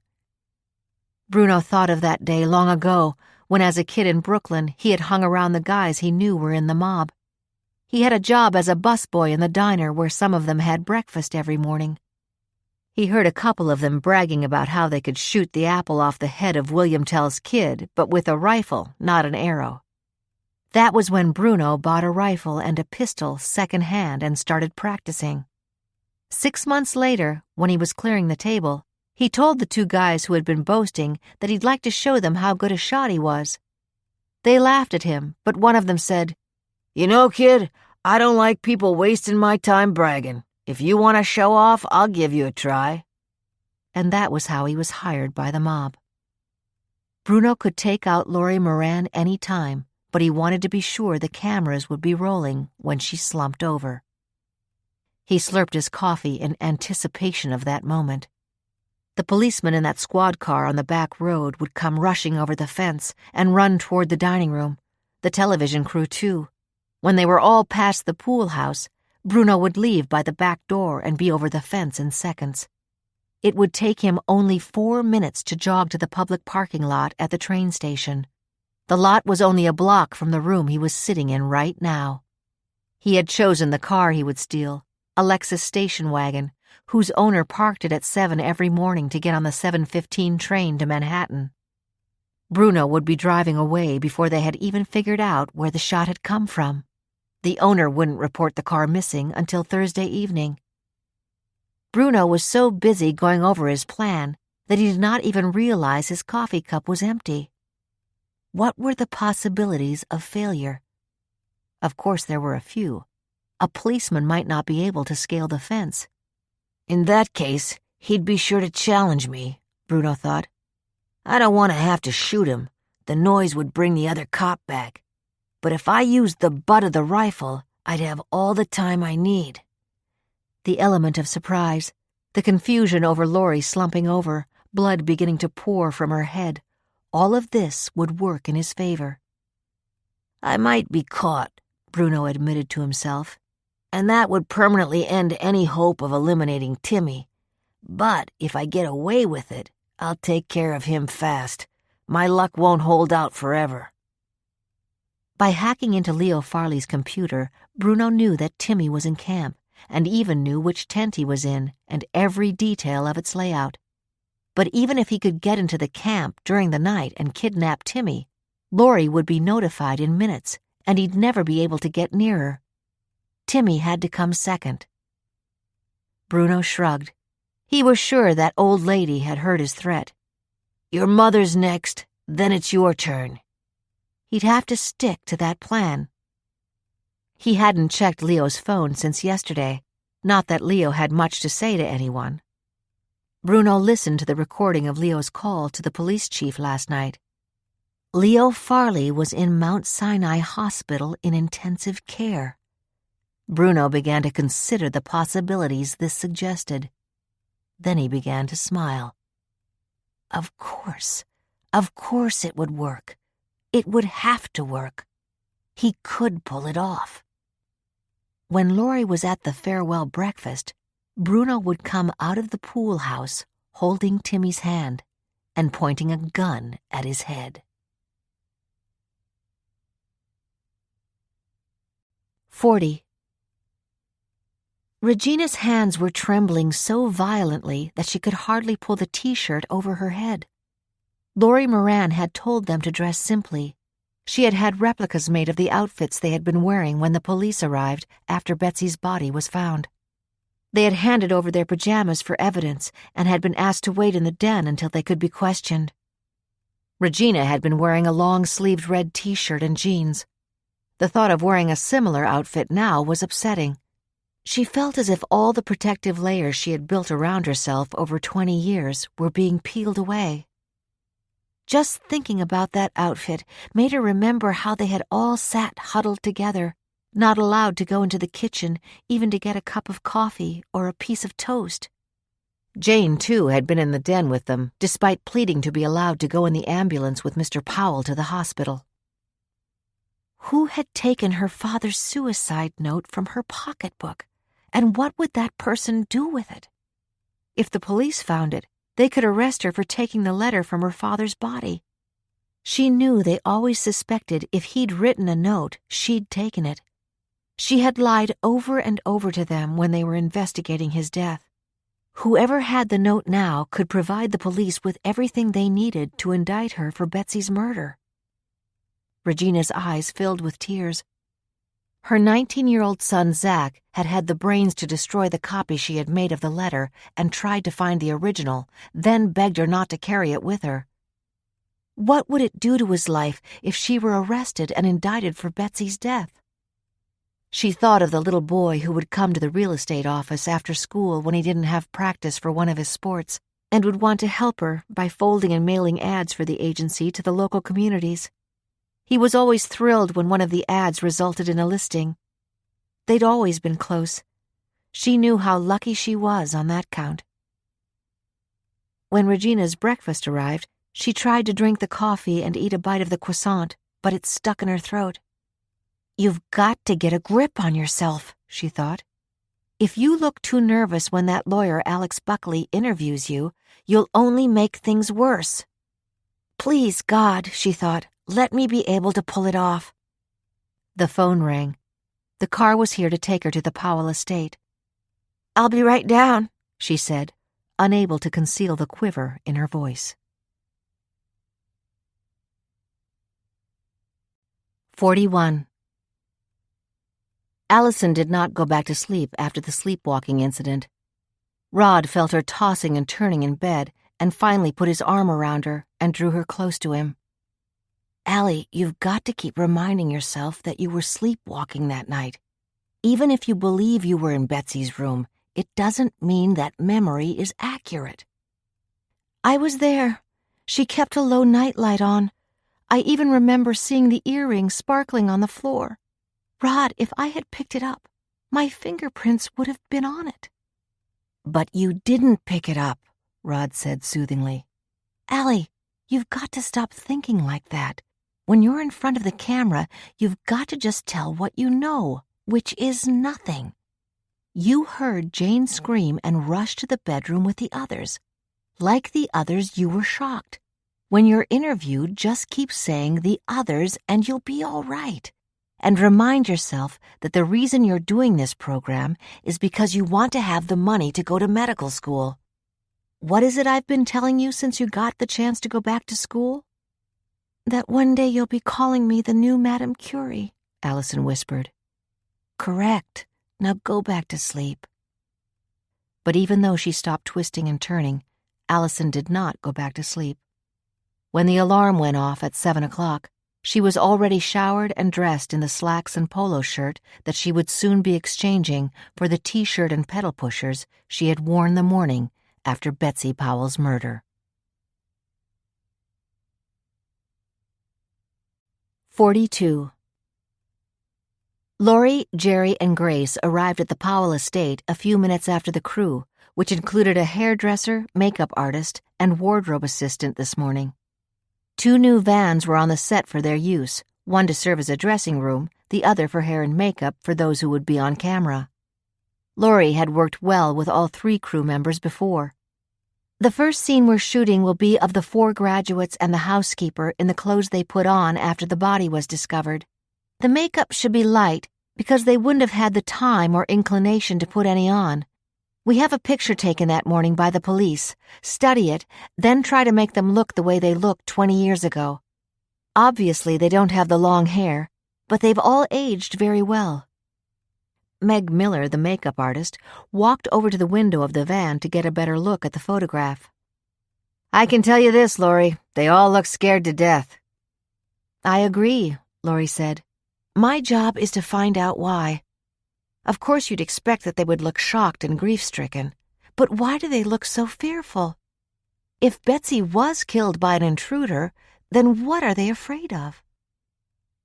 The scene would be shot in the den, where the police had directed the girls to wait that morning.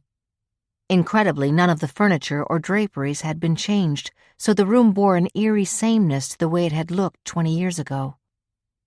On the other hand, Lori reasoned, my guess is that only Robert Powell has ever used that room in all these years. According to Jane Novak, the living room and dining room are where he does his entertaining when he has guests. From what she says, when he's alone after dinner, he either goes to the den and watches television or reads, or else he goes up to his suite. With only him living here, and the way Jane keeps this place up, it's no wonder there was no need to change the interior decorating. Or, she wondered, did Powell want to keep his home frozen in time, just as his wife left it? She had heard of people like that. She shivered as she walked quickly back to the den and entered by the patio door. The crew was setting up the cameras. There was no sign of Robert Powell. Jane had told them that he was in his office and would be there all morning. From the beginning, Powell had told her there was no need for him to compensate Jane equally. "I think I speak for her when I say we would both like a conclusion to this terrible business. Jane has always regretted the fact that after she locked all the doors for the night, the girls opened the one from the den. Then when they came back in from smoking on the patio, they left it unlocked. If that had not happened, an intruder might not have been able to get in." Maybe Powell and Jane are right, Lori thought.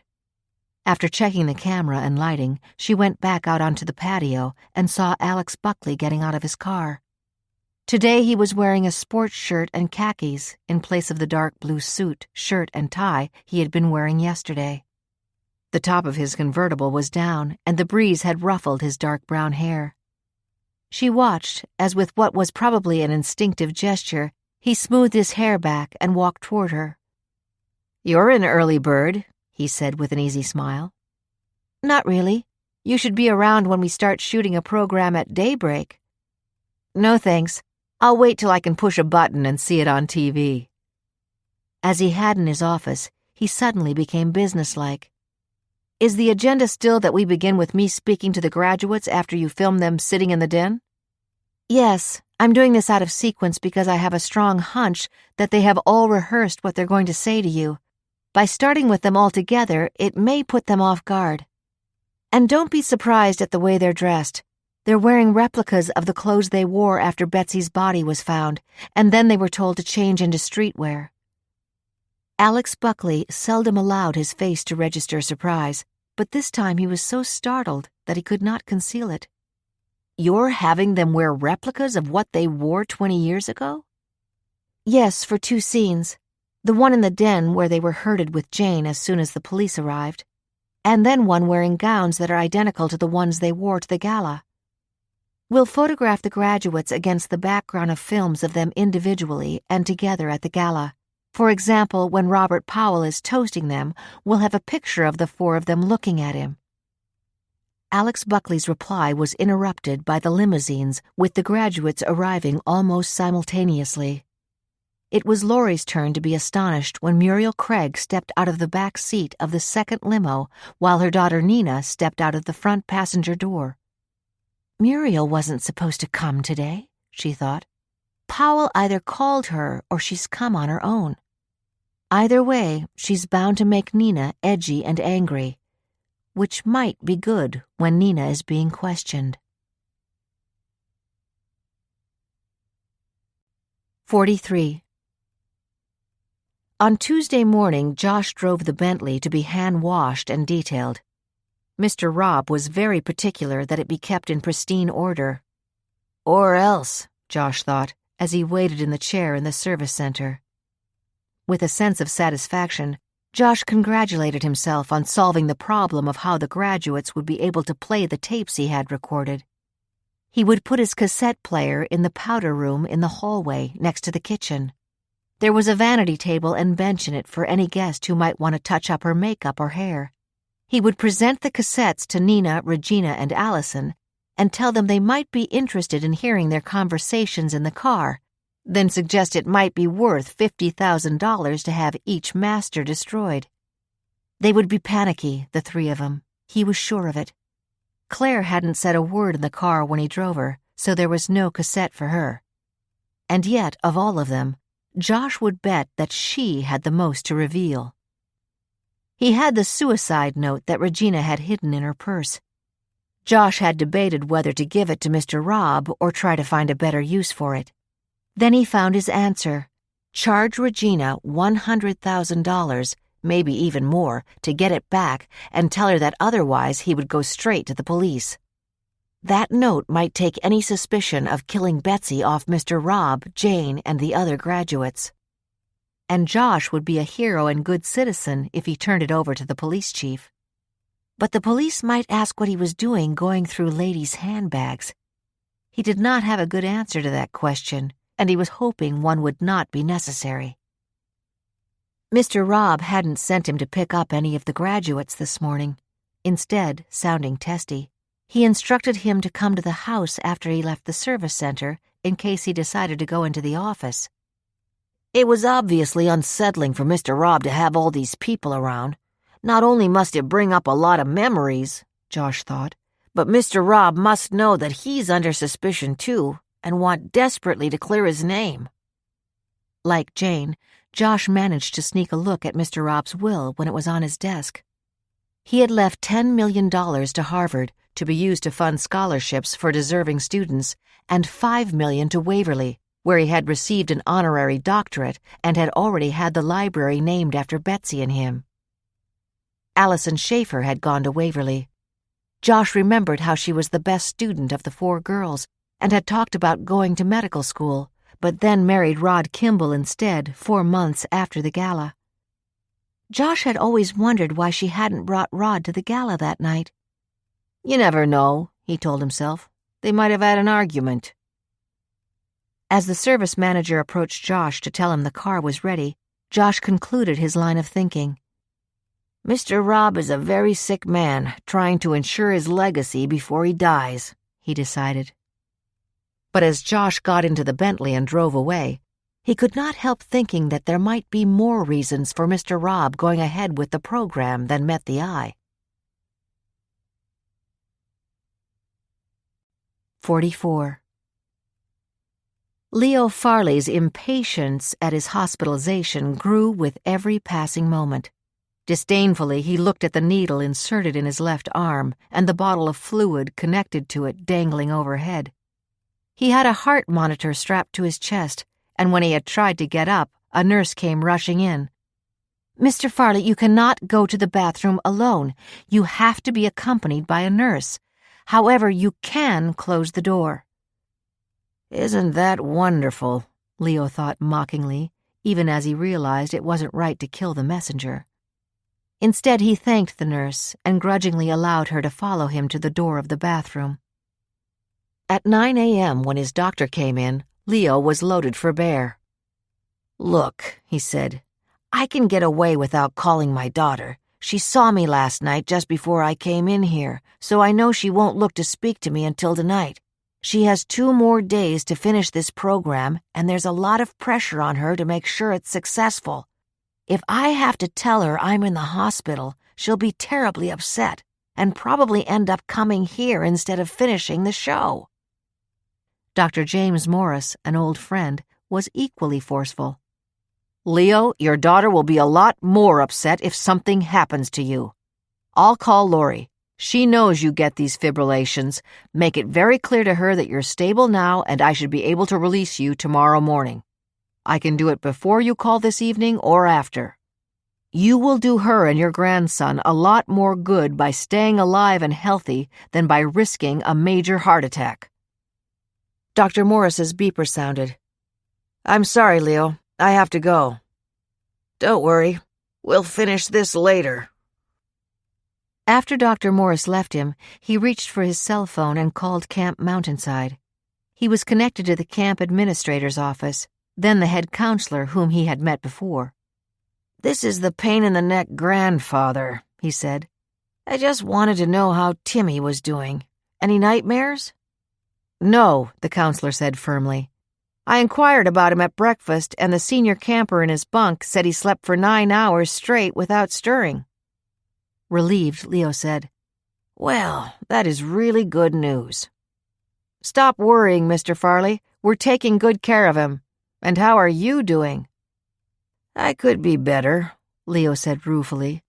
"I'm in Mount Sinai Hospital with heart fibrillations. I never like the feeling that I'm not available to be around for Timmy every minute of the day." Leo could not know that the counselor was thinking that with the strain he had been under for the last 5 years, it was no wonder he was having fibrillations. Instead, he heard and appreciated the counselor's assurances. "You take care of yourself, Mr. Farley. We'll take care of your grandson. I promise." 2 hours later, when Blue Eyes heard the recorded conversation, he thought excitedly, "He has played into my hands. Now they'll never doubt me." 45. Jane Novak had worn the same style plain black dress and white apron for the 29 years she had been in the Powell household. Her hair was also in the same style, combed back into a neat bun. The only difference was that it was now streaked with gray. Jane had never worn makeup and was scornful of Meg Miller's attempt to put even the lightest powder and eyebrow pencil on her. "Mrs. Novak, it's simply because the lights from the camera will wash you out," Meg said. But Jane would have none of it. "I know I have good skin," she said, "and that's because I never used any of that silly junk on it." She did not know that even while Meg was saying, "Of course, as you wish," she was thinking that Jane indeed had a beautiful complexion and good features. Except for the droop at the end of her lips and the almost scowling expression in her eyes, Jane Novak would be a very attractive woman, Meg thought. Claire was the next one, who would accept only a minimum amount of makeup. "I never wore any," she said. Then she added bitterly, "No one would look at me anyhow. They had my mother to rave over." Regina was obviously so nervous that Meg did her best to pat the light beads of perspiration from her forehead with a concealer in case she continued to sweat. Allison, very quiet, simply shrugged when Meg said, "We're only doing a little because of the lights." Nina Craig said, "I'm an actress. I know what lighting does. Do the best you can." There was little that Courtney, the hairdresser, could do except to style the graduate's hair as close to how it had looked in the 20-year-old photograph. While Laurie waited for her stars in the den, Jerry and Grace were ready to make any adjustments Laurie thought necessary. An enlarged picture of the 4 graduates and Jane, taken 20 years ago by the police photographer, rested on an easel out of the range of the camera, a template for arranging the women for their interviews. The cameraman, his assistant, and the lighting technician had already placed the cameras accordingly. 3 of the girls had been sitting on the long couch, giving the appearance of being huddled together. There were 2 armchairs on either side of the cocktail table in front of the couch. Jane Novak was in one of them, her face grief-stricken, her eyes shining with unshed tears. Claire Bonner was sitting opposite her, her expression contemplative, but without any visible sign of grief. Busily observing the present activity, Alex Buckley sat near the door in the leather chair in which Mr. Robb often sat at the end of the day. "It's a recliner," Jane told Laurie. "He likes to adjust it so his feet are up. His doctor said it was good for circulation." It's a beautiful room, Alex thought, as he looked around appraisingly. The mahogany paneling on the walls was the background for the vivid Persian carpet. The wall-mounted television was in the center of the bookshelves and over the fireplace. The furniture had been broken into 2 seating groups, the couch and chairs where the graduates and Jane Novak were now seated, and the couch and armchair with the leather recliner. The sliding glass door to the patio was on the right side of the couch, where the girls were sitting, and was, according to Jane, the door they had gone in and out of to have cigarettes the night of the gala, leaving the door unlocked. According to the police report, the ashtrays on the patio table had been filled to overflowing that morning. Jane indicated that at least 3 empty bottles of wine were in the glass disposal unit, left after she and the caterers had cleaned up after the party. Alex listened as Laurie explained the photo shoot to the girls. "As you know, we simply want this shot of you to set the scene, with you in virtually the same outfits and in the same places as you were that morning. Then separately, Alex Buckley will interview you in the spots where you are sitting now to get your reflections on what you were thinking and feeling that morning. Were you talking to each other? From the old picture, it doesn't look as if you were." Nina answered for them. "We almost didn't say a word. I guess we were all in shock." "I can understand that," Laurie said soothingly. "So just sit the way you did that morning and we'll start taking pictures. Don't look at the cameras. Look at the picture and try to recreate the same pose." From his vantage point behind one of the cameras, Alex Buckley could feel the tension in the room, the same kind of tension that he sometimes felt in a courtroom when an important witness was called to the stand. He knew Laurie Moran was going for dramatic impact by having the 2 pictures incorporated into the film, but he also knew that her goal was to unsettle the graduates and Jane until one or more of them gave a statement that contradicted what was on record. Alex watched as Meg, the makeup artist, came quietly into the den, a compact in her hand. He knew she was there in case the camera revealed anyone's face as too shiny. He marveled at the graduates' youthful appearances, that they had all stayed slender, and he thought that Nina, who didn't look 30, had probably had some work done. It had been a shock to see Claire Bonner, who just yesterday looked so glamorous and so like the pictures of her mother, by comparison look shockingly plain today. What kind of game is she playing, he wondered.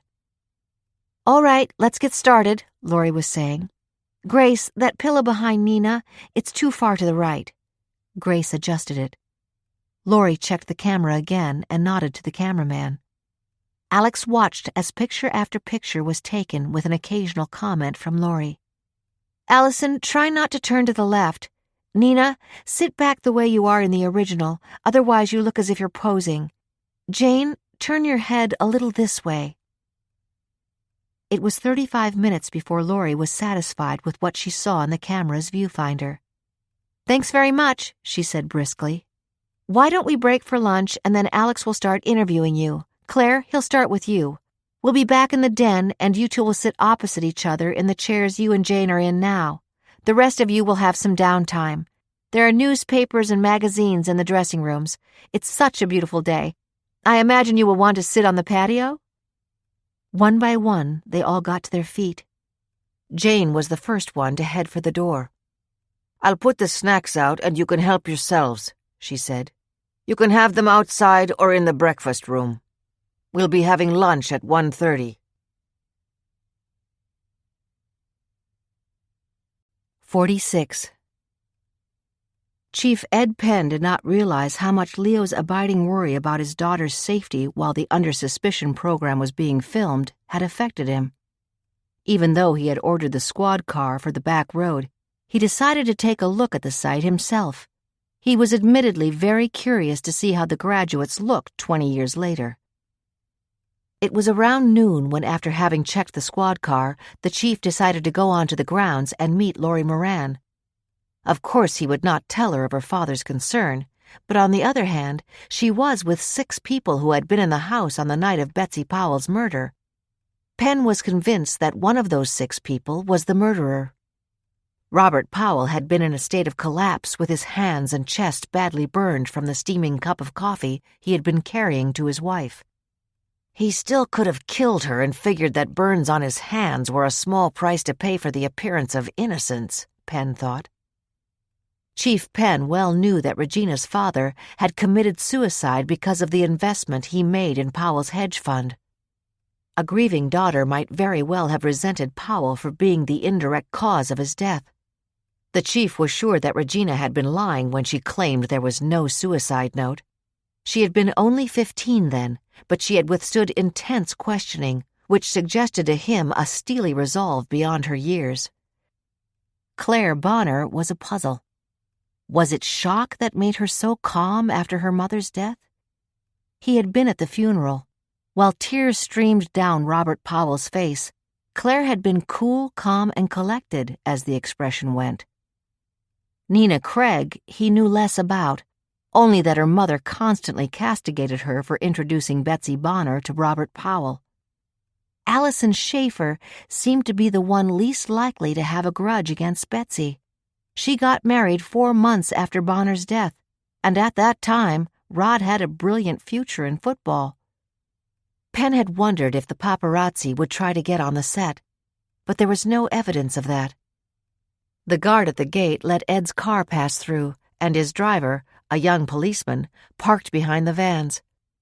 "I won't be long," Penn told him, and walked toward the patio where people were gathered for lunch.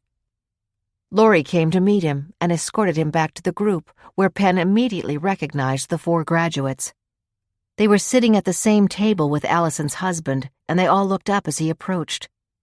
They all seemed startled, then defensive, but Regina was the only one who seemed to recoil as if from a blow.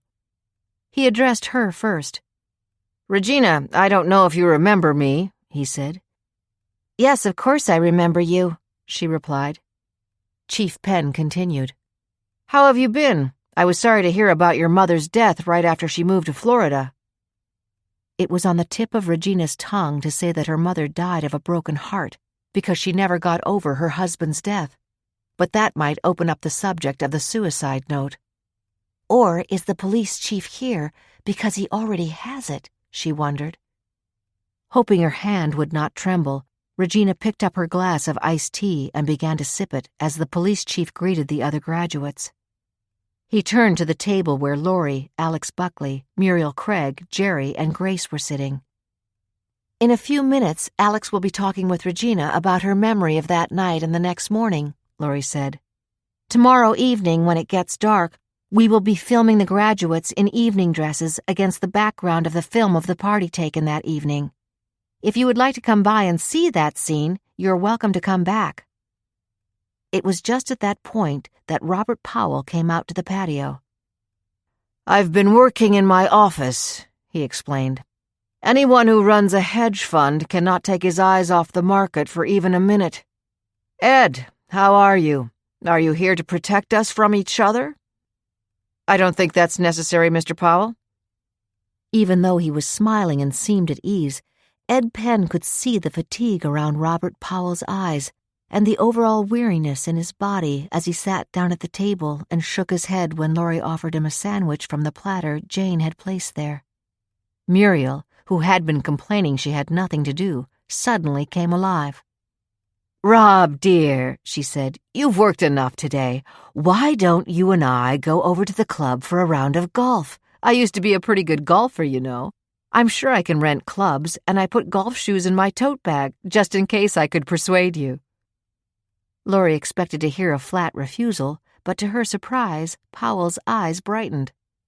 "That's the best idea I've heard all day," he said. "But I'm so sorry to say I must take a rain check." He paused, then looked at Laurie. "You don't have anything for me to do today, I gather?" "No, Mr. Powell. Alex will be interviewing the girls one by one, and then Jane if we have time today." "How long will the interviews take?" Powell asked. "I expected them to be about 10 minutes each." "They'll be cut to that time," Laurie said. "But Alex is planning to speak with them for about an hour. Isn't that right, Alex?" "Yes, it is." "Muriel, plan on 20 minutes, Rob said. "There are still 1 or 2 calls I should make." "Mr. Rob, are you sure that you don't want to have a little lunch?" Jane asked. "You hardly touched your breakfast." "Jane takes such good care of me," Powell told the others. "In fact, sometimes she's almost like a mother hen." Not exactly a compliment, Laurie thought. She could see from the flush on Jane's face that she didn't think so either. "Familiarity breeds contempt," Muriel snapped, staring at Jane as Robert Powell pushed back his chair and went into the house. Wordlessly, Jane turned away from the table and went to where the graduates and Rod were seated. They all declined more coffee, and seeing that, Laurie pushed back her chair. "If you didn't know it before, I guess you know it now. There's a lot of waiting around in this business. Alex will start by interviewing Claire. When she is finished, she can go back to the hotel, and then the same for each of you. Figure about an hour apiece." She was interrupted by Muriel. "What is your name?" she asked, pointing to Meg Miller. "I forgot it." When Meg answered, Muriel said imperiously, "I would like you to do a quick makeup for me immediately." Without waiting for an answer, she began to walk toward the makeup van. She turned back to say, "Laurie, I want the hairdresser to do a comb out, too." "Paint her like a clown and tell the hairdresser to give her a crew cut," Nina whispered bitterly as Jane disappeared into the kitchen carrying the sandwich plate and coffee pot.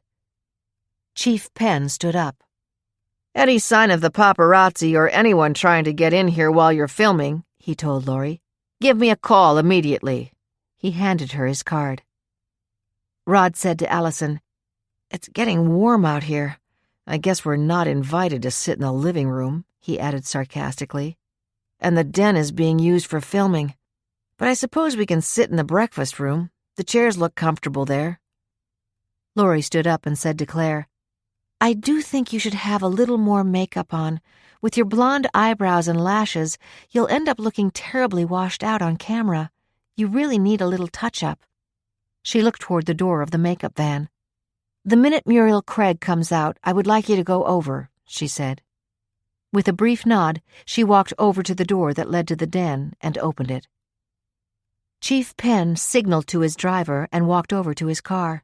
He happened to glance at Bruno, who was meticulously searching for any scrap of paper or matted grass that might be disrupting the serene beauty of the grounds. Penn barely caught a glimpse of Bruno's profile, but as he got into the car, he realized that something in his subconscious was bothering him. A little voice was saying, "I should know this guy, but why?" As Alex Buckley followed Laurie into the den, he had exactly the same thought about Bruno. "I should know that guy, but why?" Alex hesitated, then reached into his pocket for his phone and snapped a photo. He made a mental note to get the landscaper's name and forward it to his investigator. And then, for the first time, the 4 graduates were alone, and Josh, who had been helping Jane serve coffee, saw his chance. "I have a present for the 3 of you," he said, "except Claire." He looked at Claire. I tried to talk to you in the car, but you were having none of it." Josh looked at the other 3 graduates. "Here is a tape I think each one of you will find very interesting. You especially, Regina. Maybe you've mislaid something I found." He handed separate envelopes to Regina, Allison, and Nina, then said, "There is a cassette player in the drawer of the vanity in the restroom by the kitchen. Why don't we talk after the 3 of you have had a chance to listen to the tapes?" Then Josh picked up the coffee cups in front of him and said, "See you all later," in a confident voice with just the slightest undertone of threat.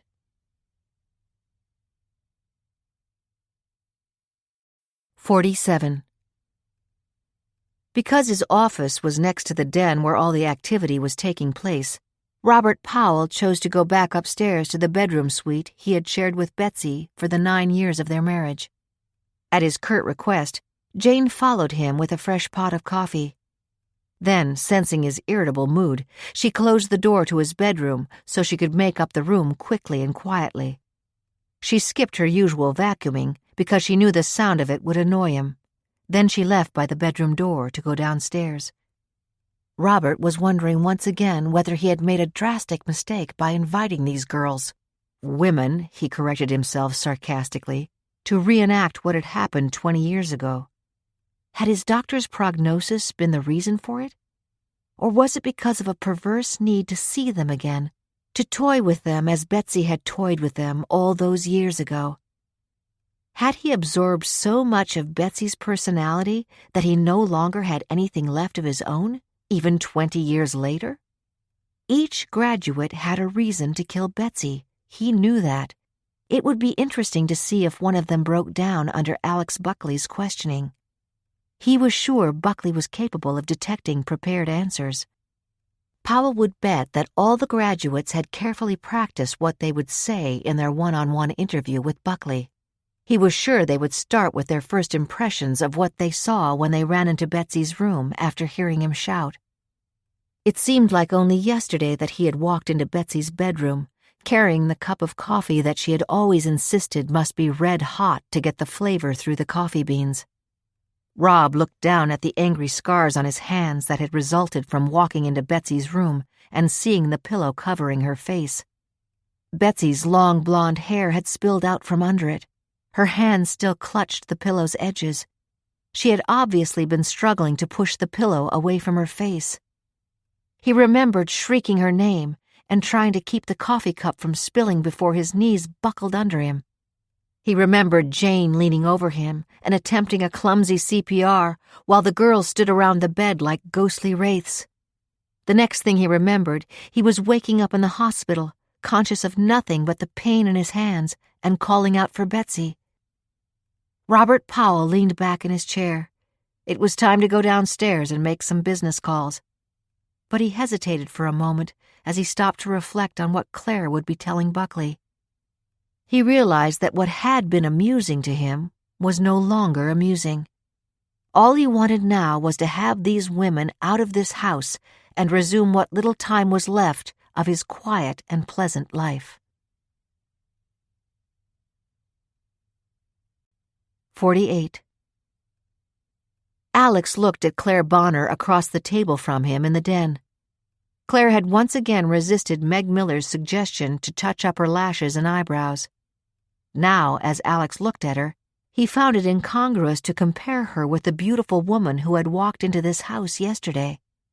It was easy to see what had made the difference. Claire's long lashes and well-shaped eyebrows were very pale, as was her complexion.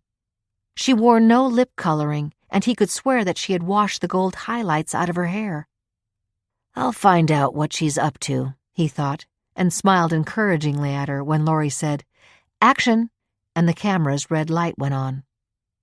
"I'm here in the home of Wall Street financier Robert Nicholas Powell," he began, "whose beautiful wife Betsy Bonner Powell was murdered 20 years ago following a graduation gala for Betsy's daughter Claire and Claire's 3 closest friends and fellow graduates.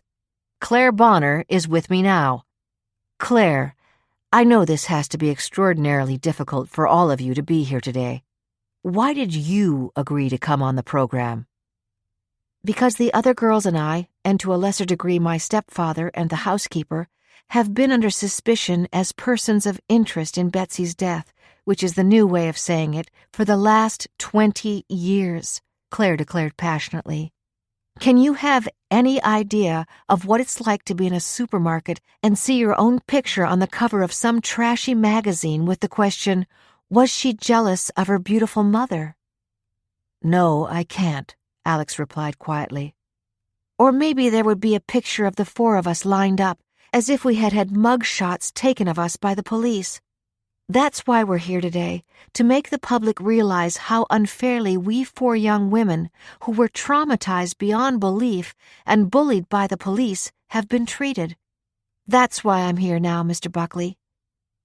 And I assume that's why the other girls are here too, Alex Buckley said. Have you done much catching up with them? We actually haven't had very much time to visit, Claire said. I know it's because you people didn't want us to put our stories together. Well, let me tell you something. We have not boned up on each other's stories, and I think you will find that out. They'll be pretty much the same because we were together at the moment when everything was happening. Claire, before we discuss your mother's death, I'd like to go back in time a little. Why don't we start with your mother's meeting with Robert Powell? I understand you had only lived in Salem Ridge a short while. Is that right? Yes, it is. I had graduated from grammar school in June, and my mother wanted to move up to Westchester County. Quite frankly, I know she wanted to meet a rich man. She found a rental in a two-family house, and I can assure you there aren't many two-family houses in Salem Ridge. I started freshman year in high school that September, and that's when I became friends with Nina and Allison and Regina. My birthday is in October, and Mother splurged and took me to La Boheme in Bedford. Nina Craig and her mother were there. Nina spotted us and asked us to come over and meet her mother. Of course, we also met Robert Powell, who was at the table. I guess it was love at first sight for both of them, my mother and Robert.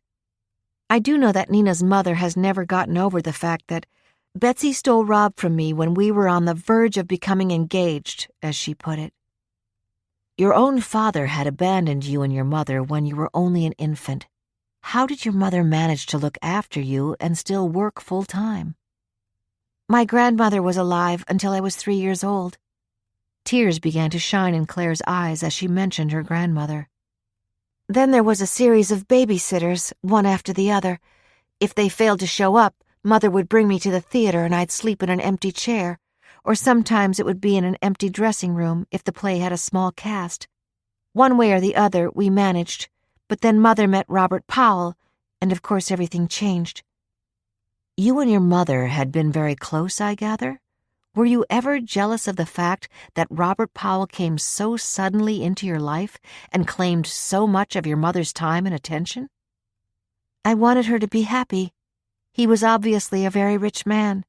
After the dinky little apartments we'd lived in all my life, it seemed like heaven to move into this beautiful house. Seemed like heaven? Alex asked quickly.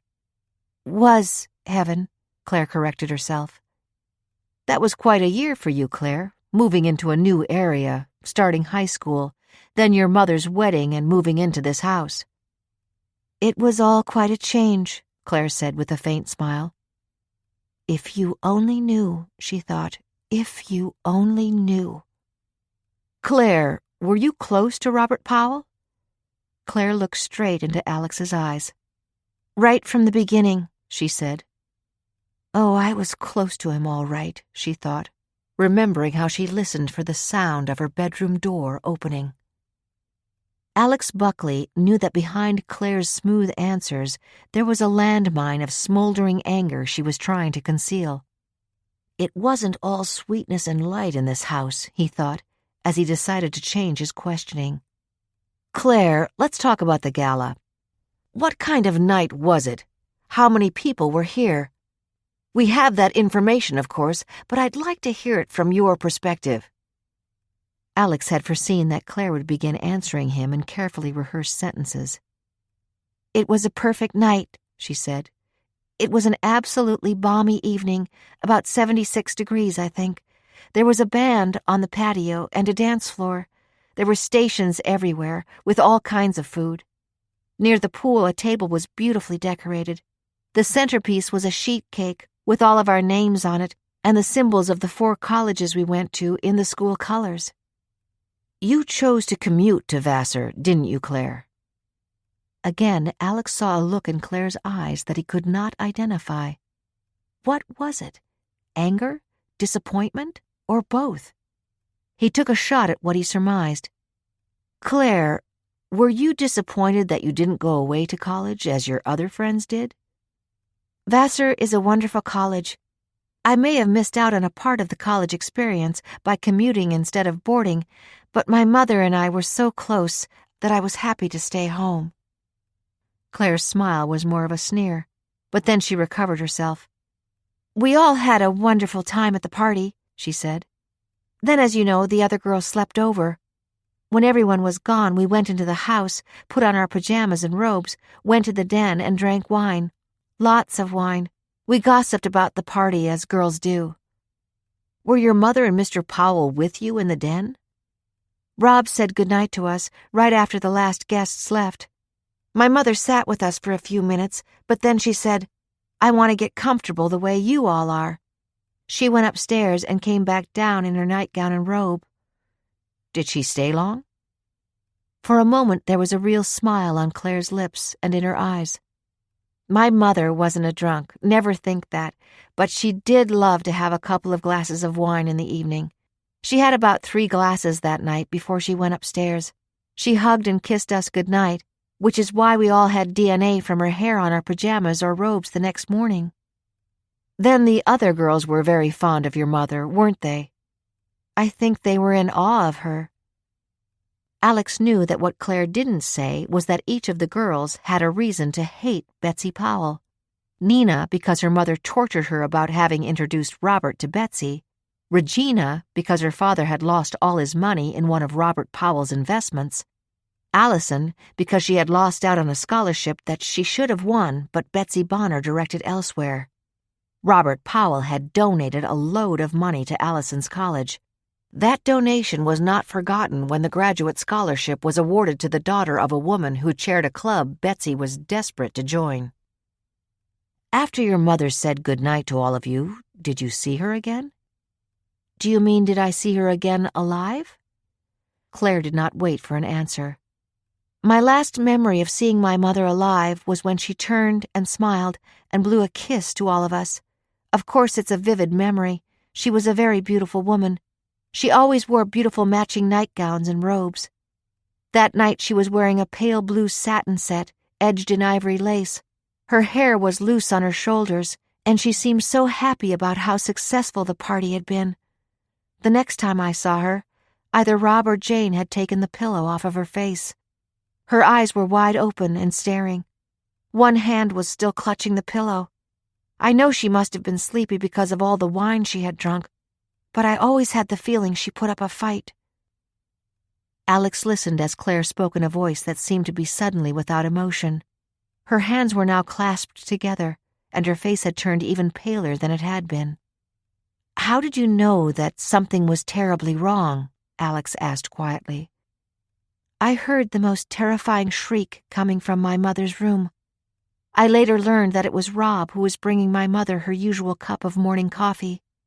I think all of us girls were in a heavy sleep. We had talked and drunk until 3 a.m. We all got to the room at about the same time. Jane must have heard Robert shout. She got to my mother's room first. She was on her knees bending over Robert, who had collapsed and was writhing in pain. I guess he must have rushed to grab the pillow away from my mother's face, and the hot coffee had spilled all over his hands. The pillow was to the side of my mother's head and had coffee stains on it. Alex saw that Claire's expression suddenly turned cold. It was a startling difference from the way she had reacted to his questions about her grandmother. Then what happened, Claire? He asked. I think it was Allison who picked up the phone and dialed 911. She shouted something like, "We need an ambulance and the police. Betsy Bonner Powell is dead. I think she's been murdered." What did you do while you waited for them? I don't think it was more than 3 minutes later that both the ambulance and the police arrived. Then it was chaos. We were literally chased out of her room. I remembered the police chief ordering us to go back to our bedrooms and change our clothes. He had the nerve to say that he could see what we were wearing and we shouldn't try to switch what we had slept in. Later we realized that those clothes would be tested for DNA as potential evidence. So you changed into the jeans and t-shirts similar to the ones you were photographed in this morning? Yes. When we had changed, we were escorted downstairs here to the den and told to wait until the police questioned us. They wouldn't even allow us to go to the kitchen to make a cup of coffee. You're still very angry about that, aren't you, Claire? Yes, I am, she said, her voice trembling with rage. Think about it. We were all barely 21. Looking back, I realized that even though we thought we were all grown up, having just graduated from college, in reality, we were just frightened kids. The interrogation they put all of us through that day, and for weeks afterward, was a travesty of justice. They called us into the police station over and over again. That's the reason that the press began to refer to us as suspects. Who do you think killed your mother, Claire? There were 300 people at that party. Some of them we can't identify from the photos and film we have of that night. People were going in and out of the house to use the bathrooms. Jane had put a rope across the landing at the bottom of the staircase, but anyone could have sneaked up the stairs. My mother was wearing her emeralds that night. Anyone could have picked out her bedroom and even hidden in one of those walk-in closets. I think someone waited until he thought she would be in a deep sleep, then picked up the emeralds from her dressing table. Who knows if she started stirring and he panicked and tried to put them back. One emerald earring was found on the floor. I believe she woke up. Whoever was in that room tried to keep her from calling for help the only way that was available to him. And that person you believe is your mother's murderer? Yes, I do. And remember, we had left the patio door open. The 4 of us were smokers, and my stepfather absolutely forbade smoking in the house. Is that why you resent the media coverage of your mother's death?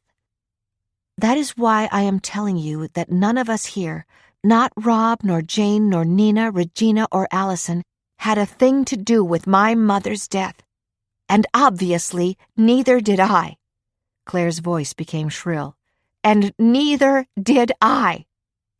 Thank you, Claire, for sharing your memory of that terrible day when you lost the mother you loved so dearly. Alex reached across the table to shake Claire's hand. It was drenched in perspiration. 49. On Tuesday morning, George Curtis got up at 6:30, as was his custom, and brushed Isabel's forehead softly with his lips, trying not to wake her. He felt a desperate need to touch her. He had woken often during the night and put his arm around her. Then the guilty memory would flood his brain. Betsy always wore satin nightgowns, too. Inevitably, his next thought was, Isabel, I almost lost you. I almost lost the joyful life I have been living with you and our children for nearly 20 years. That new life had begun the morning of the gala, when Isabel told him that she was expecting twins. That incredible news was followed by Betsy demanding $25 million for her silence about their affair. I didn't mind paying her, George thought, but I knew it would be only the beginning of her threats to go to Isabel. These were the thoughts that were running through his head as he showered, dressed, and went down to the kitchen to make a cup of coffee. He carried the cup out to the car, placed it in the holder, and was on his way to the office, the international headquarters of Curtis Foods, 10 miles away in New Rochelle. He loved his early morning hour-and-a-half alone time in the office. It was when he could concentrate on important mail and emails from his district managers all over the world. But today he could not concentrate. After going over the highly favorable earning reports, his only reaction was that he could easily have found a way to pay Betsy and bury the payment without raising any suspicion. But I couldn't have trusted her, was the refrain that ran through his head.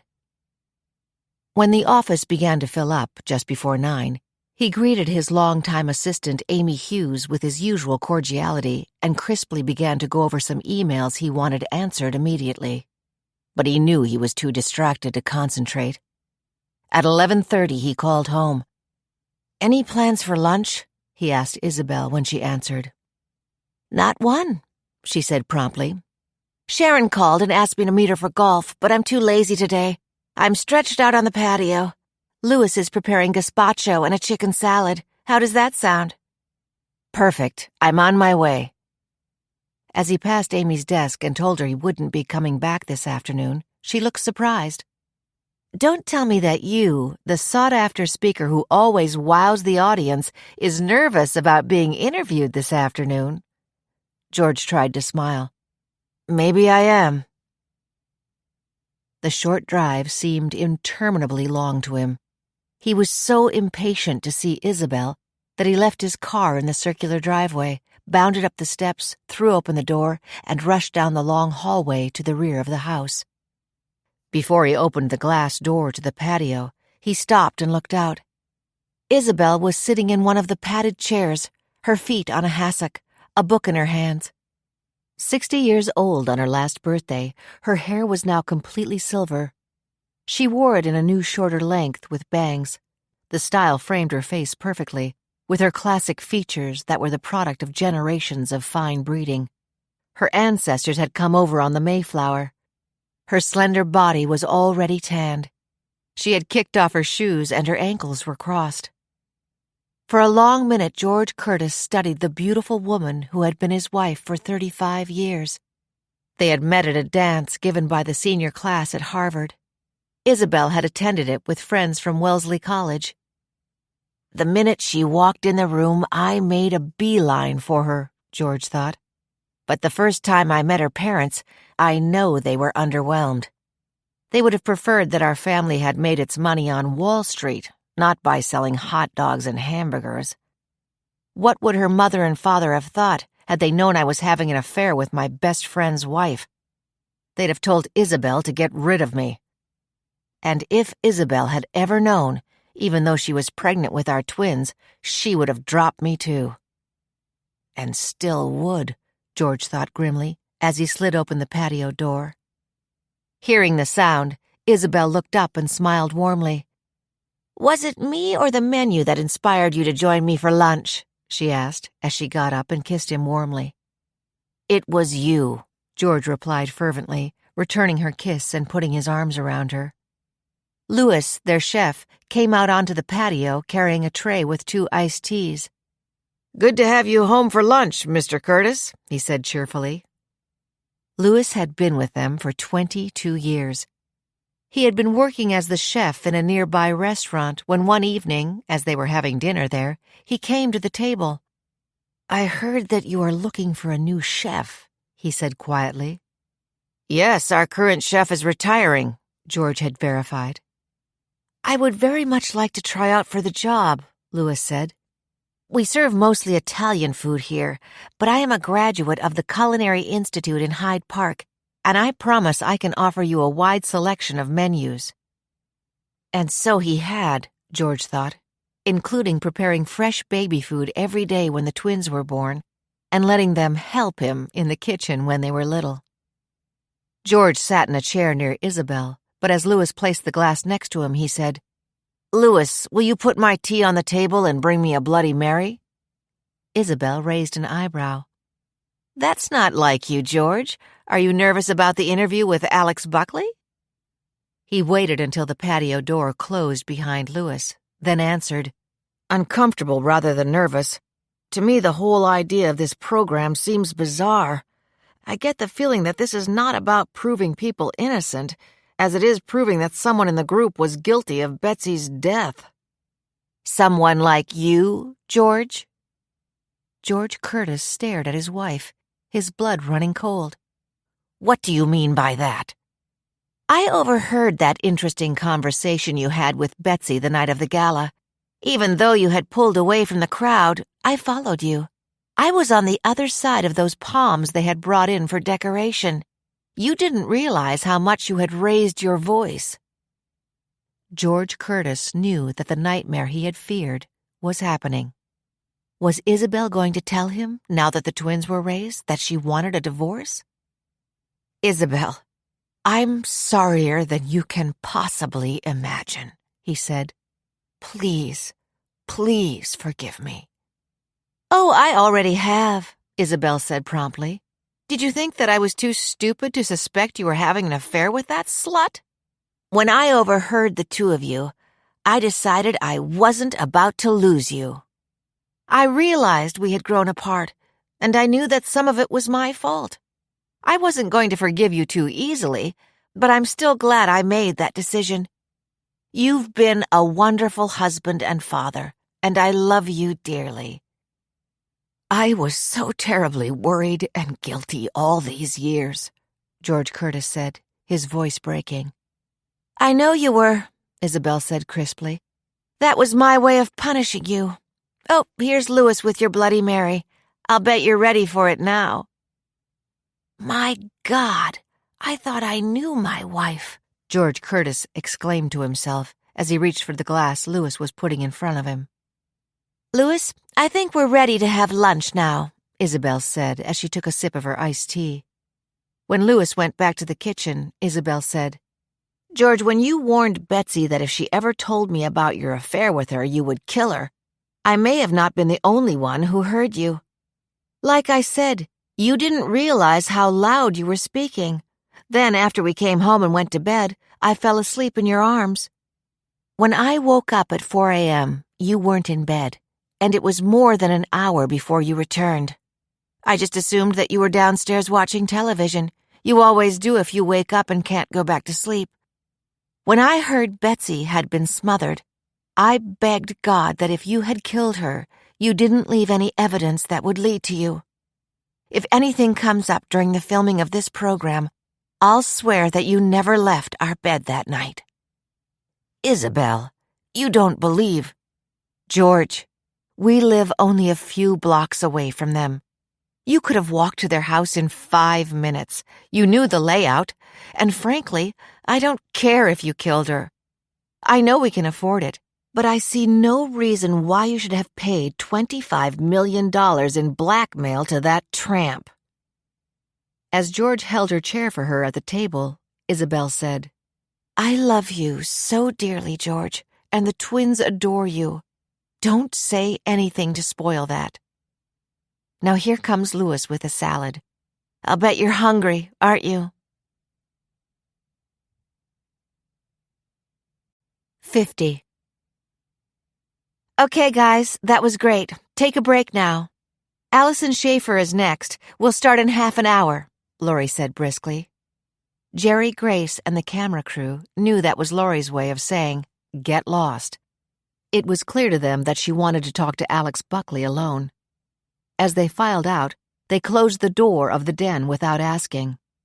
Then Alex suggested, "Why don't I get a cup of coffee for both of us?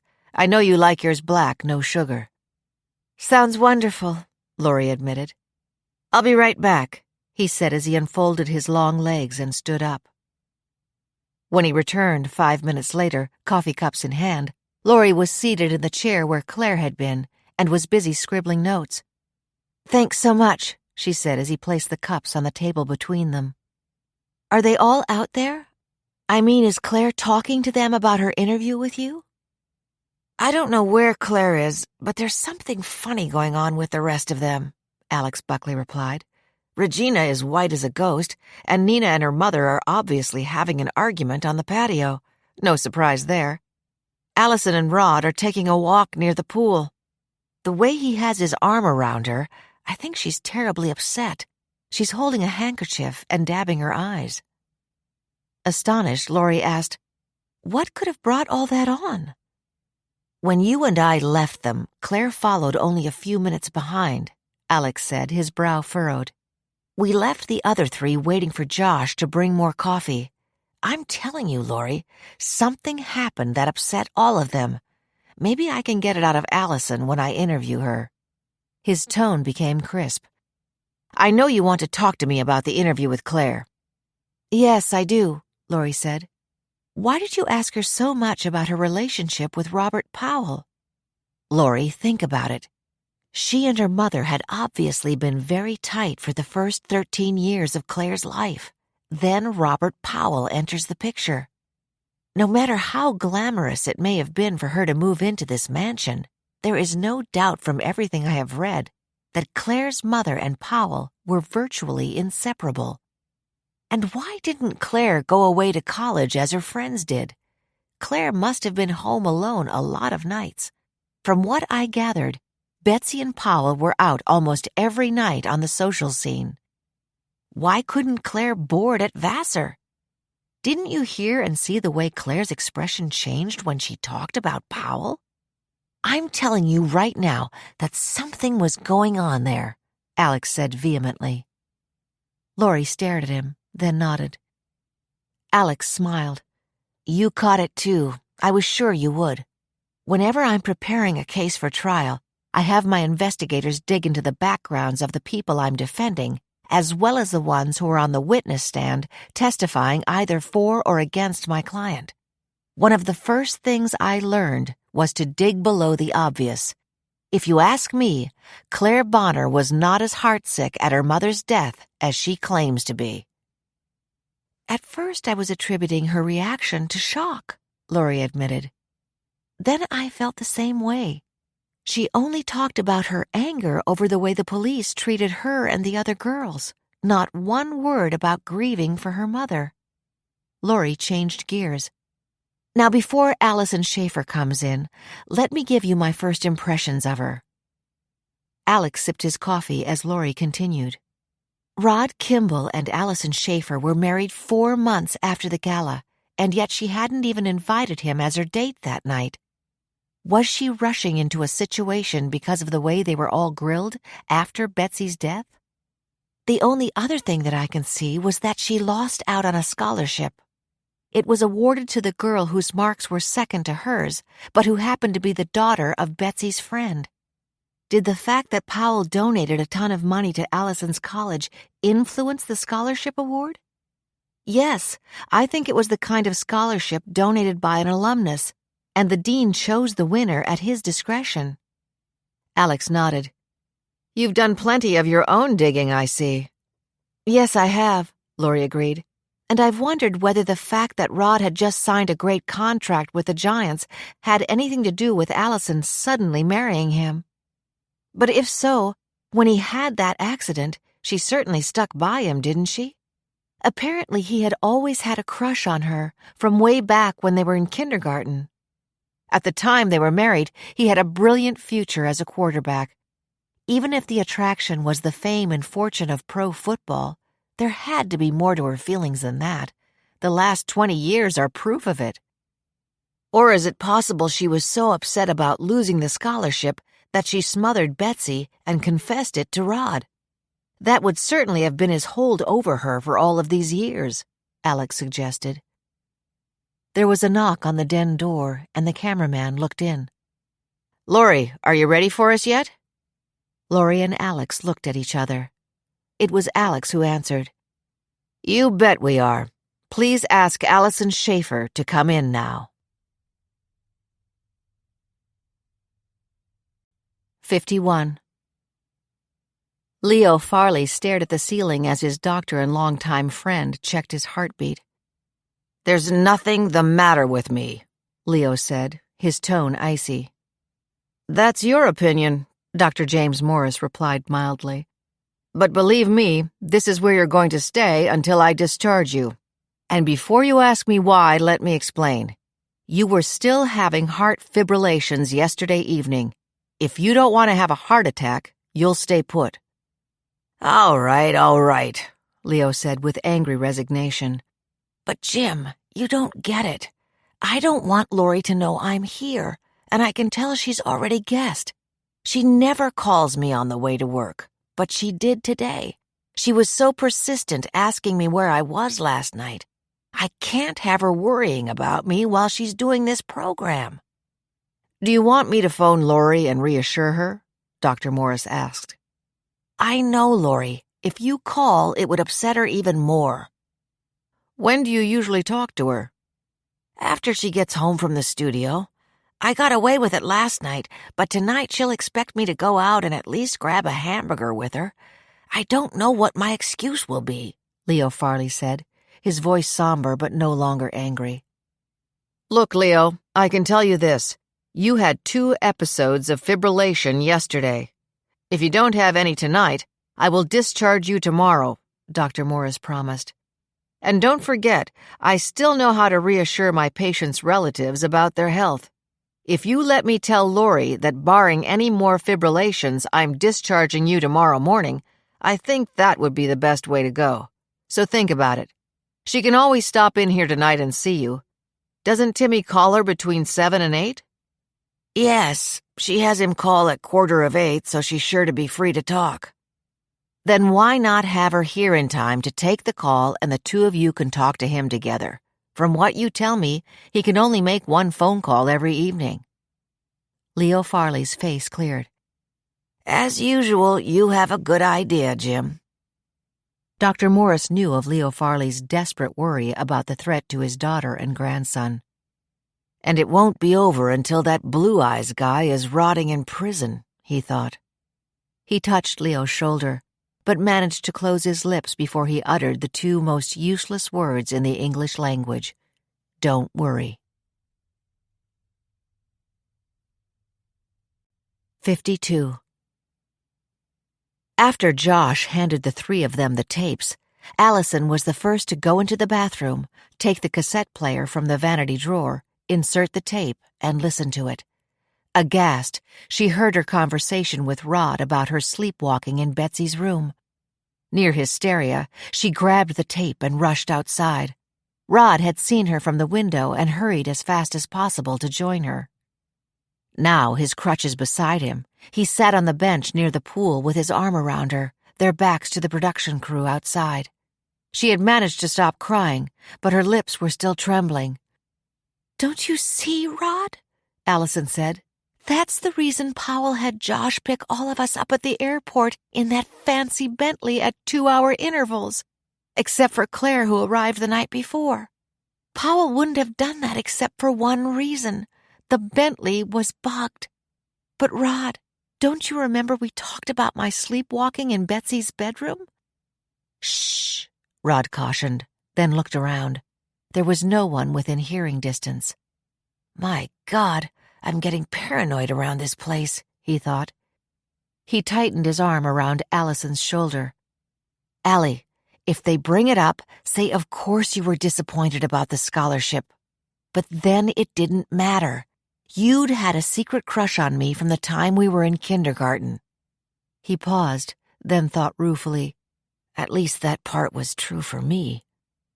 "And you asked me to marry you, even though you believed I had been angry enough to kill Betsy Powell," Allison said flatly. "You can't deny that for all these years you have believed I might have killed her." "I know how much you hated her, but I never really believed that you could kill her." "I did hate her. I've tried to get over it, but I can't. I still hate her. It was so unfair," Allison said passionately. "Powell donated a ton of money to Waverly because Betsy was desperate to get into that fancy club. When the dean gave the scholarship to Betsy's friend's daughter, don't you think I had a good reason to kill her? Did I mention that my fellow student flunked out her 2nd year?" "I think you may have mentioned it once or twice," Rod said quietly. "Rod, when everything you ever worked for and prayed for and dreamed about falls apart, I was half out of the chair to accept that award when the dean announced her name. You can't imagine it." Then she looked at him, seeing the lines of pain on his handsome face, the crutches next to him. "Oh, Rod, how stupid of me to say that to you of all people." "It's all right, Allie." No, it isn't, she thought. It isn't all right at all. "Allison, they're ready for you." It was Laurie's assistant, Jerry, who was approaching them. "Rod, I'm frightened I'm going to fall apart," Allison whispered frantically as she stood up and bent to brush a kiss on his forehead. "No, you're not," Rod said firmly, as he looked up at the woman he loved so dearly. Her light brown eyes, the most prominent feature in her thin face, were ablaze. The tears had left her eyelids slightly swollen, but he knew the makeup artist would repair that. He watched Allison as she walked to the house. In 20 years, he had not seen her so emotional. And he knew why. Because she had a second chance at the career she wanted so desperately, the one that had been stolen from her. A random thought hit him. Allie had let her hair grow longer, and now it was brushing her shoulders. He liked it that way. The other day she had said she was going to have it cut soon. He regretted that, but would never dream of saying so. There were so many things he had not told her over the past 20 years. If she got through this program and received the money, Rod couldn't help but worry, would it be her ticket to freedom from him? 53. Nina was the second one who listened to her cassette. When she came back to the table, her expression was almost triumphant. "This is more for you than it is for me," she told her mother. "Why don't you go in there and dwell on every word? And when you do, I don't think you'll be sobbing so much to Rob Powell that Betsy was your closest and dearest friend." "What are you talking about?" Muriel snapped as she stood up and pushed back her chair. "The cassette player is in the center drawer of the vanity in the hall bathroom," Nina said. "You should be able to find it." The contented expression Muriel had been wearing turned into one of uncertainty and worry. Without answering her daughter, she hurried to the hallway. A few minutes later, the slamming of the bathroom door signaled her imminent return. When she came out, her face was set in hard, angry lines. Her head jerked in Nina's direction. "Come outside," she said. "Well, what do you want?" Nina demanded as soon as the door to the patio closed behind them. "What do I want?" Muriel hissed. "What do I want? Are you crazy? Did you listen to that tape? It makes me sound terrible. And Rob asked me to have dinner tonight. Everything is going so well, the way it was before." "Before I ruined everything for you by introducing Rob Powell to Betsy when you were practically engaged to him," Nina finished for her. Muriel's expression became hard and calculating. "Do you think Rob has heard those tapes?" "I don't know. I would guess he has, but that's just a guess. The chauffeur may be blackmailing us as his own little game and not telling Rob." "Then give him the $50,000. Nina stared at her mother. "You have got to be joking. Rob Powell is making a fool out of you with this sudden attention. If he'd wanted you, why didn't he call you 20 years ago when Betsy died?" "Pay that chauffeur," Muriel said flatly. "Otherwise, I will tell Rob and the police that you confessed to me you killed Betsy to give me another chance at Rob. I'll say that you thought I'd be very generous to you when I became Mrs. Robert Nicholas Powell." "You would do that?" Nina asked, white-lipped. "Why not? It's true, isn't it?" Muriel sneered. "And don't forget that Rob's $1 million reward for information leading to the arrest and conviction of Betsy's murderer can always be my consolation prize if you're right about his interest in me not being genuine. He posted that reward 20 years ago, and it's never been withdrawn." 54. After she'd seen Allison rush outside and Muriel order Nina to go with her to the patio, Regina knew she had to listen to her own tape. On the way to hear it, she thought Josh must be the one to have that letter. The cassette player was on top of the vanity. She inserted the tape, then, numb with fear, pressed the button. The sound of her conversation with her son Zach was crystal clear, even though he was calling from England. "It's as bad as it can get," Regina thought wildly. "Now what happens if I don't admit that I saved Daddy's suicide note? Josh can produce it at any time. Then I could be arrested for lying to the cops when they questioned me for hours on end. He'd have both the tape and the letter to show as evidence." Knowing she had no choice but to pay Josh whatever he was demanding, She went back to the table and pushed away her coffee, which was cold now. Sour-faced as always, Jane promptly appeared with a fresh pot of coffee and a new cup. Regina watched as the steaming cup of coffee replaced the one she had ignored. As Regina began to sip, the familiar nightmare replayed itself in her head. Riding her bike in the driveway of the beautiful home with the priceless view of Long Island that she had lived in for 15 years. Tapping the switch that raised the garage door. Seeing her father's body as it swayed in the breeze that rushed in from the sound. His jaw had slackened, his eyes were staring, his tongue was protruding. A paper was pinned to his jacket. One hand was clenched around the rope. At the last moment, had he changed his mind about dying? Regina remembered how she had felt numb and emotionless, how she had reached up for the note, unpinned it as his body moved under her touch, read it, and shocked stuffed it in her pocket. In it, her father had written that he had been having an affair with Betsy and bitterly regretted it. Betsy had told him that the hedge fund Rob had begun was about to explode in value and to invest everything he could in it. Even then, at age 15, Regina was sure Betsy was doing that at Powell's direction. I couldn't let my mother see that note, Regina thought now. It would have broken her heart, and I knew her heart would be broken enough by Daddy's death. And my mother despised Betsy Powell. She knew what a phony she was. Now someone had that note. It almost had to be Josh, who was hanging around all day helping Jane. What can I do?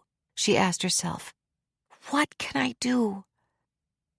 At that moment, Josh came into the room, a tray in his hands to clear the table. He looked around to be sure they were alone. When can we talk, Regina? He asked. And I must tell you, you should have taken your son's advice to burn your father's suicide note. I've been thinking it over. No one has a stronger motive for killing Betsy Powell than you do. Don't you agree? And don't you think that the $250,000 you're getting from Mr. Rob is little enough for the return of the letter and the master tape of your interesting conversation with your son? She could not reply. Her face was frozen in a look of horror and self-reproach, and her eyes looked beyond Josh to something else, her father's neatly dressed body, swaying from the rope around his neck. 55. As if by instinct, Claire raced upstairs to her old bedroom after her interview with Alex Buckley. She knew it had not gone well. She had rehearsed her answers to the questions about the gala, from being in the den together after the party ended to rushing into her mother's bedroom early the next morning. It had been easy enough to recreate that terrible moment.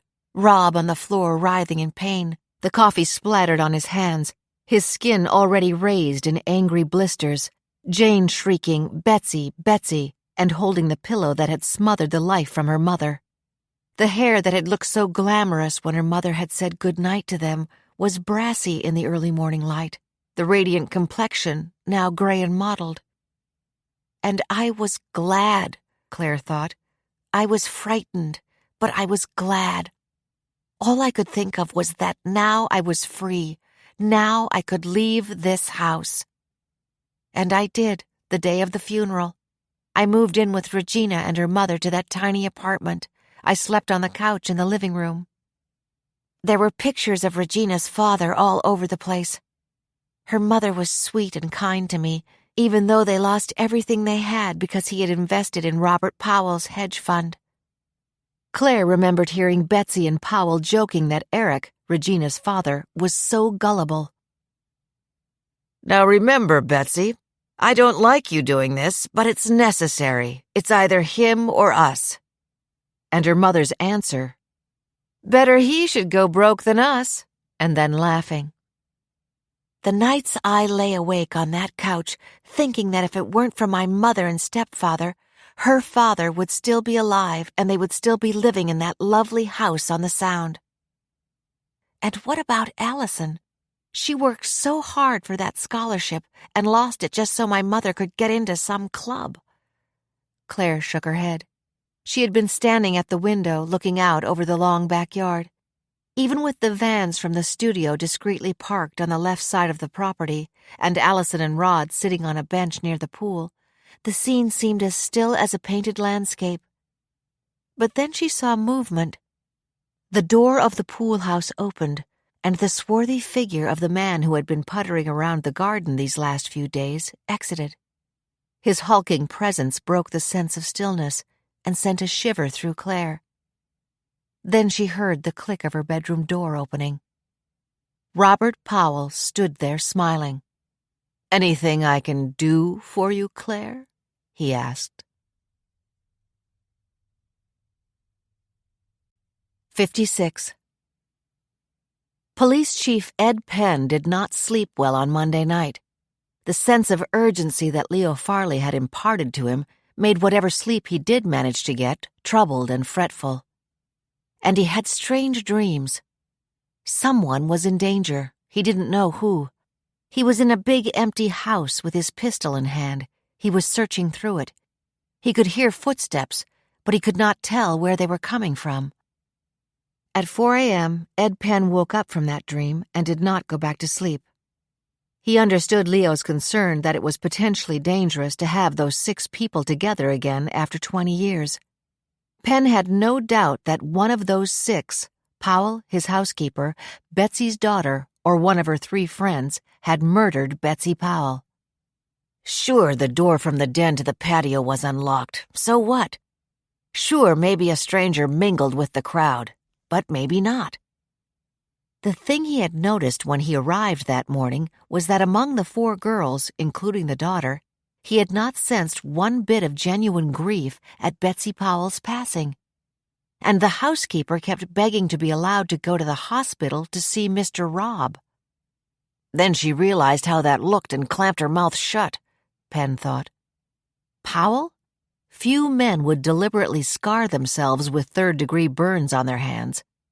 Spilling coffee may have been his cover, but it's not clear what his motive would have been. The housekeeper? Entirely possible. Interesting that the 4 girls had all agreed that she was screaming, "Betsy, Betsy," and holding the pillow in her hand. Not that anyone's first instinct wouldn't be to rip the pillow off Betsy Powell's face, but Jane shrieking, "Betsy, Betsy," was another matter. Ed Penn had learned that when Betsy became Mrs. Robert Nicholas Powell and hired her friend Jane as a housekeeper, she instructed Jane to call her Mrs. Powell. Had Jane been burning with resentment for the 9 years she had spent reduced from friend to servant? That landscaper guy, he didn't have a record. Maybe it was just that stupid name that made him stand out. What mother with a brain in her head would give her kid the name Bruno when his last name was Hoffa and the Lindbergh case was still front-page news? Well, I guess it's better than some of the handles people are sticking their kids with these days, Ed decided. There was no more use lying in bed. The police chief of Salem Ridge might as well get on the job. Ed thought, I'll take a ride over to Powell's place around noon and probably catch all of them at lunch. He sat up. Then from the other side of the bed, he heard his wife say, Ed, will you please make up your mind? Either get up now or go back to sleep. The way you've been bouncing around is driving me crazy. Sorry, Liz, he mumbled. As he got out of bed, Ed Penn realized that he was torn between 2 wishes. One, that somehow one of them would trip and reveal himself or herself as Betsy Powell's killer. The other, equally ardent, was that the filming would be wrapped up tomorrow as planned and they would all go home. The unsolved crime had been a thorn in Ed Penn's side for 20 years. The Powell place is a tinderbox, he thought, and I can only watch it burst into flames. When he returned to headquarters in the early afternoon, after his visit to the Powell home, his impressions had not changed. 57. Laurie decided that she had to talk to her father again. The night prior he had looked so terribly tired, and his usually ruddy face had been pale. When she called him on her way to work, he said he was just stepping into the shower and that he was fine. He's not fine, she thought. Now she got up and moved back to the chair behind the camera. I'm just going to make a quick call to my father before Allison gets here, she explained to Alex. Of course, he said amiably. But when she dialed the number, then waited, he could sense her mounting nervousness. He's not answering, she said. Leave him a message, Alex suggested. No, you don't understand. My father would take a call from me if he was kissing the Pope's hand. What do you think he might be doing? Alex asked. Maybe he's heard something about Blue Eyes and doesn't want to tell me, Laurie said, her voice trembling. Or getting heart fibrillations again. Alex Buckley looked compassionately at the young woman who had suddenly lost all her professional veneer of authority. Until now, he had been surprised that, with her husband's murder unsolved and the threat hanging over her son and herself, she had still been able to do this program on an unsolved murder. But now he could see the degree to which she was acutely dependent on her father. He had looked up the accounts of Greg Moran's murder. The picture of the 31-year-old widow, with her father's arm guiding her from the church behind her husband's casket, flashed in his mind. He knew the father had resigned abruptly from the police force to watch over his grandson. If anything happened to Leo Farley now, any protection Laurie felt from Blue Eyes would be destroyed. Laurie, who is your father's doctor? His cardiologist's name is Dr. James Morris. He's been my father's friend for the last 40 years. Then phone and ask him if your father has been seeing him.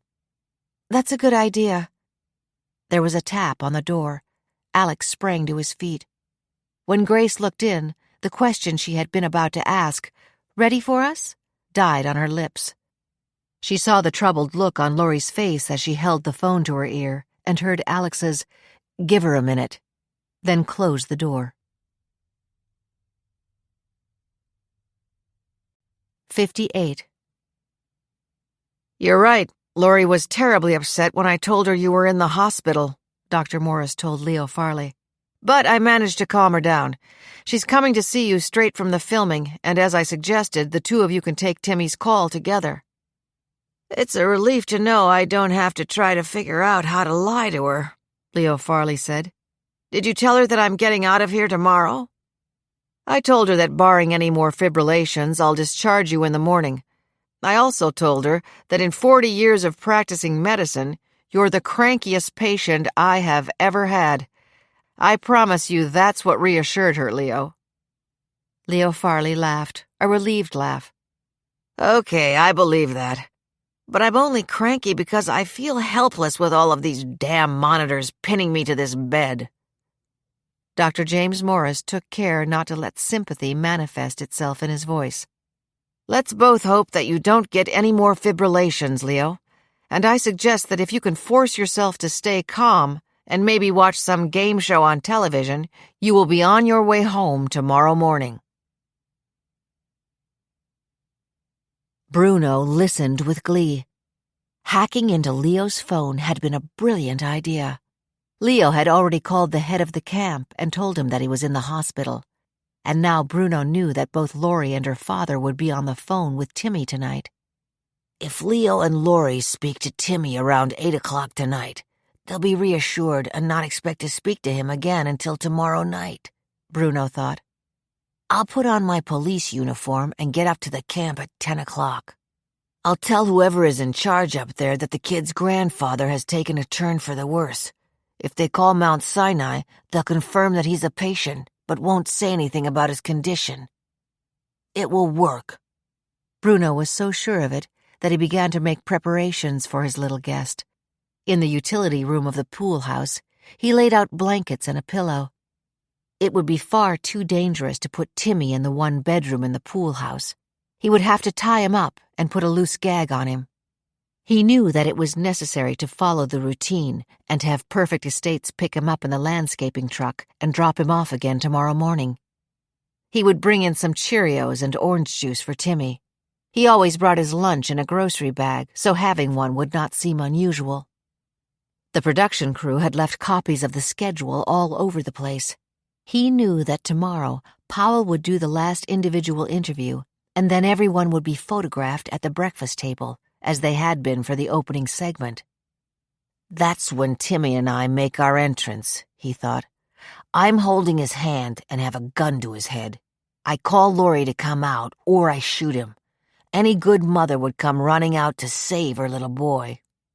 He laughed, a deep rumbling sound, then opened the door of the pool house. The graduate with a husband on crutches was sitting on the bench near the pool. Bruno began to examine studiously the plantings around the pool house for any sign of imperfection. Tomorrow they'll be stained with blood, he thought gleefully. Mother and son. How appropriate that they die together, even if I don't get away. 59. I was right, Laurie whispered as she turned off her phone. Dr. Morris said that they're doing an angiogram on Dad right now, that it's just a precaution. But can I believe that? Laurie, what exactly did the doctor say? Alex asked. That Dad had heart fibrillations last night. In a halting voice, Laurie explained what the doctor had told her. I know the reason for the fibrillations. Dad was afraid of my doing this program, she said. He thinks that one of these 6 people is a murderer and could explode under pressure. He may be right, Alex thought. Look, Laurie, he said, when you're finished here tonight, let me take you straight to the hospital. You don't have to wait for the company van. Let Jerry and Grace wrap up here. Then he added impulsively, I'll wait downstairs at the hospital until you have your visit. Then we'll get something to eat, unless you have other plans. My plan for tonight was to have a hamburger with Dad. As ex-cop number 1, he'll want to know every detail of what went on today. Then give him your report in the hospital and have a hamburger with me afterward, Alex said firmly. Laurie hesitated. Given the circumstances, she could not picture going out alone to a restaurant. Alex Buckley is a reassuring presence, she thought, and besides, I can talk to him about the interviews we'll be doing. Thanks, I'll take you up on that. She smiled faintly. Then, as Alex watched, she called, Jerry, will you please tell the crew and Allison Schaefer to come in? Her voice was crisp and authoritative again.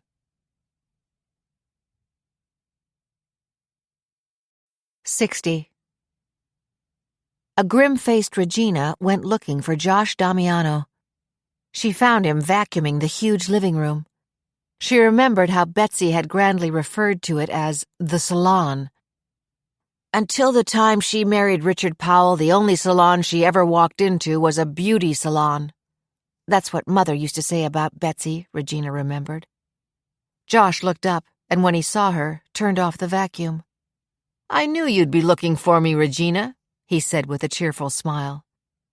Regina had turned on her iPhone and was recording every word they exchanged. You have different jobs, I see, Josh. Chauffeuring, housemaid, blackmailer. Obviously, there is no limit to your talents. The smile vanished from Damiano's face. Be careful, Regina, he said evenly. The only reason I'm helping in the house is because Mr. Powell canceled the usual maintenance service until Thursday, when everyone is gone. The housekeeper label isn't one you like, is it, Josh? Regina asked. How about embezzler? Are you sensitive about being called that? Josh Damiano did not blink.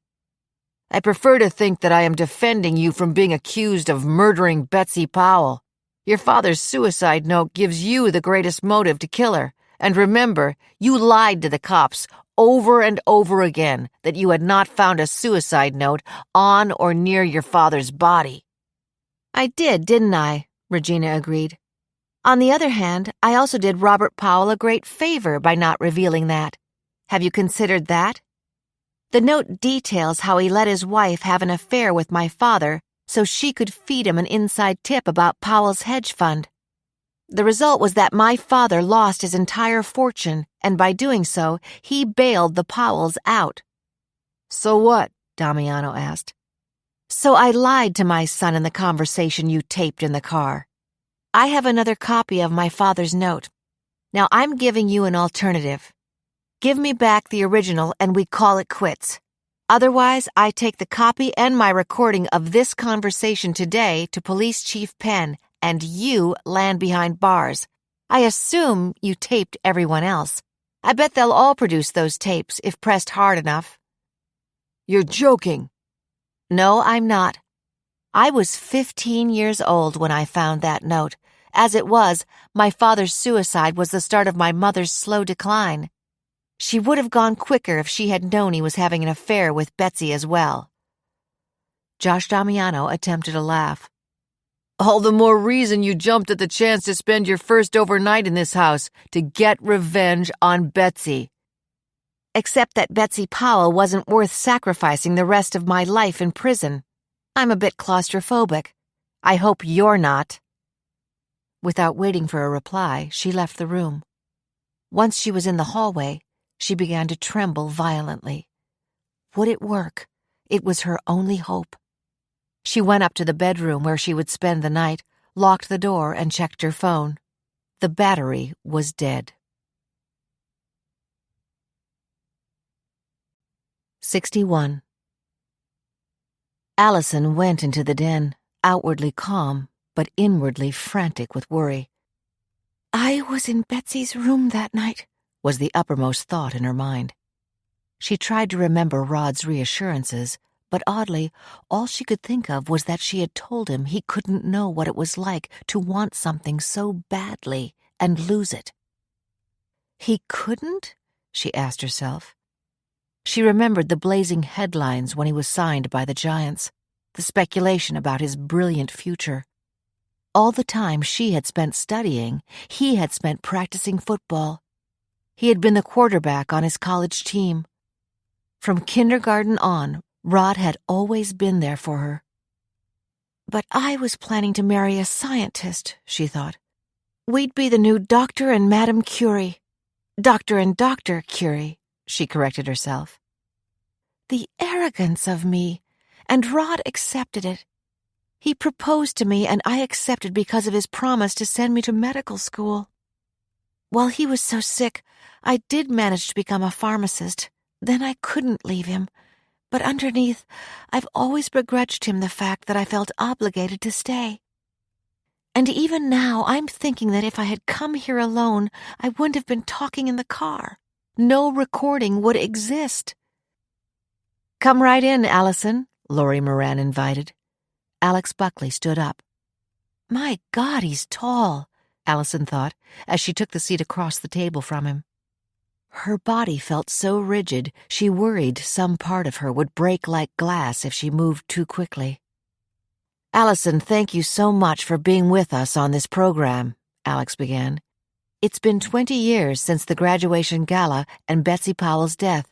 Why did you agree to be on this program? The question was friendly. Rod had warned her against letting her guard down. Allison chose her words carefully now. Do you know, or can you imagine, what it's like to be under suspicion of killing someone for 20 years? No, I don't, and I couldn't even imagine it. As I'm a criminal defense lawyer, I have seen persons of interest live with an axe swinging over their head until a jury declared them not guilty. Until a jury declared them not guilty, Allison repeated, and he could hear the bitterness in her voice. But don't you see? That's the problem.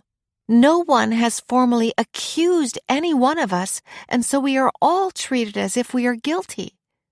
You still feel that way? How could I not? This last year alone, there were 2 major articles in syndicated newspapers about the case. I can always tell when a new one comes out. Someone comes into the pharmacy and buys something insignificant, like toothpaste, and looks at me as though I were a bug under a microscope. Allison, that's an interesting comparison. Have you been feeling like a bug under a microscope all these years? You had hoped to earn a medical degree, didn't you? Be careful, Allison warned herself. Yes, I did. You had every expectation of being awarded a scholarship, isn't that true? I was in contention, Allison said evenly. I came in second. It happens. Allison, I've done some research. Isn't it a fact that just before your graduation, Robert Powell pledged some $10 million to your college for a new dormitory to be named the Robert and Betsy Powell House? I know he did. Is it true that the recipient of the scholarship was the daughter of a friend of Betsy Powell's?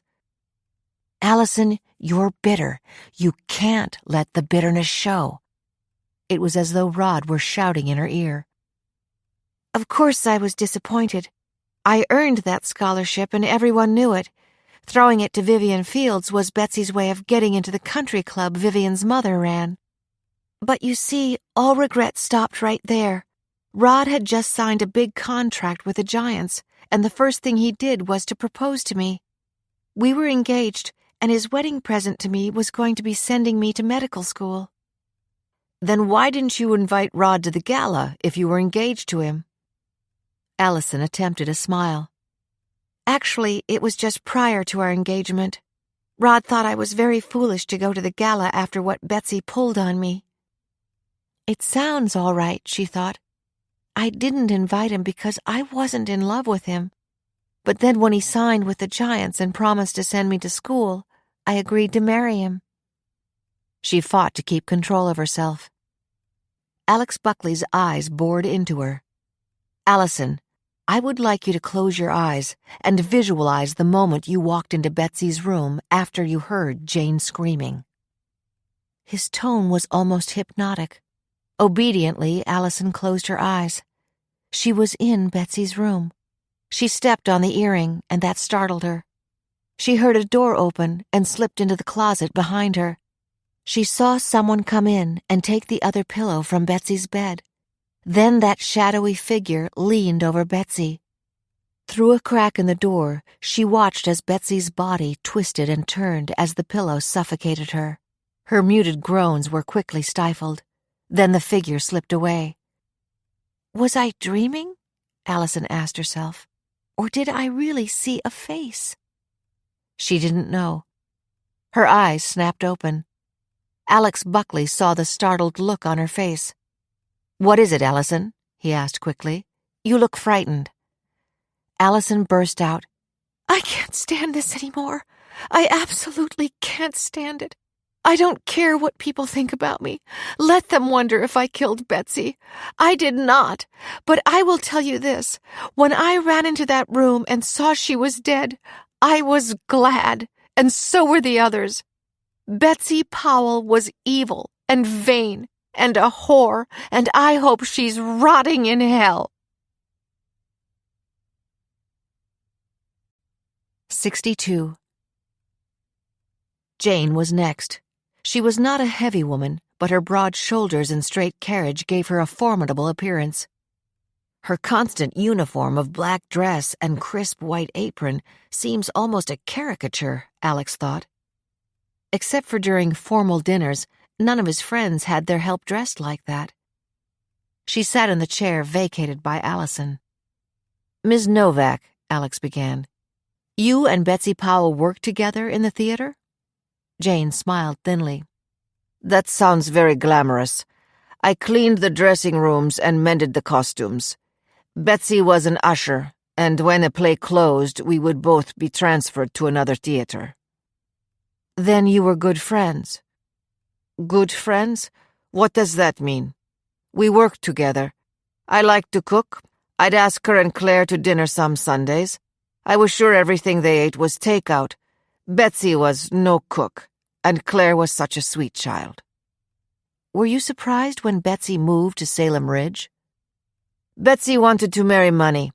She decided living in a wealthy community was her best chance. Turns out she was right." "She was 32 when she married Robert Powell. Wasn't there anyone before that?" "Oh, Betsy dated, but no one had enough money for her," Jane smirked. "You should have heard what she said about some of them." "Was there anyone who was especially close to her?" Alex asked. "Someone who might have been jealous when she married?" Jane shrugged. "I wouldn't say so. They came and they went." "Were you upset when she asked you to call her Mrs. Powell or Miss Betsy?" "Was I upset? Of course not. Mr. Powell is a very formal man. I have a beautiful apartment of my own here. A cleaning service comes in twice a week, so I do no heavy work. I love to cook, and Mr. Powell loves gourmet food. Why would I be upset? I came from a little village in Hungary. We only had the barest modern conveniences, running water, sometimes electricity. I can see why you have been very content here, but I understand that when you rushed into Betsy Powell's room that morning, you screamed, "Betsy, Betsy." Yes, I did. I was so shocked I didn't know what I was doing or saying. Jane, do you have any theory about who killed Betsy Powell? Absolutely, Jane said firmly, and in a way I blame myself for her death. Why is that, Jane? It is because I should have known those young women would be in and out smoking. I should have stayed up and made sure the door was locked after they went to bed. Then you think it was a stranger who came in? Either through the unlocked door or else during the party. Betsy had 2 walk-in closets. Someone could have hidden in one of them. She was wearing a fortune in emeralds, and don't forget, one of the earrings was on the floor. Behind the camera, watching and listening, Laurie found herself wondering whether Jane was right. Claire had suggested the same thing. And from what she could see, it was entirely possible that someone might have slipped upstairs during the party. Jane was telling Alex that she had put a velvet rope across both the main and back staircases of the first floor. There are 4 powder rooms on the main floor, she concluded. There would be no need for anyone to go upstairs unless he or she was planning to steal Betsy's jewelry. It's as if they all put their heads together and decided on that story, Laurie thought. Alex was saying, "Thank you for talking to us, Ms. Novak. I know how difficult it is to relive that terrible night." "No, you don't," Jane contradicted him, her voice even and sad. "To know how beautiful Betsy looked that night, then to see her face covered by that pillow, and know she was dead, and to hear Mr. Powell moaning in pain. You don't and can't understand how hard it is to relive it, Mr. Buckley. You just can't." 63. Nina kept a frosty distance from her mother for the rest of the morning. When Allison went in for her interview with Alex Buckley, she joined Rod on the bench near the pool. "Mind if I sit with you for a while?" she asked. Rod looked startled, but then attempted a smile and said, "Of course not." "Are you and Allison sorry you got into this situation?" Nina asked as she sat next to him. At Rod's surprised look, she said, "Look, I got a tape too, and so did Regina. I don't know about Claire. I could see that Allison was terribly upset when she played hers. So was Regina. Do you think that Josh Damiano made those tapes for himself, or do you think Rob Powell ordered him to make them?" "I don't know," Rod said carefully. "Neither do I. But I have to take the chance that it's Damiano's game and pay the $50,000 he's demanding.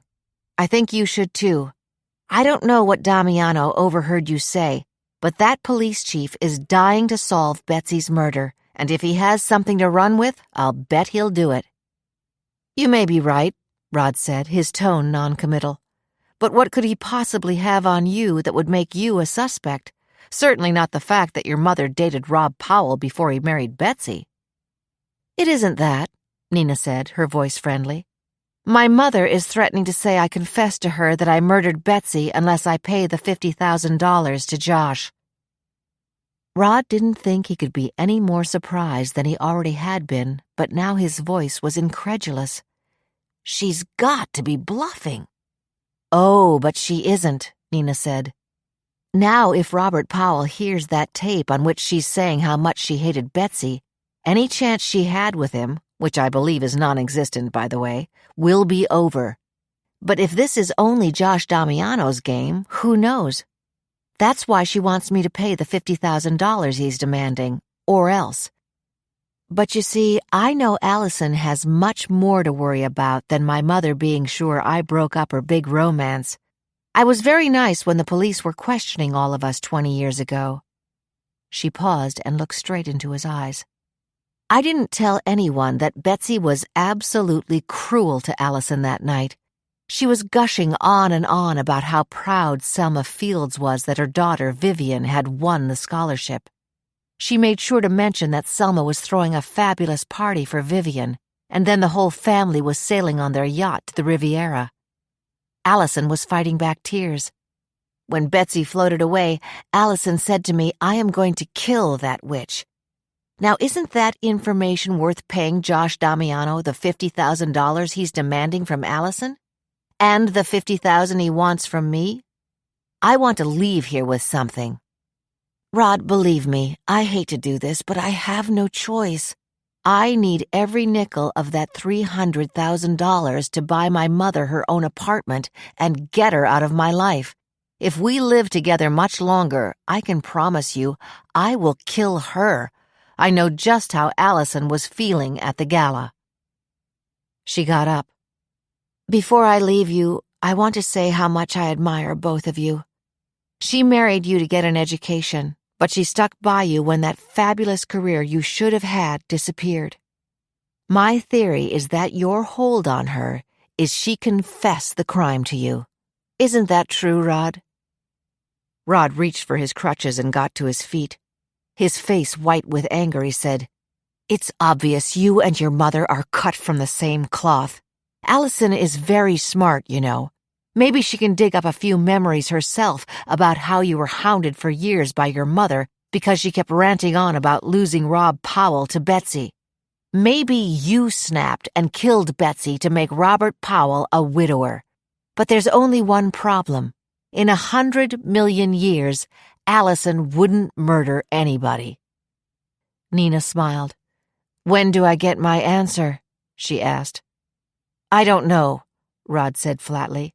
"Now, if you don't mind, will you please let me pass? My wife is coming out of the house, and I want to go to join her." "I think I'll just settle down on one of these lounge chairs," Nina said cheerfully as she stepped aside to let him pass. 64. Jane went straight from the interview to the kitchen. She had already prepared vichyssoise, a Waldorf salad, and cold sliced ham for lunch. Robert Powell entered the kitchen a few minutes later. "Jane, I've been thinking. It's quite warm out. Let's eat in the dining room. How many do we have for lunch today?" Jane could see that his mood was much brighter than it had been in the morning. He was wearing a light blue sports shirt and khaki slacks. His full head of white hair complemented his handsome face. His straight carriage belied his chronology, too. "He doesn't look anything like his age," Jane thought. "He's always looked like an English lord." Lord and Lady Powell. What had he asked her? Of course, how many would be at lunch today? "The 4 graduates." Jane hesitated. "That's the way I still think of them. Ms. Moran, Mrs. Craig, Mr. Rod Kimball, Mr. Alex Buckley, and yourself, sir." "The lucky 9?" Rob Powell said cheerfully. "Or a motley crew. Which is it, Jane?" Without waiting for an answer, he opened the patio door and went outside. "What's gotten into him?" Jane asked herself. "This morning it seemed like all he wanted was to get them out of the house. Perhaps knowing that they'll be on their way tomorrow is making him feel good. I don't know what the others said in their interviews, but I know I came off fine." Filled with self-satisfaction, she began to set the table in the dining room. Josh appeared in the doorway. "I'll finish that," he said angrily. "You get the food out." Jane looked at him, surprised. "What's the matter with you?" she asked. "The matter with me is that I'm not a houseboy," Josh snapped. Jane had just begun placing the silverware on the table. Startled, she straightened up. Her cheeks flushed, her lips tight. She spat out the words. "For the kind of salary you get, you have some nerve to talk like that about helping in the house for a few days. Be careful. Be very careful. If Mr. Powell had heard you, you'd have been out the door in a minute. If I report this conversation to him, the same thing would happen." "Well, listen to the lady of the house," Josh snapped defiantly. Whatever became of all the jewelry George Curtis gave Betsy? Don't pretend you don't know what I'm talking about. When Mr. Robb was on business trips, I used to drive Betsy to her trysts with George Curtis, and she'd be lit up like a Christmas tree when I took her to meet him. I know she kept it hidden in her room somewhere, but I never heard mention of it being found. If there's one thing I'm sure of, Mr. Rob Powell had no idea that affair was going on. You don't know what you're sure of, Jane whispered fiercely. So why don't we both agree to keep our mouths shut? Tomorrow at this time, they'll all be on their way. One last thought, Jane. If Betsy had left Powell for George Curtis, she'd have taken you with her for two good reasons. First, because you waited on her hand and foot. Second, because once she moved out of here and asked Powell for a divorce, he'd have hired private detectives to find out how long that affair had been going on and discovered that you covered for Betsy when he called her from overseas every time he was away on a business trip. And what do you think he'd have done to you if he knew you were driving her back and forth to her little love nest in his Bentley? Jane asked, her voice almost a whisper. They glared at each other from across the table. Then Jane said in a pleasant voice, We'd better get moving. They were told that lunch would be served at 1:30. 65. After Allison fled from the den, Alex and Laurie did not speak until Jerry, Grace, and the camera crew were gone. Then Alex said quietly, 2 of our graduates have now given a worldwide audience a convincing reason why one of them might have killed Betsy Powell. They absolutely did, Laurie said. And who knows what Regina and Nina will have to say this afternoon. I would be surprised if all 4 of them don't bitterly regret getting involved in this program, even for the money. I'm sure they already do, Alex agreed. Alex, why do you think Powell insisted we all stay here tonight and that we don't interview him until tomorrow morning? Building up the pressure on all of them, hoping one of them will crack? You and I will be the chief witnesses if that happens, Alex replied briskly. My guess is that he's bluffing. He looked at his watch. I'd better call my office. We're due inside in 15 minutes. And I'm going to try my dad. Alex sat back in the chair, pretending to look for something in his briefcase. He wanted to be here for Laurie if Leo Farley did not, or could not, answer the phone. 66. Leo's cheery hello took the edge off Laurie's panic. I hear you were out in the town last night, Dad, she said. Yes, I had a hot date at Mount Sinai. How's your show going? Why didn't you call me when you went to the hospital? So that you didn't come rushing over here. I've had these episodes before. Jim Morris told me to calm down by watching game shows. Right now I'm watching an I Love Lucy rerun. Then I wouldn't dream of keeping you from it. I'll be down by 7:30 at the latest. Laurie hesitated, then asked, Dad, do you really feel all right now? I feel fine. Stop worrying. You make that very hard, Laurie said wryly. All right, go back to I Love Lucy. I'll see you later. With one hand, she dropped the cell phone in her pocket. With the other, she impatiently fumbled for a tissue to brush away the tears that began to form in her eyes. Alex reached into his pocket and handed her his freshly pressed handkerchief. As she accepted it, he said, Laurie, it doesn't hurt to let go a little occasionally. I can't, she whispered. The day I let go, I'll lose my grip for good. I keep hearing that threat ringing in my ears. The only way I have kept my sanity at all is by hoping Blue Eyes keeps his promise that I'm next. Maybe when he kills me, he'll be caught. If he gets away, maybe Dad and Timmy can change their identities and disappear. Who knows? But suppose Timmy and I are outside together. Or if I die, suppose Dad isn't here to protect Timmy. There was no answer Alex could offer her. Her tears stopped immediately, and he watched as Laurie pulled out her compact and dabbed her eyes. When she looked up at him, her voice revealed no sign of stress. "You'd better make that call, Alex," she said. "Mr. Robb expects us at the table in exactly 15 minutes. 67. Chief Penn, the graduates, Rod, Alex, Muriel, and Laurie had gathered at the dining room table when Robert Powell made his appearance. "How quiet you all are," he remarked. "I can understand why. You are under a great strain." He paused as he looked from one to the other. "And so am I." Jane was about to enter the dining room. "Jane, would you please excuse us and close the door? I have a few things to share with my guests." "Of course, sir." Powell addressed them. "Are any of you thinking that this beautiful day is exactly the same as the day of the gala? I remember Betsy sitting at this table with me that morning. We were congratulating each other on our good luck at having such perfect weather. Could any of us have imagined that the next morning Betsy would be dead, murdered by an intruder?" He paused. "Or perhaps not by an intruder?"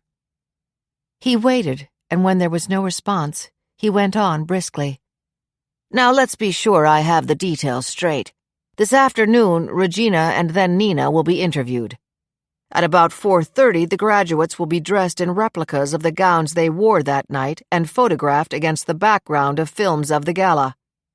My good friend George Curtis will be standing with you, Alex, sharing his impressions of that evening."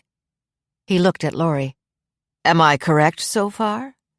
"Yes, you are," she said. Powell smiled. "In the morning, I will have my interview with you, Alex, with the graduates present. I hope and expect you will all find it quite interesting. One of you especially." He gave a tight smile. "As to later this evening, everyone at this table, with the exception of Chief Penn, will be staying overnight. After the last scene is finished, the graduates will be driven in individual cars to their hotels. You will pack and check out. Your luggage will be placed in your car. You will have dinner on your own wherever you wish to dine, as my guest, of course. But please return here by 11 o'clock. We will have a nightcap together at that time, then retire. I want everyone to be alert for what I have to say tomorrow. Is that understood?" This time, as if compelled to respond, heads nodded. "At brunch tomorrow, I will present you the checks you have been promised. After that, one of you may want to use it to retain Mr. Buckley's services." He smiled a cold, mirthless smile. "Just joking, of course," he added. He turned to Nina. "Nina, you need not share your car with your dear mother. Muriel and I are going to dine together this evening. It is time to turn the page on the past." Muriel smiled adoringly at Powell, then shot a triumphant look at Nina. "Enough of business. Let us now enjoy our luncheon. Ah, here comes Jane. I know she has prepared vichyssoise. You have not lived until you have sampled Jane's vichyssoise. It is indeed nectar for the gods." It was served in total silence. 68. After leaving the dining room, Regina walked across the yard to the makeup van. The heat outside was a sharp contrast to the coolness of the house, but she welcomed it. After hearing Robert Powell's elaborate plans for the rest of the day and tomorrow morning, she was sure of only one thing. He had her father's suicide note. What more proof would anyone need that she had been Betsy's killer? For 27 years, since she was 15 years old, even under oath, she had sworn there was no such note in his pocket or around his body. Who could have had a stronger motive to kill Betsy? She asked herself. And there was no question that Robert Powell was determined to have closure on Betsy's death. That was the whole purpose of his financing the program. She walked past the pool. Crystal clear, reflecting the sun, brightly patterned lounge chairs scattered around it, it had the look of a stage setting. In the correspondence, they had all been invited to bring swim apparel. No one had. Beyond it, the pool house, a miniature of the mansion, stood unused by anyone but the gardener, who incessantly entered and exited as he fussed over the grounds. At the production van, Regina hesitated, then pulled open the door. Meg was waiting, jars of cosmetics lined up neatly on the shelf in front of her. Courtney was settled in the other chair, reading in front of a shelf of brushes, sprays, and a hairdryer. This morning, Courtney had told Regina that women would kill to have her thick, curly hair. "And I'll bet you'll say it's a nuisance because it grows too fast." That's exactly what I did say, Regina thought. She avoided looking at the wall on her left, where the pictures of herself and the other graduates at the gala had been blown up. She knew what they looked like. Claire without a trace of makeup, her hair in a ponytail, her dress high-necked and with sleeves to her elbows. Allison, whose talented mother had made her gown, as she had made all her clothes. Allison's father was a produce manager in a grocery store. Nina, her dress daringly low-cut, her red hair blazing, her makeup skillfully applied. Even then she looked so confident, Regina thought. And I had the most elegant dress of all. Mother went to work at Bergdorf after we lost everything. Even though that dress was reduced a lot, we still couldn't afford it, but she insisted I have it. "Your father would have bought it for you," she told me. Regina realized she had not spoken to Meg or to Courtney. "Hello, you two," she said. "Don't think I'm crazy, just gearing up for my interview." Claire and Allison were nervous too, Meg said cheerfully. "Why wouldn't you be? This program is going to be broadcast all over the world." Regina sank into the chair at Meg's station. "Thanks for reminding me of that," she said as Meg clipped a plastic sheet around her neck. This morning, for the picture in the den depicting the four of them after the body was found and the police arrived, Meg had applied very little makeup, and Courtney had left their hair a touch disheveled, as it had been the morning after Betsy's death. Now they were all wearing clothes of their own choice. "Dress as you feel comfortable," Laurie had counseled them. Regina had chosen a dark blue linen jacket, white shell, and slacks.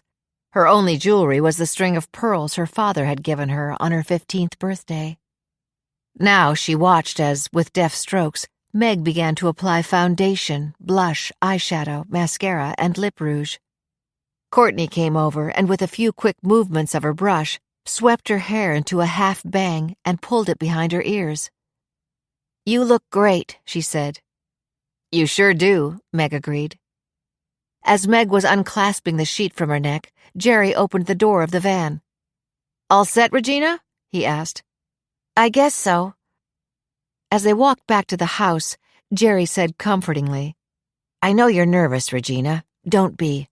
Can you believe that Helen Hayes got stage fright every night till the moment she stepped on stage?" "It's funny," Regina told him. "You know that I have a real estate office. Just this morning I was thinking that the day I got the letter about this program, I was so unnerved I did a lousy presentation of a house I should have sold. The owner was a 76-year-old woman who wanted to move into an assisted living facility. I sold the house for her 2 months later, and for $30,000 less than I should have gotten for it. When I get the money for doing this program, I'm going to return my commission to her." "Then you're 1 in a million," Jerry said dryly, as he slid open the door from the patio to the kitchen. Regina remembered that earlier in the morning, this patio entrance had been blocked off. "No one on the patio now and no sign of Jane," Jerry commented. "I guess she must take some downtime after all." "Where are the others?" Regina asked herself as they walked down the hallway to the den. "Are they afraid to be together?" "We don't trust each other," she thought. "We each had a reason to kill Betsy, but mine is the strongest." Laurie Moran and Alex Buckley were waiting for her in the den. Laurie's assistant, Grace, stood to the side. A crew member was still adjusting lights. The cameraman was in his place. Without being invited, Regina sat at the table opposite Alex. She began to clasp and unclasp her hands. "Stop it," she warned herself. She heard Laurie's greeting and returned it. Alex Buckley was welcoming her, but she was sure his attitude was hostile. When would he produce her father's suicide note, she asked herself. "Take one," the director was saying, and began to count. 10, 9, 8, 7, 6, 5, 4, 3, 2, 1. There was the clap of the slate board, and Alex began. "We are now speaking to the third of the 4 honorees at the graduation gala, Regina Kalari. Regina, thank you for agreeing to be with us on this program. You grew up in this town, didn't you?" "Yes, I did. And yet, as I understand it, you haven't been back since shortly after the gala and the death of Betsy Bonner Powell?" "Try to sound calm," Regina warned herself. "As I'm sure the others have told you, I was barely out of college, and all 4 of us were treated as murder suspects. Would you have hung around after that?" "You moved to Florida shortly after. Your mother followed you there?" "Yes, she did." "Wasn't she very young when she died?" "She was just turning 50. "What was she like?" "She was one of those women who did a lot of good but hated the limelight." "What was her relationship with your father?" "They were one soul." "What was his business?" "He bought failing companies, turned them around, and then sold them for huge profits. He was very successful." "Let's go back to that later. I want to talk about the night of the gala, starting with when you were all in the den together." Laurie listened and observed as Regina told the same story as the other girls.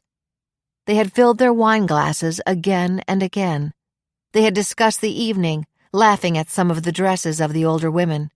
Exactly as the other girls had, she described the finding of Betsy's body. "We were young. You must know that we all had our own issues with the Powells," Regina was saying. "By then I know I was relaxed and enjoying being with the others. We refilled our wine glasses, going in and out for a smoke. Even Claire was joking about her stepfather being so finicky about smoking. 'Please,' she said, 'don't light up until you are at the end of the patio. He's got the nose of a bloodhound.' We were talking about our plans. Nina was going to Hollywood. She always played the lead in the plays in high school and college, and of course her mother was an actress. She even joked about the fact that her mother was still riding her because she called Claire and her mother over when they were in the same restaurant, and that's how Betsy met Rob Powell." "How did Claire respond to that?" Alex asked quickly. "She said, 'You are lucky, Nina,'" Regina answered. "What do you think she meant?" Alex asked quickly. "I have my suspicions," Regina answered honestly, "but I just don't know." "Let's go back a little," Alex said. "I've seen pictures of your home. It was very beautiful." "Yes, it was," Regina said. "And more than that, it was a warm and comfortable home." "But then, of course, everything changed when your father invested in Robert Powell's hedge fund." Regina realized where he was going. "Be careful," she warned herself. "He's building a motive for you to have killed Betsy." "It must have been hard not to resent the fact that virtually all of your dad's money was lost in that investment." "My mother was sad, but not bitter. She told me my father had something of a go-for-the-gold mentality, and he put too many eggs in one basket several times. On the other hand, he had never been reckless." "But you still maintained a close friendship with Claire?" "Yes, I did, until we all left Salem Ridge. I guess by unspoken agreement, we didn't want to stay in touch after Betsy's death." "How did you feel coming to this mansion after your father's death?" "I was very seldom here. I don't think Robert Powell liked having Claire's friends around. We were more likely to get together at the rest of our homes." "Then why would he have the gala for you?" "My guess is it was Betsy's idea. Some of her friends were having graduation parties for their daughters. She wanted to outshine them." "What were you thinking the night of the gala?" "Missing my father, thinking how perfect that beautiful night would have been if he were still here. My mother was a guest as well. I could see in her eyes that her thoughts mirrored my own." "Regina, at age 15, you discovered your father's body," Alex continued. "Yes, I did," Regina said quietly. "Would it have been easier for you if he left a note? If he had apologized for his suicide and the financial disaster? If he told you one last time he loved you? Do you think that would have helped you and your mother? The vivid memory of feeling so happy, riding her bicycle up the long driveway, the salt air filling her senses, pushing the button to open the garage door, the sight of her handsome 45-year-old father swaying from the noose, one hand around it, as if perhaps he changed his mind too late, shattered Regina's fragile composure. "Would a note have made any difference?" she asked, choking out the words. "My father was dead." "Did you blame Robert Powell because your father lost everything in his hedge fund?" Her last shred of composure crumbled. "I blame both of them. Betsy was up to her neck in deceiving my father just as much as Powell was." "How do you know that, Regina? Wasn't it because your father did, in fact, leave a note?" Alex waited, then went on firmly. "He did leave a note, didn't he?" Regina heard herself trying to whisper a faint, "No, no, no," as he stared at her, his eyes sympathetic, but demanding. 69. Bruno's excitement rose to a fever pitch after he heard Laurie's call to her father. Gleefully, he reflected on how everything was falling into place. Leo Farley would be in the hospital until tomorrow morning. Leo and Laurie would take the call from Timmy in the hospital room. 2 hours later, I pick up Timmy, Bruno thought. Leo had already told the director of the camp that he was in the hospital. I'll be in a cop's uniform. I can pull it off. I can probably even get away with it. But if not, it's worth it. The Blue Eyes murder case had been in the newspapers for years, still was. If they only knew that I spent 5 years rotting in prison after I shot Laurie's husband, and all for a lousy parole violation. But in a way, it was worth it. Leo Farley and his daughter have spent these 5 years wondering and worrying about when I'll strike again. Tomorrow, their waiting will be over. Bruno dropped the phone into his pocket and went outside in time to see the police chief's car pulling up behind the studio vans. He was here for lunch again. Bruno walked to the putting green, as far from the chief's line of vision as humanly possible. Here the chief could not get a clear look at his face. There was one thing Bruno knew. Most cops have long-term memories of faces, even when people age or alter their facial hair. Or are dumb enough to put themselves on Facebook. Bruno laughed out loud at that thought. An hour later, he was carefully examining the flower beds alongside the pool when the police car drove away. That meant the chief wouldn't be back until tomorrow. Just in time for the big show, Bruno thought gleefully. 70. Nina and Muriel did not speak after lunch. Muriel had obviously asked Robert Powell to have a car ready for her for the afternoon because it had parked at the front door and was waiting for her. Nina knew what that meant. The expensive new outfits her mother bought on her credit card were about to be put aside in favor of new ones that would also be purchased by Nina's credit card. Nina went up to her room to try to collect her thoughts until it was time for her own interview. Like all the others, it was a large bedroom with a sitting area that offered a couch, an easy chair, a cocktail table, and a television. Nina sat on the couch, taking in the cream-colored draperies behind the bed, the way their edgings picked up those on the panels at the window, and the way the rug and pillow shams coordinated and harmonized. An interior designer's dream, Nina thought. She remembered that about a year before her death, Betsy had commissioned a complete redecorating job. Claire had told the girls about it. Claire had said, "I've been told to bring you over to see it. My mother is giving the grand tour to everyone." The grand tour came up after she died, Nina remembered. In fact, a college friend majoring in pre-law had warned me it would be a factor in the defense if anyone was accused of Betsy's murder. Many, many people knew the layout of the house exactly, and that Betsy and Robert had separate bedrooms.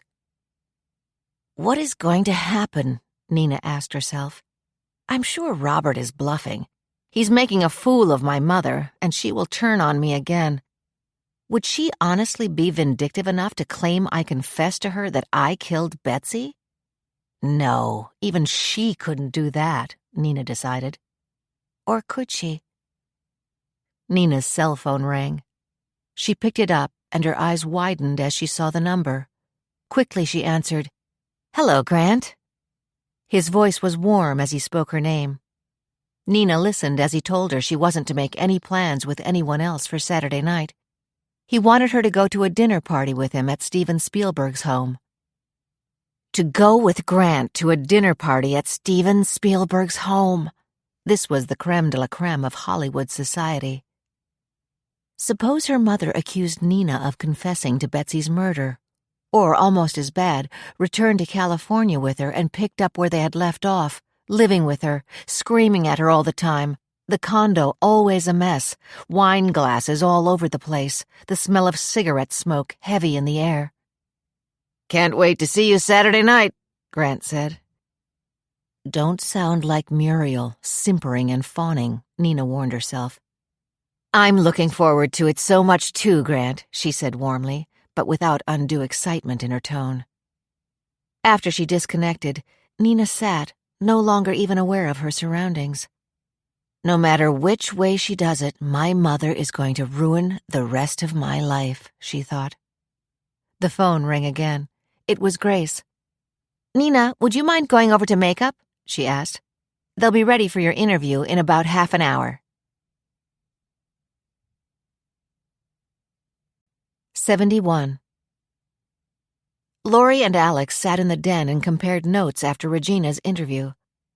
Was I too rough on Regina? Alex asked. No, I don't think so, Laurie said slowly. But when you were finished, I don't think anyone would doubt that there was a suicide note. But why would a 15-year-old have taken it? You have your own theory, I know, Alex said. Don't think I haven't noticed that whenever you ask me my theory, you already have one of your own. Guilty as charged. Laurie smiled. My theory is that there was something in that note that Regina didn't want her mother to read, and that it involved Betsy. Maybe the fact that her father was having an affair with her. That's what I see. Remember how Regina described her parents as being one soul? And that opens up the question, perhaps Betsy influenced her father's reckless business decision to put everything he had into Powell's hedge fund, Alex suggested. Doesn't that give Regina a strong motive to take a God-given opportunity to punish Betsy? He added. If I were in her shoes and had lost my parents and everything I had because of Betsy Powell, Laurie told him, I could kill. I know I could. You think you could, Alex corrected. Now tell me what you thought of Robert Powell's speech at lunch. I'm telling you right now that I think he's bluffing. But if one of the people at that table did murder Betsy Powell, he or she may believe his threat. He's playing a dangerous game. 72. Nina looked in the mirror as Meg clipped the vinyl sheet around her neck. Now, Meg, she cautioned, this morning you were told to make us look like rag dolls. I was told to make you resemble the way you looked the morning Betsy's body was discovered, Meg said matter-of-factly. Even then you looked better than anyone else. I looked passable, but for this interview I want you to make me look a little like her. Nina held up a picture of Grant with his late wife, Catherine. Meg studied it carefully. You resemble her, she observed. I want to resemble her, Nina said flatly. She had Googled everything she could find on the subject of Grant Richmond. For a major producer, he led a quiet behind-the-scenes life. He had married at 26. His wife had been 21. They had been married for 30 years before she died 2 years ago of heart failure from a lifelong condition. No children and not a whiff of scandal about them. So Grant had been a one-woman man, and he had been alone for 2 years. By now he was probably lonely. He was over 60. Nina held up her camera and looked at a second picture. "Who does this look like?" she demanded. Meg studied it carefully. "A little like you, Nina. Is she a relative?" Nina nodded in satisfaction. "It's not just that I'm a good dancer," she thought. "I resemble his wife." "Look, Meg," she said. "I want to look like her when you do the makeup." "Then I can't put that heavy liner and shadow on you." "That's fine with me." A half hour later, Meg said, "That's it." Nina looked in the mirror. "I could be her sister," she said. "Perfect." "My turn, Nina. It's getting late," Courtney said briskly. "I know." Nina moved into Courtney's chair. Holding the picture, she said, "She had short hair. I don't want to cut mine." "Don't," Courtney said. "I'll put it up in a twist, same effect." 5 minutes later, Jerry knocked on the door of the van. When he came inside, he was startled by the change in Nina's appearance. "Ready, Nina?" he asked. "Yes, I am." She gave herself a final look in the mirror before she got up. "These two are miracle workers," she said. "Don't you agree, Jerry?" "Yes, I do," he said honestly. "By that I mean for giving you a different look, not a better one," he added hastily. Nina laughed. "Good you added those last few words." As they left the van, Jerry compared the graduates. He liked Nina best. The others seemed to be trapped in their own shells. For women who had been close friends until they were 21, they seemed to have very little to say to each other. When they were on the patio in between shooting, they all grabbed for a book or their smartphones from their purses. Nina did too, except when Muriel insisted on talking. She always paid attention when Muriel gushed about what a wonderful man Robert Powell was and how Betsy had been her dearest friend. It's as if Muriel is always hoping that Powell can hear her, Jerry thought. She's overplaying her role. I've been around enough film sets to know that. He and Nina were walking past the pool. "I wouldn't mind taking a swim on a day like this," he commented. "How about you?" "I'd like to be taking a swim in the pool at my condo. I do that every day or evening if I work late," Nina said. What am I going to say? She was asking herself. What kind of questions are they going to ask me? What's going to happen tomorrow when Robert Powell shows us the door? Would my own mother use that moment to swear that I confessed to killing Betsy to her and claim the reward? You bet she would. I won't let it happen. Jerry did not attempt to keep up the conversation. Unlike Regina, Nina did not seem nervous, but he was sure she was preparing herself for the interview. But then she suddenly said, "There's Creepy Crawly again." She pointed to Bruno, who was at the far end of the grounds behind the house. "What's he doing? Chasing bugs on the plants?" Jerry laughed. "Mr. Powell is a perfectionist. He wants every shot of the grounds to display them in their normal, pristine condition. Yesterday, when we were taking pictures of the four of you in different locations back here, he looked shocked when the equipment made tracks in the grass. Then, as you saw, Creepy Crawly, as you call him, came running to the rescue." "Oh, God, do I remember that he was a perfectionist," Nina exclaimed. The last night, when we were all going back and forth from the den to the patio, and Regina put out her last cigarette, she deliberately missed the ashtray on the table and ground it out on the tabletop. I don't think anyone else saw her. Should I tell that story when I'm interviewed? Again, the patio and kitchen were empty. Grant will be watching when this is on television, Nina told herself as she and Jerry walked down the hallway to the den. I certainly have the least reason to have killed Betsy. No sane person would think that. The fact that my mother blames me for introducing them would never be a strong enough motive for murder. She stood for a moment at the door of the den. Well, this is it, she thought. Alex and Laurie were waiting for her. I wonder what the others were feeling when they walked in here, Nina asked herself. Could they possibly have been as terrified as I am now? Come on, I'm an actress. I can carry this off. She gave a brief smile and with an air of confidence took the seat opposite Alex. Nina Craig was the final graduate being celebrated on the tragic night of the graduation gala, Alex began. Nina, thank you for being with us today. Her mouth too dry to speak, Nina nodded. His voice friendly, his smile warm, Alex asked, "What does it feel like to be here again in Salem Ridge, reunited with your old friends after 20 years?" Be honest whenever you can, Nina warned herself. It's awkward, even strange. We all know why we're here. And why is that, Nina? To try to prove that none of us murdered Betsy Powell, she said, and that she was killed by a stranger who came in. On the other hand, we all know that you're hoping that one of us will blurt out a confession or give herself away. I certainly think that's what Robert Powell is hoping, and of course, in a way, I can't blame him. How does that make you feel, Nina? Angry, defensive, but I think we all have been feeling like that for the last 20 years, so it's nothing new.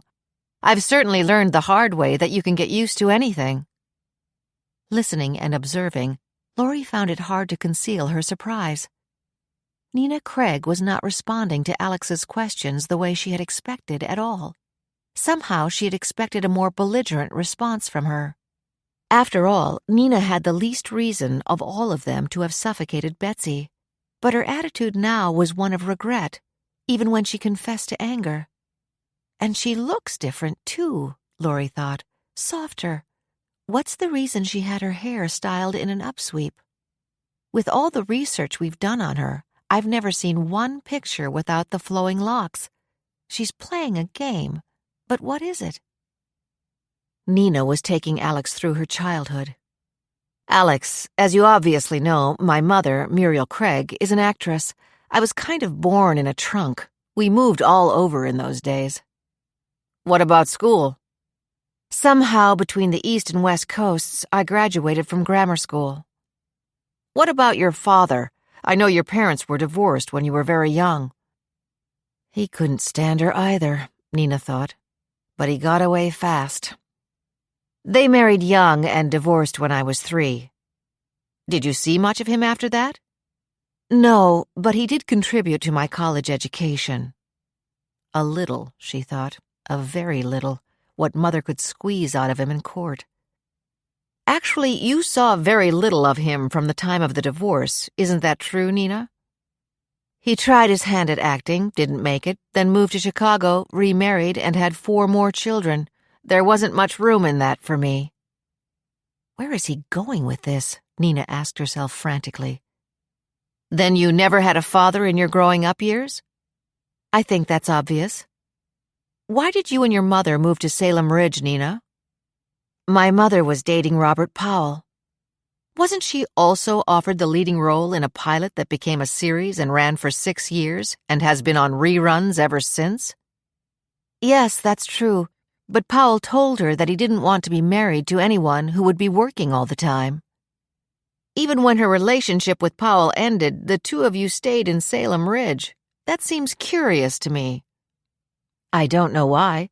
She had rented a condo. There was a very nice old couple next door, the Johnsons. When she broke up with Robert Powell, my mother was offered a flurry of jobs. I had started high school. She paid the Johnsons to look after me when she was working.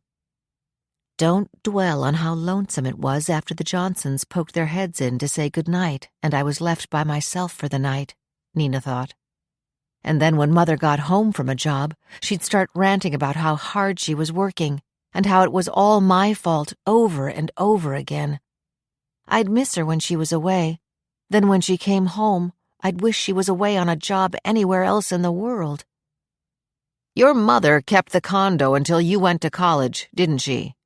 Yes, by then all the jobs were on the West Coast. She had bought a condo out there. So you spent your semester breaks and vacations with her?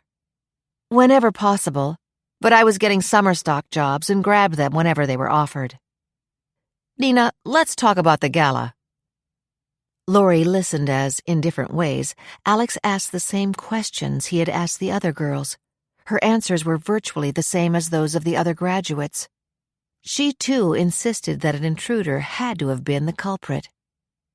Let's go back, Alex suggested. Were you surprised when Claire called and told you that her mother and Robert Powell wanted to have a graduation gala for the four of you? Yes, but it was a good chance to see the girls again. Your mother was invited to attend as well? Yes, but she didn't. Why not? She couldn't take the time off. She had an audition coming up. Nina, wasn't it because Betsy scrawled on the invitation that she and Robert couldn't wait to see her, and how blessed she was that you had called her over to the table that wonderful day she and Robert met? How do you know that? Who told you that? Actually, your mother did, Alex said amiably, shortly before lunch today. She's building up to saying that I confessed to her that I murdered Betsy, Nina thought. No matter whether anyone believes her or not, that will be the end of any chance I have with Grant. What was Alex Buckley asking her? How would she describe her feelings about Betsy Powell? Why not tell the truth? Why not? I loathed her, she said, especially after I read that note. She was mean, make that cruel. There wasn't a decent bone in her body. And when I looked down on her dead face, I had to force myself not to spit on it.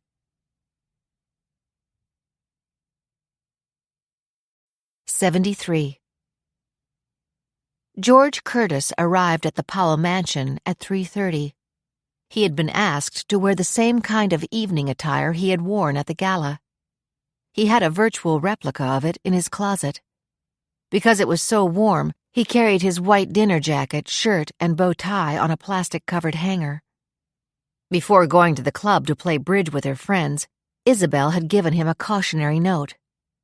Just remember, you think you kept your little romance pretty quiet, but if I was suspicious, don't you think anyone else was? Maybe even Rob Powell? Just be careful and don't fall into a trap. You had the strongest motive of anyone to have Betsy dead. Then with a kiss and a wave of her hand, she stepped into her convertible. Isabel, I swear to you, he had begun. I know you do, she said. But remember, you don't have to convince me, and I don't care if you did it anyway. Just don't let yourself get caught. The temperature had dropped a little, but it was still very hot. George parked his car in the front driveway, picked up the clothes hanger, and walked around to the back of the house. A flurry of activity greeted him. The production crew had their cameras aimed at designated spots on the grounds.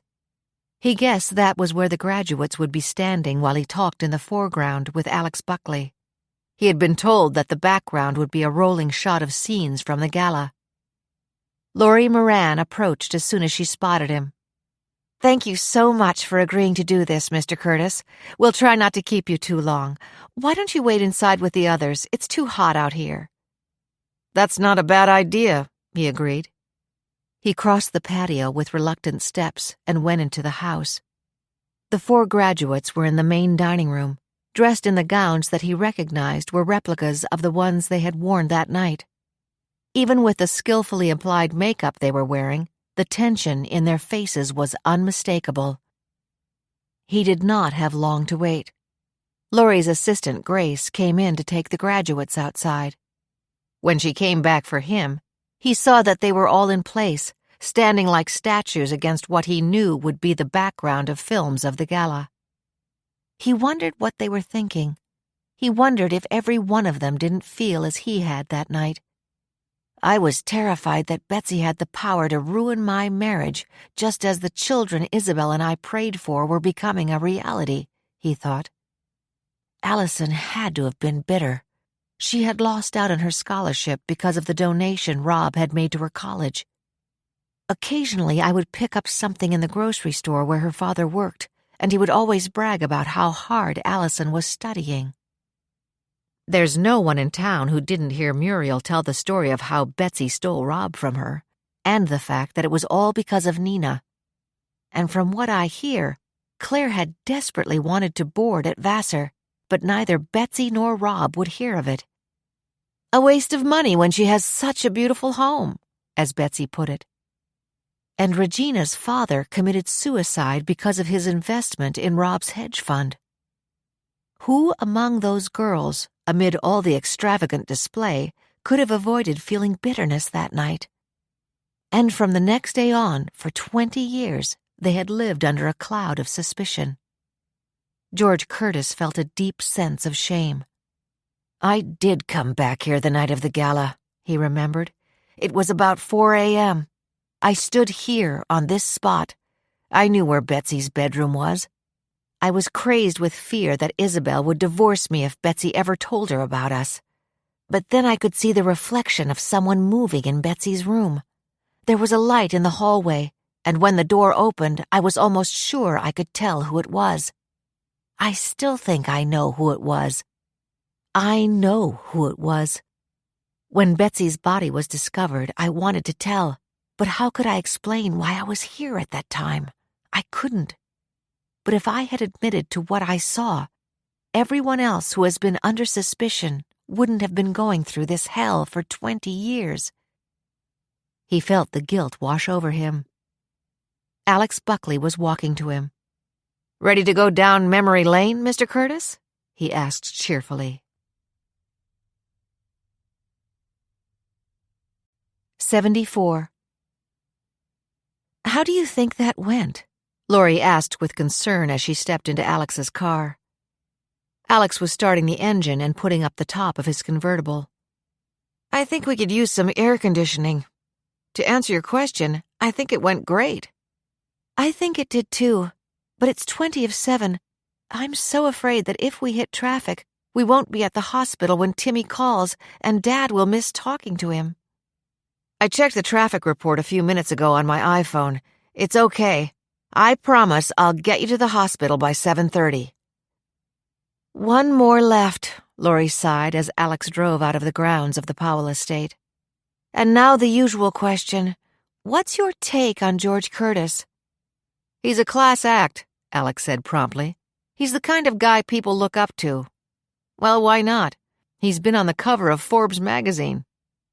"And it doesn't hurt that he is downright handsome," Laurie said. "Think about it. Curtis is a billionaire, charming, good-looking. Compare him with Robert Powell, at least as far as money goes." "There is no comparison, Laurie. Powell may be worth $500 million, but Curtis is worth billions." "Now, think of that frame in the gala films where George Curtis and Betsy look pretty serious, almost as though they're arguing." "Are you using that in the background, Laurie?" "No, that wouldn't be fair. But I do know this. The George Curtises of this world don't get involved with this kind of program unless they have something to hide. Think about that." "Laurie, you continue to amaze me. I did think about it, and once again, I agree with you," Alex told her.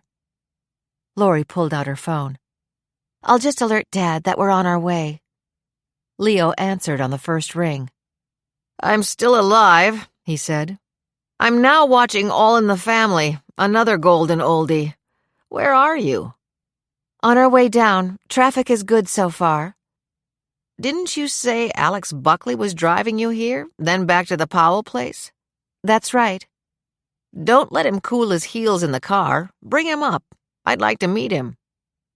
Laurie looked at Alex. "Would you be interested in meeting my dad?" "Of course I would."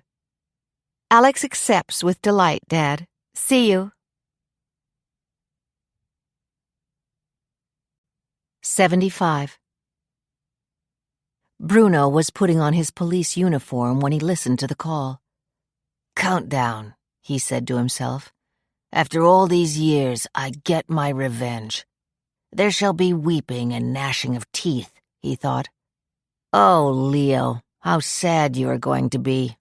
Your daughter, your grandson, and all the while they've been searching through hospital records to see if the doctor had made a mistake on a patient. You were the one who made the mistake, Leo, when you were a tough young cop. Too tough. You could have given me a break when you arrested me, but you wouldn't. You wrecked my life. You cost me 30 years in prison, and then another 5 for good measure." Bruno stood in front of the full-length mirror on the closet door of his shabby apartment. He had been renting it month to month because, as he had explained to the landlord, he wanted to be sure that his job with Perfect Estates worked out. The landlord, happy to avoid necessary repairs for the present, was delighted with his temporary tenant. He wouldn't care that I left suddenly, especially since I paid him to the end of the month. And I'm not going to claim the month's security. As if anyone could damage this dump, Bruno thought. 76. As Laurie and Alex were driving out, the production crew was closing down for the day. The graduates had changed from their gowns, and all of them as one turned down the offer to keep them. "Laurie really wants you to have them," Jerry explained, "and I can tell you they were very expensive." Nina spoke for all of them. "That's just what we need, another reminder of that night." Their cars were waiting to drive them to their hotels. When Rod and Allison arrived at their room, they happily closed the door behind them. Then Rod reached for her. "Allie, it's all right." "It's not, Rod. It's not all right. You know what's on that tape. You know what Josh can do with that." She turned from him and angrily reached into the closet, grabbing clothes from their hangers and throwing them on the bed. Rod sank onto the couch and unconsciously began to massage his aching knees. "We are going to have a scotch now," he said emphatically. "Then we are going to order a fabulous dinner. Either here or out, your choice. We'll order the most expensive items on the menu, courtesy of Robert Powell." "I couldn't eat a thing," Allison protested. "Order it anyhow." "Rod, you make me laugh when I have no reason to." "Allison, that's what I'm here for," Rod said cheerfully. He was not about to tell her that he absolutely shared her concern about Josh's tapes, not because of the money, but because of what it would do to Allie if once again, because of Betsy Powell, her chance to go to medical school without taking on a heavy financial burden was snatched from her. 77. Regina carefully packed the few new clothes she had brought in preparation for the program.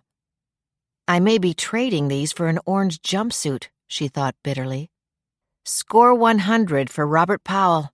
He ruined my life when I was 15 years old, and now he has his big chance to ruin the rest of it. I wouldn't be surprised if he put Josh up to going through my bag." But in the note, Dad accuses him and Betsy of deliberately setting him up for a scam. Why would Robert want that to come out? Josh must be doing this on his own. I've got to pay him off, she thought. How ironic. I have publicly made myself more likely to be accused of being Betsy's murderer than if I'd stayed home selling real estate. Efficiently, she packed her overnight bag and a large suitcase. Now where? She asked herself. I don't feel like calling for room service. I've got a car downstairs, courtesy of Mr. Powell. Should I? Yes, she decided. Why not? She would have him drive her past her old house, then take her to the restaurant where she and her parents used to go regularly for dinner. Old Lang Syne, she thought. 78. One more night in the house she hated. Why did I do this to myself? It was a question Claire had been asking herself since the plane landed. Had it been stupid to make herself up to resemble her mother that first morning? Had she done it to stick it to Daddy Rob? Maybe. He'd had the nerve to open the door of her bedroom right after her interview this morning to ask her that very question. Why didn't I ever press charges against him in all these years? She asked herself. Why don't I do it now? She knew the answer. Because it gave me a perfect reason to kill my mother, and because, with his battery of lawyers, Daddy Rob would have held me up as a demented liar, and my mother would have loved backing him up. That's why I became a counselor, she thought. I wanted to help other girls in my situation. But not many of them told me that their mothers accepted the fact that their stepfather came sneaking into their room at night. I know that until I go into therapy myself, I'll never move forward with my life, Claire conceded. He's held me hostage all these years. There was one way she could get to him. Tonight and tomorrow morning she would again wear makeup and style her hair to accentuate her remarkable resemblance to his dear Betsy. As if that makes a bit of difference in the grand scheme of things, Claire thought bitterly as she picked up the phone to order room service. I wonder if Nina will faint again when she sees me. And why was she, of all people, the one to faint in the first place? 79. Nina packed, then had room service send up dinner. As she listlessly took a bite of cordon bleu, her phone rang. To her astonishment, it was Grant. "Couldn't help wondering how the interview went," he said. "Alex Buckley is notorious for shaking up witnesses." "Well, he did an Oscar-worthy performance on me," Nina said. "Wait until you see it." "Hey, you sound pretty down." "I guess I am," Nina admitted. "Try not to be, but I understand. I was a witness in a fraud case 20 years ago. It wasn't pleasant." Pleasant. That's a good word, Nina thought as she listened to Grant tell her he was looking forward to seeing her and wished her a good flight. Nina took a large swallow of vodka from the tumbler beside her dinner plate. Maybe if I promise my mother to give her all the money left after paying Josh, she'll be satisfied, she thought. Especially if she knows that an A-list producer like Grant is dating me.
At the same time in Mount Sinai Hospital, Leo was looking at his watch with growing impatience. It was 20 to 8, and Laurie still wasn't there. But just as he was sure she would have to take Timmy's call in the car, Laurie appeared in the doorway.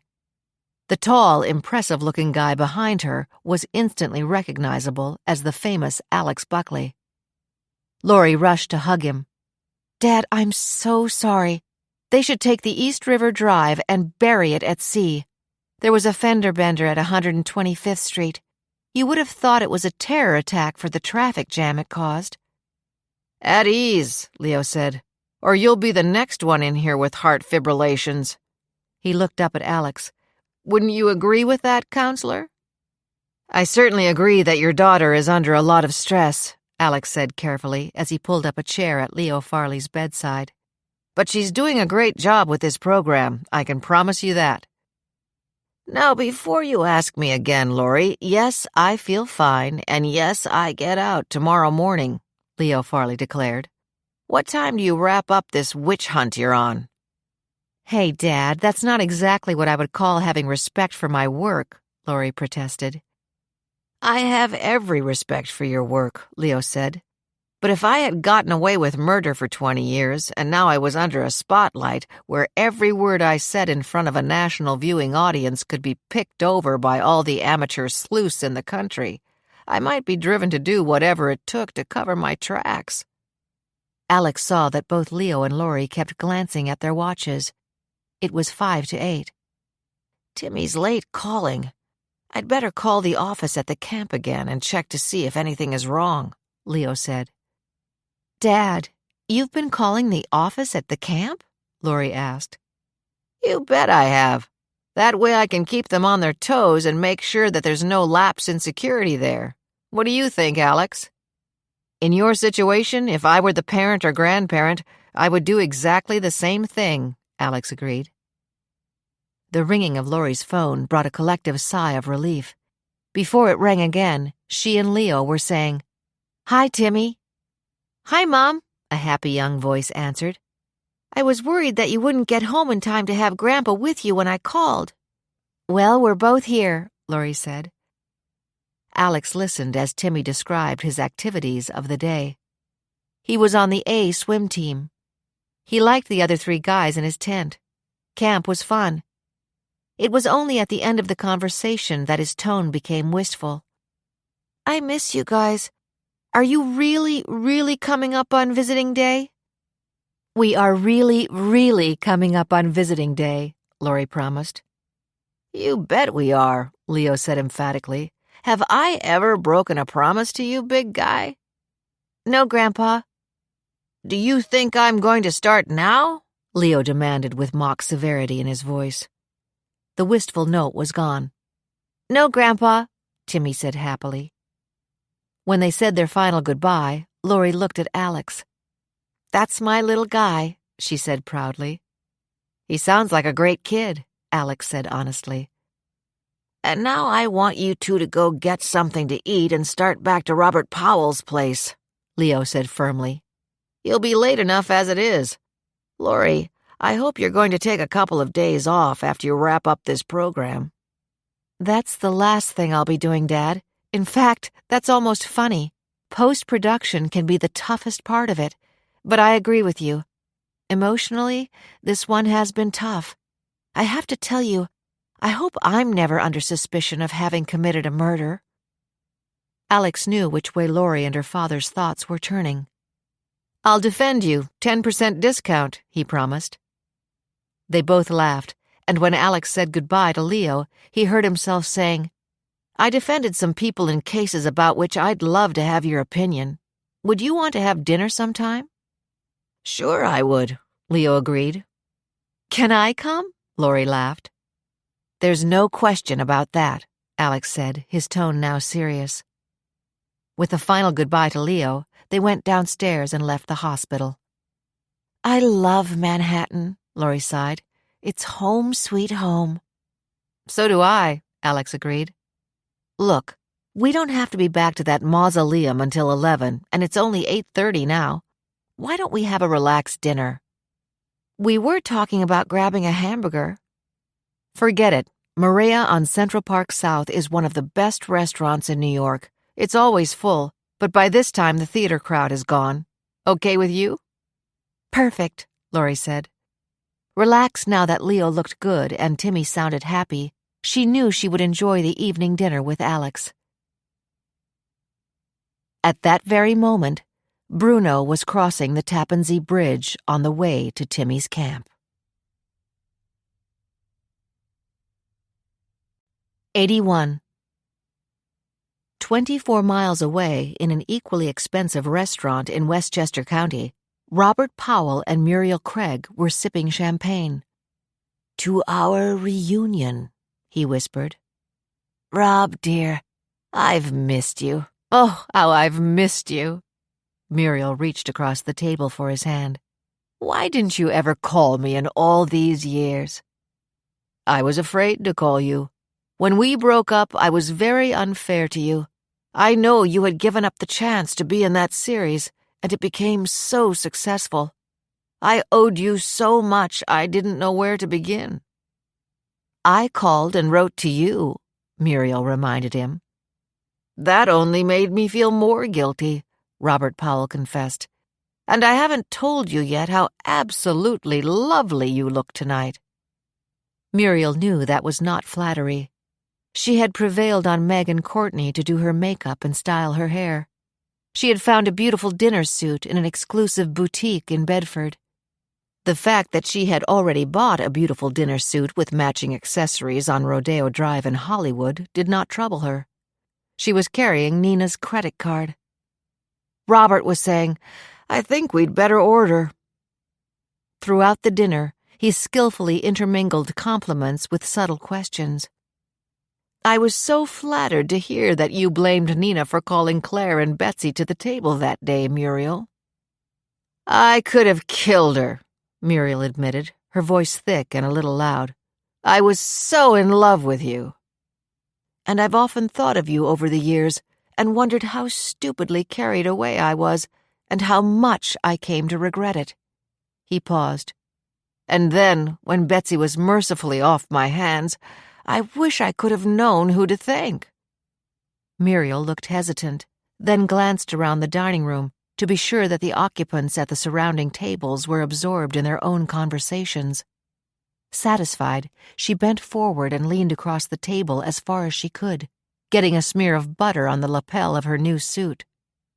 "Robbie, do you mean you were glad when Betsy was smothered?" "Promise not to tell anyone that," he whispered. "Of course not. It's our secret. But you know how close my daughter Nina and I have always been?" "Of course I do." "Well, she was so upset with what Betsy wrote on my invitation. You know, how she wanted me to see how happy you two were and how glad she was that Nina had introduced you. I learned about it later, and I was shocked. I was hurt, but Nina was furious at her. She knew how much I loved you. Rob, I think Nina was the one who killed Betsy. She did it for me so that I would have another chance with you." "Are you sure, or are you guessing, Muriel?" Robert Powell's eyes were suddenly alert, his tone of voice sharp. Muriel Craig looked at him, vaguely aware of the change in his manner. "Of course I'm sure, Robbie. She called me. You remember, I was in Hollywood and she was crying over the phone. She said, 'Mommy, I'm scared. They're asking so many questions. Mommy, I did it for you.'" 82. Jane checked the bedrooms for the last time before they all got back. She had opened the bar in the den and laid out a platter of hors d'oeuvres, just as she had done the night Betsy was murdered. She thought, "Oh, to be rid of all of them at last." After several days of all this activity, she was unused to the blessed silence in the house. Mr. Robb had taken that impossible Muriel Craig out to dinner. No question she looked beautiful, but there was no doubt she already had a few under her belt. And there was a faint smell of smoke in her bathroom. Mr. Robb scorned anyone who drank too much or smoked. Mr. Robb was toying with Muriel. Jane knew the signs. It was similar to the way Betsy had toyed with Regina's father, until she got him to sink every nickel he had into the hedge fund. Oh, they were quite the pair of experts at cheating people, she thought with admiration. Plus, Betsy was a two-faced fraud. She had skillfully hidden the little dalliances from Mr. Robb. That was why Betsy had slipped me little gifts to keep my mouth shut, Jane thought. But she was worried now. She had missed the fact that Josh had been playing his own little game, blackmailing people he taped in the car. If Mr. Robb knew she had covered for Betsy, she would be fired at once. He must never know. But who would tell him? Not Josh. He'd lose his job, too. I still have the jewelry that George Curtis gave Betsy, Jane thought as she turned down the beds for the visitors and lowered the shades in their rooms, a job she hadn't done in 20 years, except, of course, for Mr. Robb. Sometimes she put a chocolate on his pillow, just as they did in hotels. Mr. Curtis was here this afternoon. Boy, he must have been squirming, she thought, talking to Alex Buckley about the gala. After the gala, Jane had fixed the platter of hors d'oeuvres for the girls and brought them to the den. I was in and out for the first half hour or so and listened to all of them until they really let go on Betsy. Then they started to look at me and I said good night. If push came to shove, I could make a case against any one of them, she told herself. She laid her head on Mr. Robb's pillow, just for an instant. Then she pulled herself up and with rapid fingers plumped it again. Tomorrow night at this time, she and Mr. Robb would be alone again.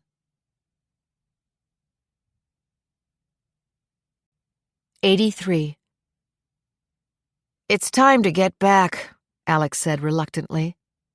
For the last 90 minutes, in between thoroughly enjoying chatting with Laurie over an excellent dinner, he found himself telling her the stories of his own background, how his mother and then his father had died when he was in college, how at age 21 he had become his 17-year-old brother's guardian.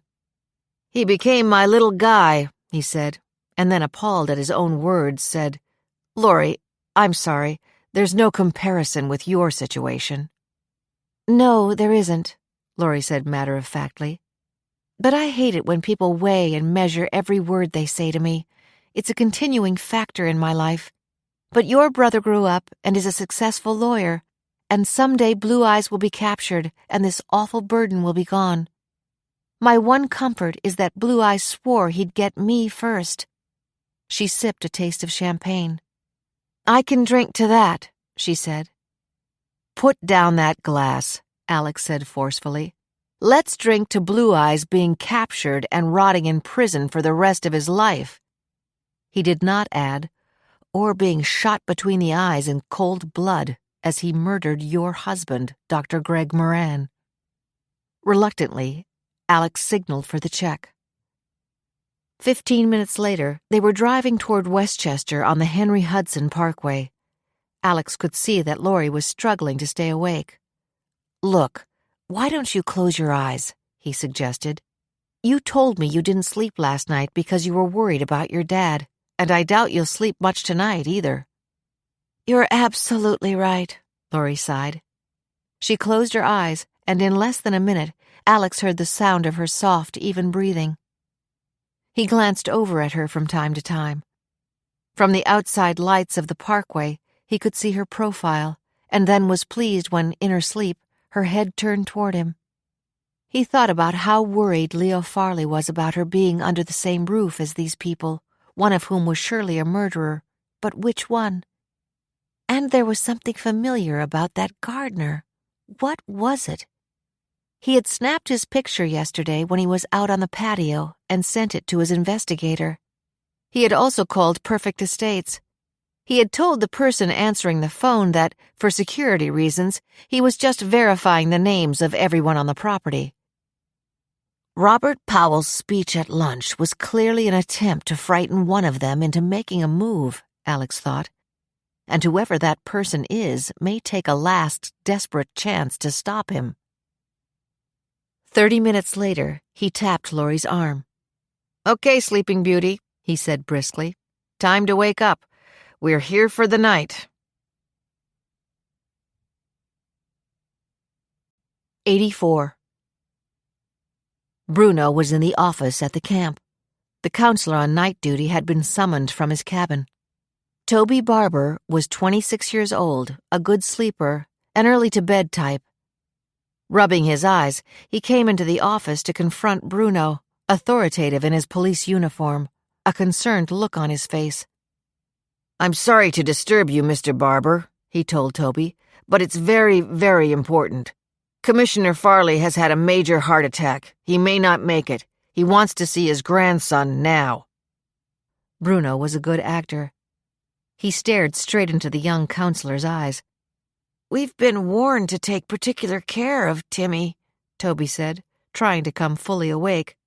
"But I do know that his grandfather called the head counselor today and told him he was in the hospital with a heart condition. I'll call my boss right away on his cell to get his permission. He's visiting friends at a birthday party." "Commissioner Farley is dying," Bruno said, his voice laced with fury. "He wants to see his grandson."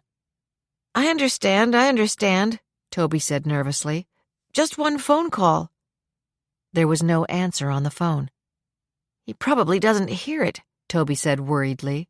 "I'll try again in a few minutes." "I am not waiting a few minutes," Bruno thundered. "The commissioner is a dying man who wants to see his grandson." Thoroughly intimidated, Barbara said, "I'll get Timmy. Just let me help him change." "Don't change him. Put on his bathrobe and slippers," Bruno ordered. "He has plenty of clothes at home." "Yes, of course. You're right. I'll get him." 10 minutes later, Bruno was holding the hand of a sleepy Timmy and putting him in his car. His mind was racing with a combination of triumph and anticipation. 85. Robert Powell arrived home to receive the first of his overnight guests. Muriel rushed upstairs to change her jacket. Horrified when she looked in the mirror, she freshened her makeup and brushed her hair. She walked downstairs, trying not to show that she was unsteady on her feet. When she came into the den, she saw that Nina was the next to return. She saw the expression of contempt in her daughter's eyes. "Wait till you see," she thought as she went over to Rob to kiss his cheek. He put his arm around her tenderly. Claire, Regina, Allison, and Rod arrived within a few minutes of each other. Laurie and Alex were last, but within 10 minutes all had gathered and were in the den. Jane stood at the bar to pass out wine and cordials. Robert Powell held up his glass. "I cannot thank you all enough for being with me, and I apologize that you have had to endure this ordeal for 20 years. As you know, I too have been under a terrible cloud of suspicion. But I am happy to say that tomorrow morning, during my interview, I will announce to the world that I now know who killed my beloved Betsy, and I will name that person. So let us have this final toast to the relief that is to come, and say good night to each other." There was absolute silence in the room. The platter of hors d'oeuvres, so carefully prepared by Jane, was ignored. Everyone put their glasses down without speaking and began to leave the room. Josh was hovering in the hallway, ready to assist Jane with collecting the glasses and turning off the lights. Laurie and Alex waited until the others were upstairs to say goodnight to Robert Powell. "That was a pretty strong statement, Mr. Powell," Alex said flatly, "and very provocative. Do you really think it was necessary?" "I think it was absolutely necessary," Robert Powell said. "I have spent many years going from one to the other of those 4 young women, trying to imagine who went into my wife's bedroom and stole the breath from her body. I know Betsy had her faults, but she was exactly right for me, and I have missed her for 20 years. Why do you think I never remarried? Because she is irreplaceable." "Where does that leave Muriel Craig?" Laurie wondered. "And now I wish you a very good night," Powell said briskly. Alex walked Laurie to the door of her room. "Keep your door locked," he said. "If Powell is right, someone is right now trying to decide what to do. Crazy as it sounds, someone might blame you for setting up this program. Or blame you for driving every one of them to admit she hated Betsy, Alex." "I'm not worried," Alex said quietly. "Go to bed and lock your door." 86. Regina sat on the edge of the bed. "I know he means me," she thought. "Josh must have given him the suicide note. I wonder if I'll still get the money. I can use it for my defense. For 20 years I've wanted an end to this. Well, I have it now." In robot-like fashion, she changed into pajamas, went into the bathroom, splashed water on her face, turned off the light, and went to bed. Then, sleepless, she stared into the dark. 87. Allison and Rod lay side by side, their hands clutched under the light covers. "I did do it," Allison said. "I know I was in Betsy's room, and I was in the closet watching." "Watching what?" Rod asked quickly. "Someone holding the pillow over Betsy's face. But Rod, it wasn't someone. It was me." "Don't say that." "I know it's true, Rod. I know it's true." "You don't know it's true. Stop saying that." "Rod, I'm going to go to prison." "No, you're not. And for one reason. I couldn't live without you." Allison stared into the darkness and came to realize the truth that anger had hidden from her. She said, "Rod, I know that you have always felt that I married you so that you could send me to medical school. I may have believed that myself. But you weren't the only one who fell in love the first day of kindergarten. I did too. It's a terrible thing, but I know I have wasted 20 years hating Betsy Powell." She laughed mirthlessly. "If only I had had the satisfaction of knowing what I was doing when I killed her." 88. Claire sat on the couch in her bedroom, making no attempt to sleep. "So he actually did love my mother," she thought. "From the time he started coming into my room, less than a month after we moved in here, I allowed it for her sake. I could see that she was so happy, and I wanted to keep her that way. I was sure that if I told her, she'd move out of here, and then where would we be? Back in a tiny apartment. She dated men along the way, looking for what Robert Powell could give her. We were so close when I was little. I felt I owed it to her. It was my big secret, making that sacrifice for my mother, counting every night he didn't come near me as a blessing. Then I overheard them talking. He was telling her about the night before, and she was pleased I was so responsive. Damn her! Damn her! Damn her! I smothered her in my mind from the time I was 13. If I was the one who did it that final night, and somebody saw me and is saying so now, so be it. So be it. 89. Nina did not attempt to go to bed. Instead, she sat, legs crossed, replaying in her mind the events of the day. Was it possible that her mother had carried out her threat? She's a good actress, Nina thought, and who wouldn't believe her?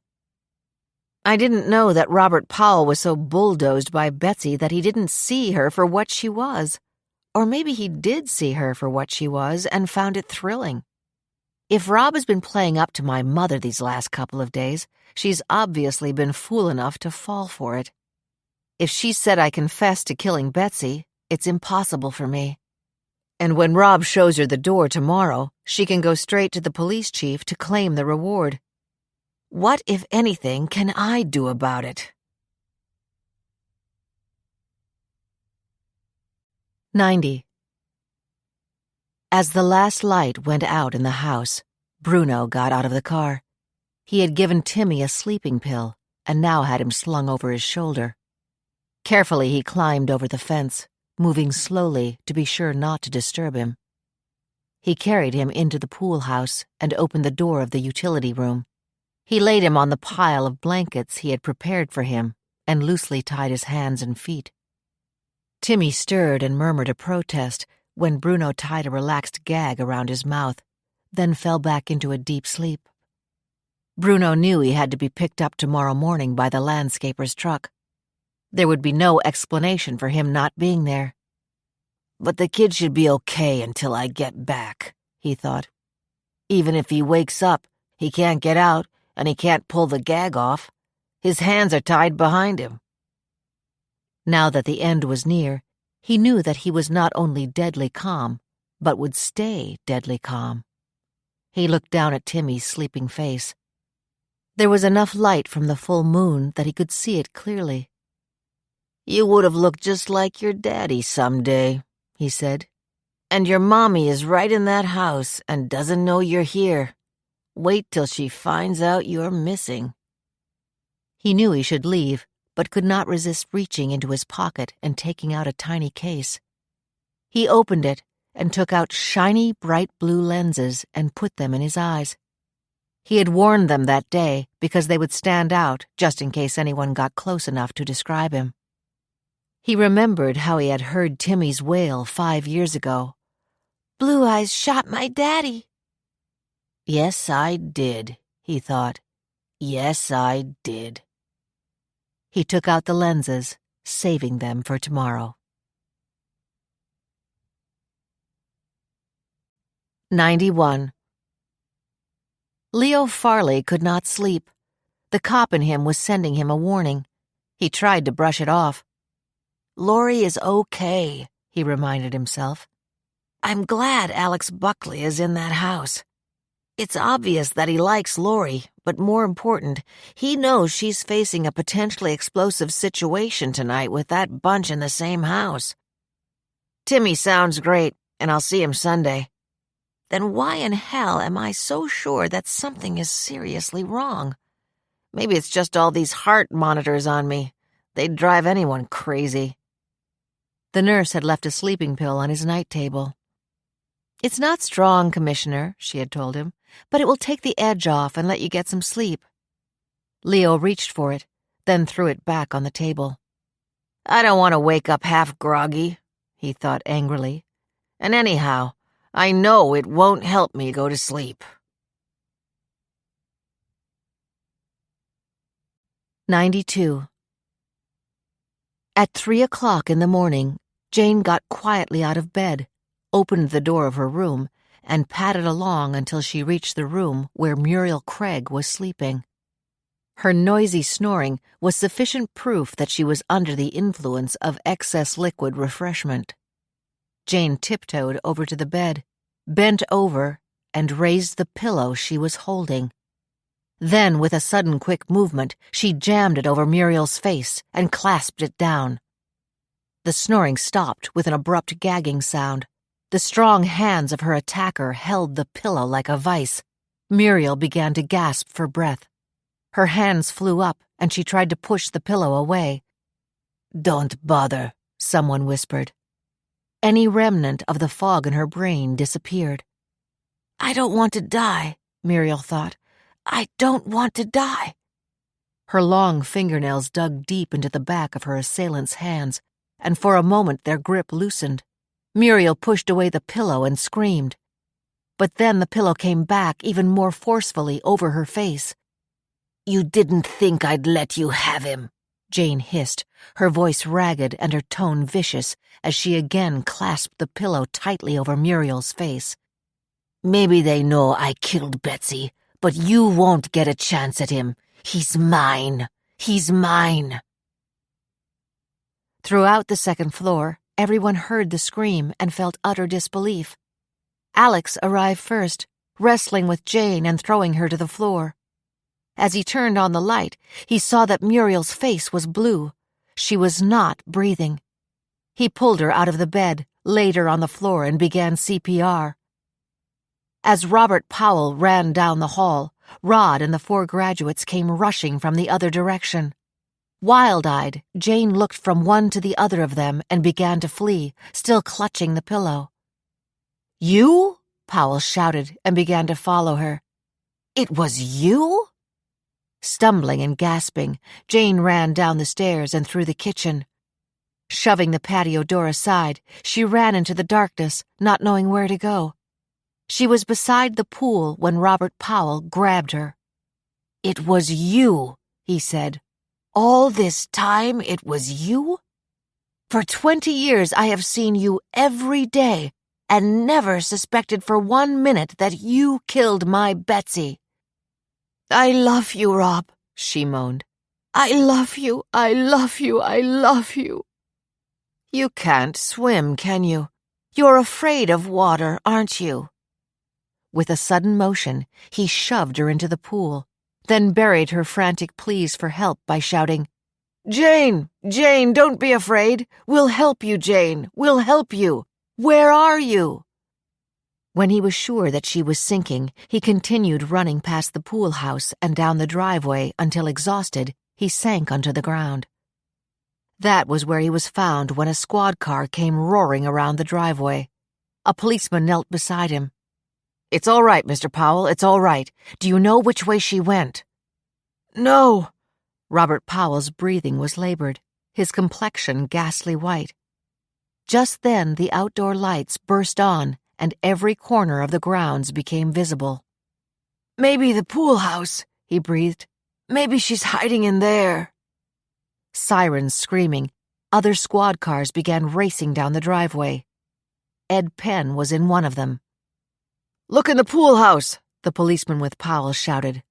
One of the officers raced to the door of the pool house and was pushing it open when another cop shouted, "She's down here!" He was standing by the pool looking down. Jane, face up, was lying at the bottom. Her eyes were open and her fists were closed as if she were still grasping the pillow. The officer dove into the pool and struggled to bring her to the surface. The other officers helped him drag her out of the pool, and they laid her on the ground. They pumped her chest and applied CPR. After several minutes, they stopped their futile attempt to revive her. Inside, Alex had managed to get Muriel's heart beating. The graduates and Rod were standing motionless in the room. As Muriel fought her way back to consciousness, she moaned, Rob! Rob!" Nina's hysterical laughter could be heard through the house. 93. Bruno stood on the sidewalk for a full 15 minutes before Dave Capo pulled up in the grounds van promptly at 8 a.m. Dave was bursting with excitement. "Did you hear everything that's going on?" he asked. "What's that?" Bruno asked, saying to himself, "I don't care." "Somebody tried to kill somebody at the Powell place last night." "What?" "It was the housekeeper. She killed Powell's wife 20 years ago," Dave said breathlessly. "She tried to do it again to someone else last night, but she got caught in the act. She tried to get away and fell in the pool. Turns out she couldn't swim." "Did they find Timmy?" Bruno thought in terror. "What do you think of that?" Dave was asking. "I mean, for 20 years those 4 graduates have been under suspicion, and it turns out none of them did it." "What's happening up there now?" Bruno asked. "If they found Timmy, I can have Dave take me home right now. I can say I don't feel well. I can be out of this town in minutes. Timmy doesn't know who picked him up, but they'll come looking for me fast." "Oh, just the usual stuff," Dave said. "The medical examiner took away the body. From what I hear, the housekeeper was standing there holding the pillow over the face of the mother of one of the graduates. Her name is Muriel Craig. She's an actress." Bruno knew he had to respond. "Oh, I've heard of her." They haven't searched the pool house, he thought. They wouldn't have any reason to start searching now. I'm going to see it through. Usually Dave dropped him off in the driveway. "I don't know if they'll let you in, but we can try. Then you can tell us everything that's going on now." The car was stopped by a policeman. "I'll have to check inside," he said. He phoned and received the answer. "Mr. Powell says to let him in. He can start working on the putting green that's outside the area the police have roped off." Trying to look casual, Bruno got out of the car and walked slowly to the pool house. He passed the pool. The body was gone. He went in, closed the door, and rushed to the utility room. Timmy was awake. He was squirming on the mound of blankets. Tears were running down his cheeks.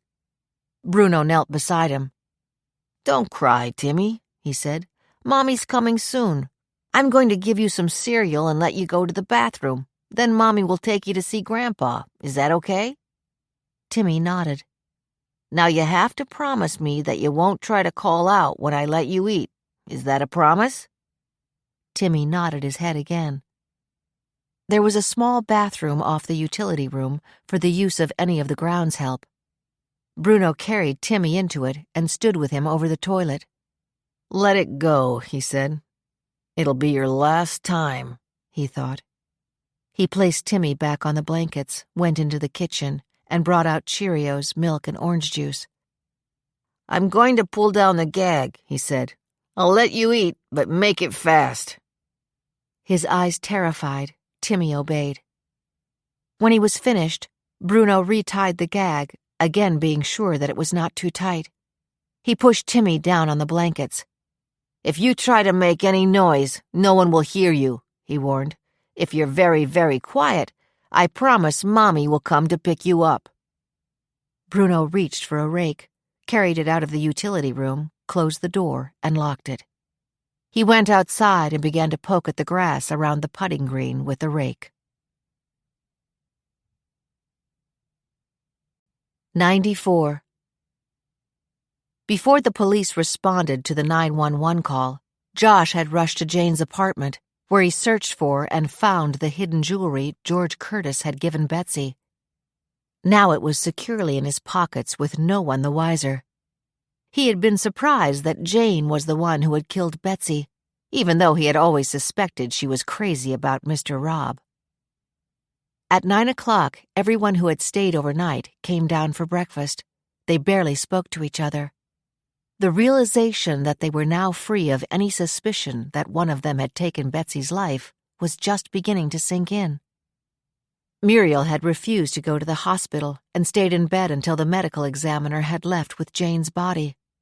Her throat swollen, her voice husky, she had already begun to realize that now Robert was really alone, and he would know that she had lied to him about Nina's confession. But on the other hand, she thought, maybe he will understand that I lied because I love him so much. To that end, she finally got up, showered, carefully made up her face, and brushed her hair. When she was finished, she dressed in a light sweater, slacks, and sandals. She hoped the rapidly spreading bruises on her throat would show Rob how much she had endured for him. Chief Ed Penn and the other detectives had spent the hours after the incident individually questioning everyone in the house. All of their accounts were consistent. From all initial appearances, Jane had acted alone in trying to kill Muriel. From all initial appearances, Jane had accidentally fallen into the pool as she fled from the house. Under these circumstances, he reluctantly agreed to the fervent request by Laurie and Alex to allow them to finish the program. "The investigation is not over," he told them firmly. "Everyone will have to come in to give formal statements. But as long as no one tries to go into the roped-off areas, I'll let you continue." In the den, Laurie and Alex were waiting to hold the final interview with Robert Powell. The others had been invited to watch. By then they were all packed and dressed, desperate to be away. Still hardly able to believe that the nightmare was over, they filed into the den and sat behind the cameras, waiting for Robert Powell. 95. Mark Garrett, the camp director at Mountainside, stared incredulously at Toby Barber. "You mean you let Timmy Moran leave with a stranger last night?" he asked. "His grandfather is dying. A policeman came for him," Toby said defensively. "Why didn't you call me?" "I did, sir. You didn't answer your phone." With a sinking heart, Garrett realized that Toby was right. He had taken off his jacket, and in the noise of the party could not have heard his cell phone ring. "I spoke to Leo Farley yesterday," he tried to reassure himself. "He told me he was in the hospital. But he also warned me that the person who killed Timmy's father had threatened him and his mother. Suppose he was the one who picked up Timmy." Desperately afraid, Garrett picked up his phone. Leo Farley's number was on his desk, ready to reach at any time in case a threat to Timmy materialized.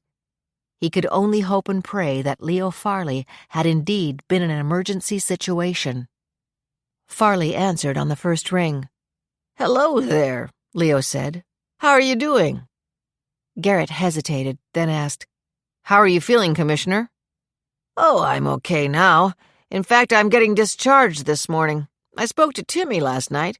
He's having a great time with you at the camp." There was nothing Mark Garrett could do except blurt out, "Then you didn't send a cop for him last night?" It took seconds before Leo could absorb what he was hearing. His nightmare was happening. It could only be Blue Eyes who had kidnapped Timmy.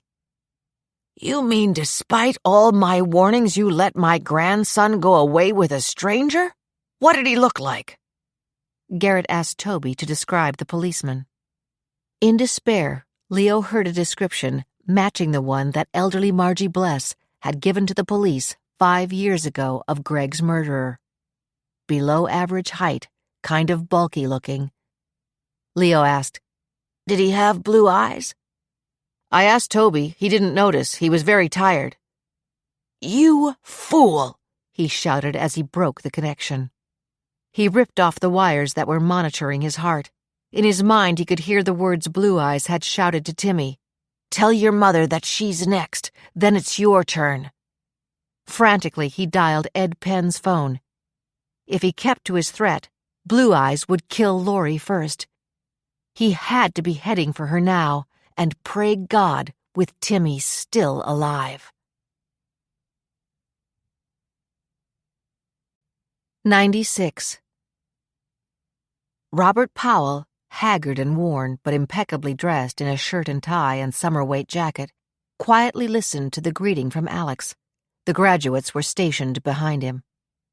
"Mr. Powell, this is hardly the way I expected this program to end. Did you ever know or suspect that Jane Novak had murdered your wife?" "Absolutely not," Robert Powell said wearily. "I have always suspected that it was one of the graduates. I was not sure which one, and I wanted the answer. I wanted closure. I needed closure. I am not a well man. My days are numbered. I have just learned that in addition to my other medical problems, I have a fast-moving form of pancreatic cancer. Before too long, I will be joining my beloved Betsy in heaven or in hell." For an instant, there was silence. "I am planning to leave $5 million to each of the graduates. I know that in different ways, Betsy and I have damaged each and every one of them." He turned to look at them, expecting expressions of gratitude. Instead, he stared at identical expressions of contempt and disgust. 97. "It's time," Bruno said. "We're going to have you call Mommy." He had put the shiny blue contact lenses back in his eyes. Timmy looked up into the blue eyes that had haunted him for more than 5 years of his young life. "You shot my daddy," he said. "That's right, Timmy. And let me tell you why. I didn't want to be a criminal. I wanted to break away from the mob. I was only 19. I could have had a different life. But your hot-shot grandfather caught me driving drunk. I begged him to let me go and said that I was reporting to the army the next day. But he arrested me. Then the army wouldn't take me, and I got back with the mob. I broke into a house, and the old lady in it had a heart attack when she saw me. She died. I got 30 years. Bruno's face became contorted with anger. I could have done anything. I can build computers. I can break into any computer or phone. I had figured out how to get even with Leo Farley. I was going to kill the people he loved, his son-in-law, his daughter, and you. I got your father, but they sent me back to prison on a stupid parole violation for another 5 years. Now you know, Timmy, and it's time to call Mommy." Lori and Alex watched as the graduates walked out of the room, leaving Robert Powell sitting alone. Silently, Lori nodded to the crew to pack up. There was nothing more to be said. Alex felt the vibration of his phone ringing in his pocket. It was his office, the investigator he had assigned to find out about the landscaper. "Alex," his voice was urgent, "we just found out who that guy is. The picture you sent us did it. Bruno Hoffa doesn't exist. He went to prison for 30 years. He got out 5.5 years ago, a week before the doctor was shot. Went back to prison on a parole violation and got out 5 months ago. He's your landscaper." Unbelieving, Alex stared at Laurie. She had been about to step out onto the patio. He heard her phone ring as he frantically shouted, "Wait, Laurie!" She was already out on the patio, her phone to her ear. "Timmy, you're not allowed to call me during the day," she said. "What's wrong, honey?" And then she looked up. The pool house door was opening, and Timmy, in his pajamas and robe, was coming out, hand in hand with the gardener. He was holding a rifle pointed at Timmy's head. With a shriek, Laurie began to race across the lawn. Chief Ed Penn was roaring toward the Powell estate. "Don't turn on the sirens," he warned his driver. "We don't want to alert him. Tell all units to report to the Powell estate." The policeman in the squad car behind the estate had received the urgent message, had cut through the woods, and was climbing the fence. Although a highly skilled marksman, Officer Ron Teskey had never fired his weapon in the line of duty. As he sprinted toward the backyard, he realized this might be the day he had trained for. Blue Eyes dropped Timmy's hand and, laughing, let him run to Laurie, who was running toward them from 80 feet away. The squad car carrying Ed Penn came racing around the circular driveway. Penn, his gun in hand, frantically took aim at Blue Eyes. The shot missed its mark. By now Laurie had reached Timmy and was bending over to pick him up. Wanting to finish the task the way he had envisioned, Blue Eyes took aim at Laurie's head. As he was about to fire, Officer Teskey's shot cut into his shoulder. Spinning, Blue Eyes raised the rifle and tried to point it in Laurie's direction. His finger was on the trigger as he felt an explosion rip through his chest. Blue Eyes' body fell to the ground, accompanied by the sound of breaking glass. The bullet he had fired crashed through the window of the den where Robert Powell was still sitting. With a puzzled expression, Powell raised his hand to what remained of his forehead and then fell from the chair. Seconds later, in a foreshadowing of what was to come, Alex Buckley was wrapping Laurie and Timmy in his arms. Epilogue. 6 months later, there was another reunion of the graduates, this time on a much happier note. It was Alex who suggested they get together at his apartment on New Year's Eve.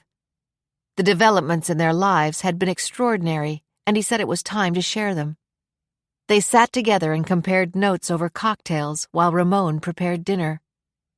Claire had gone to a therapist, able at last to talk about what Robert Powell had done to her.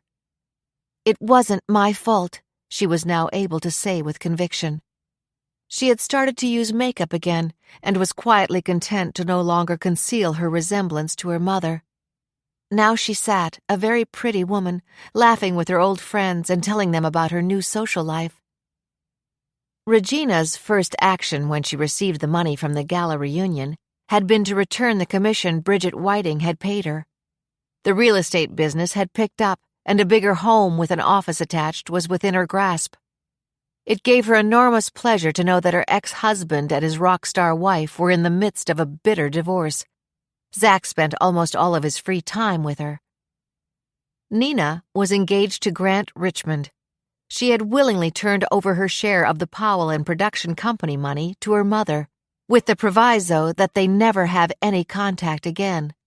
Muriel typically was telling everyone how much Robert had loved her, and that they had planned to be married before the dreadful accident that took his life. Allison was attending medical school in Cleveland, commuting from home. She joked that it was hard to keep up with her fellow 20-something students. She shared the joyous news that she was 3 months pregnant. Rod had stunned her by saying he was going to be her fellow student. For years, it turned out, he had wanted to become a pharmacist himself. The 4 graduates were all saying that Robert Powell was shot before completing his final attempt to make up for what he had done. They were asking each other whether, if he had lived, they would have taken his money. They admitted to each other that they would have accepted it after all they had been through. George Curtis had been invited to the party, too. Listening, he realized he had gotten off easy. Robert Powell had never suspected his relationship with Betsy. Isabel had forgiven him. He could have saved 20 years of anguish, but had been too much of a coward to do it. At the dinner table, George planned to announce that he would give each of the graduates the $5 million that Robert had promised them, but had then died before he could change his will. George knew in his heart that he was trying to make up for the damage his 20 years of silence had inflicted on them. 3 of the graduates had gone to Chief Penn with the recorded threats from Josh, who was now out on bail awaiting trial. A search warrant had revealed the jewelry Jane had stolen in his apartment. Since Jane had taken it from Betsy, it was now part of Betsy's estate. When Josh's trial and his appeals were over, it would be released for Claire to dispose of as she wished. Alex, listening to the 4 graduates, marveled at their resilience, and then he looked at Laurie. For the first time in nearly 6 years since Greg's death, she and Leo had left Timmy with a neighbor who was a babysitter. He saw how their faces were now transformed by the easy laughter they shared with the others. It had been incredible to them to learn that a seemingly inconsequential DUI arrest Leo had made as a young patrolman of Blue Eyes had supposedly ruined the criminal's life, driving him to Greg's murder and forcing them all to live under the threat of violence for so long. The Under Suspicion series had taken off, as Laurie had predicted. Alex knew it was too soon to let her know how deeply in love with her he was. She still needed time to heal. "I can wait," he thought, "as long as it takes, however long that is."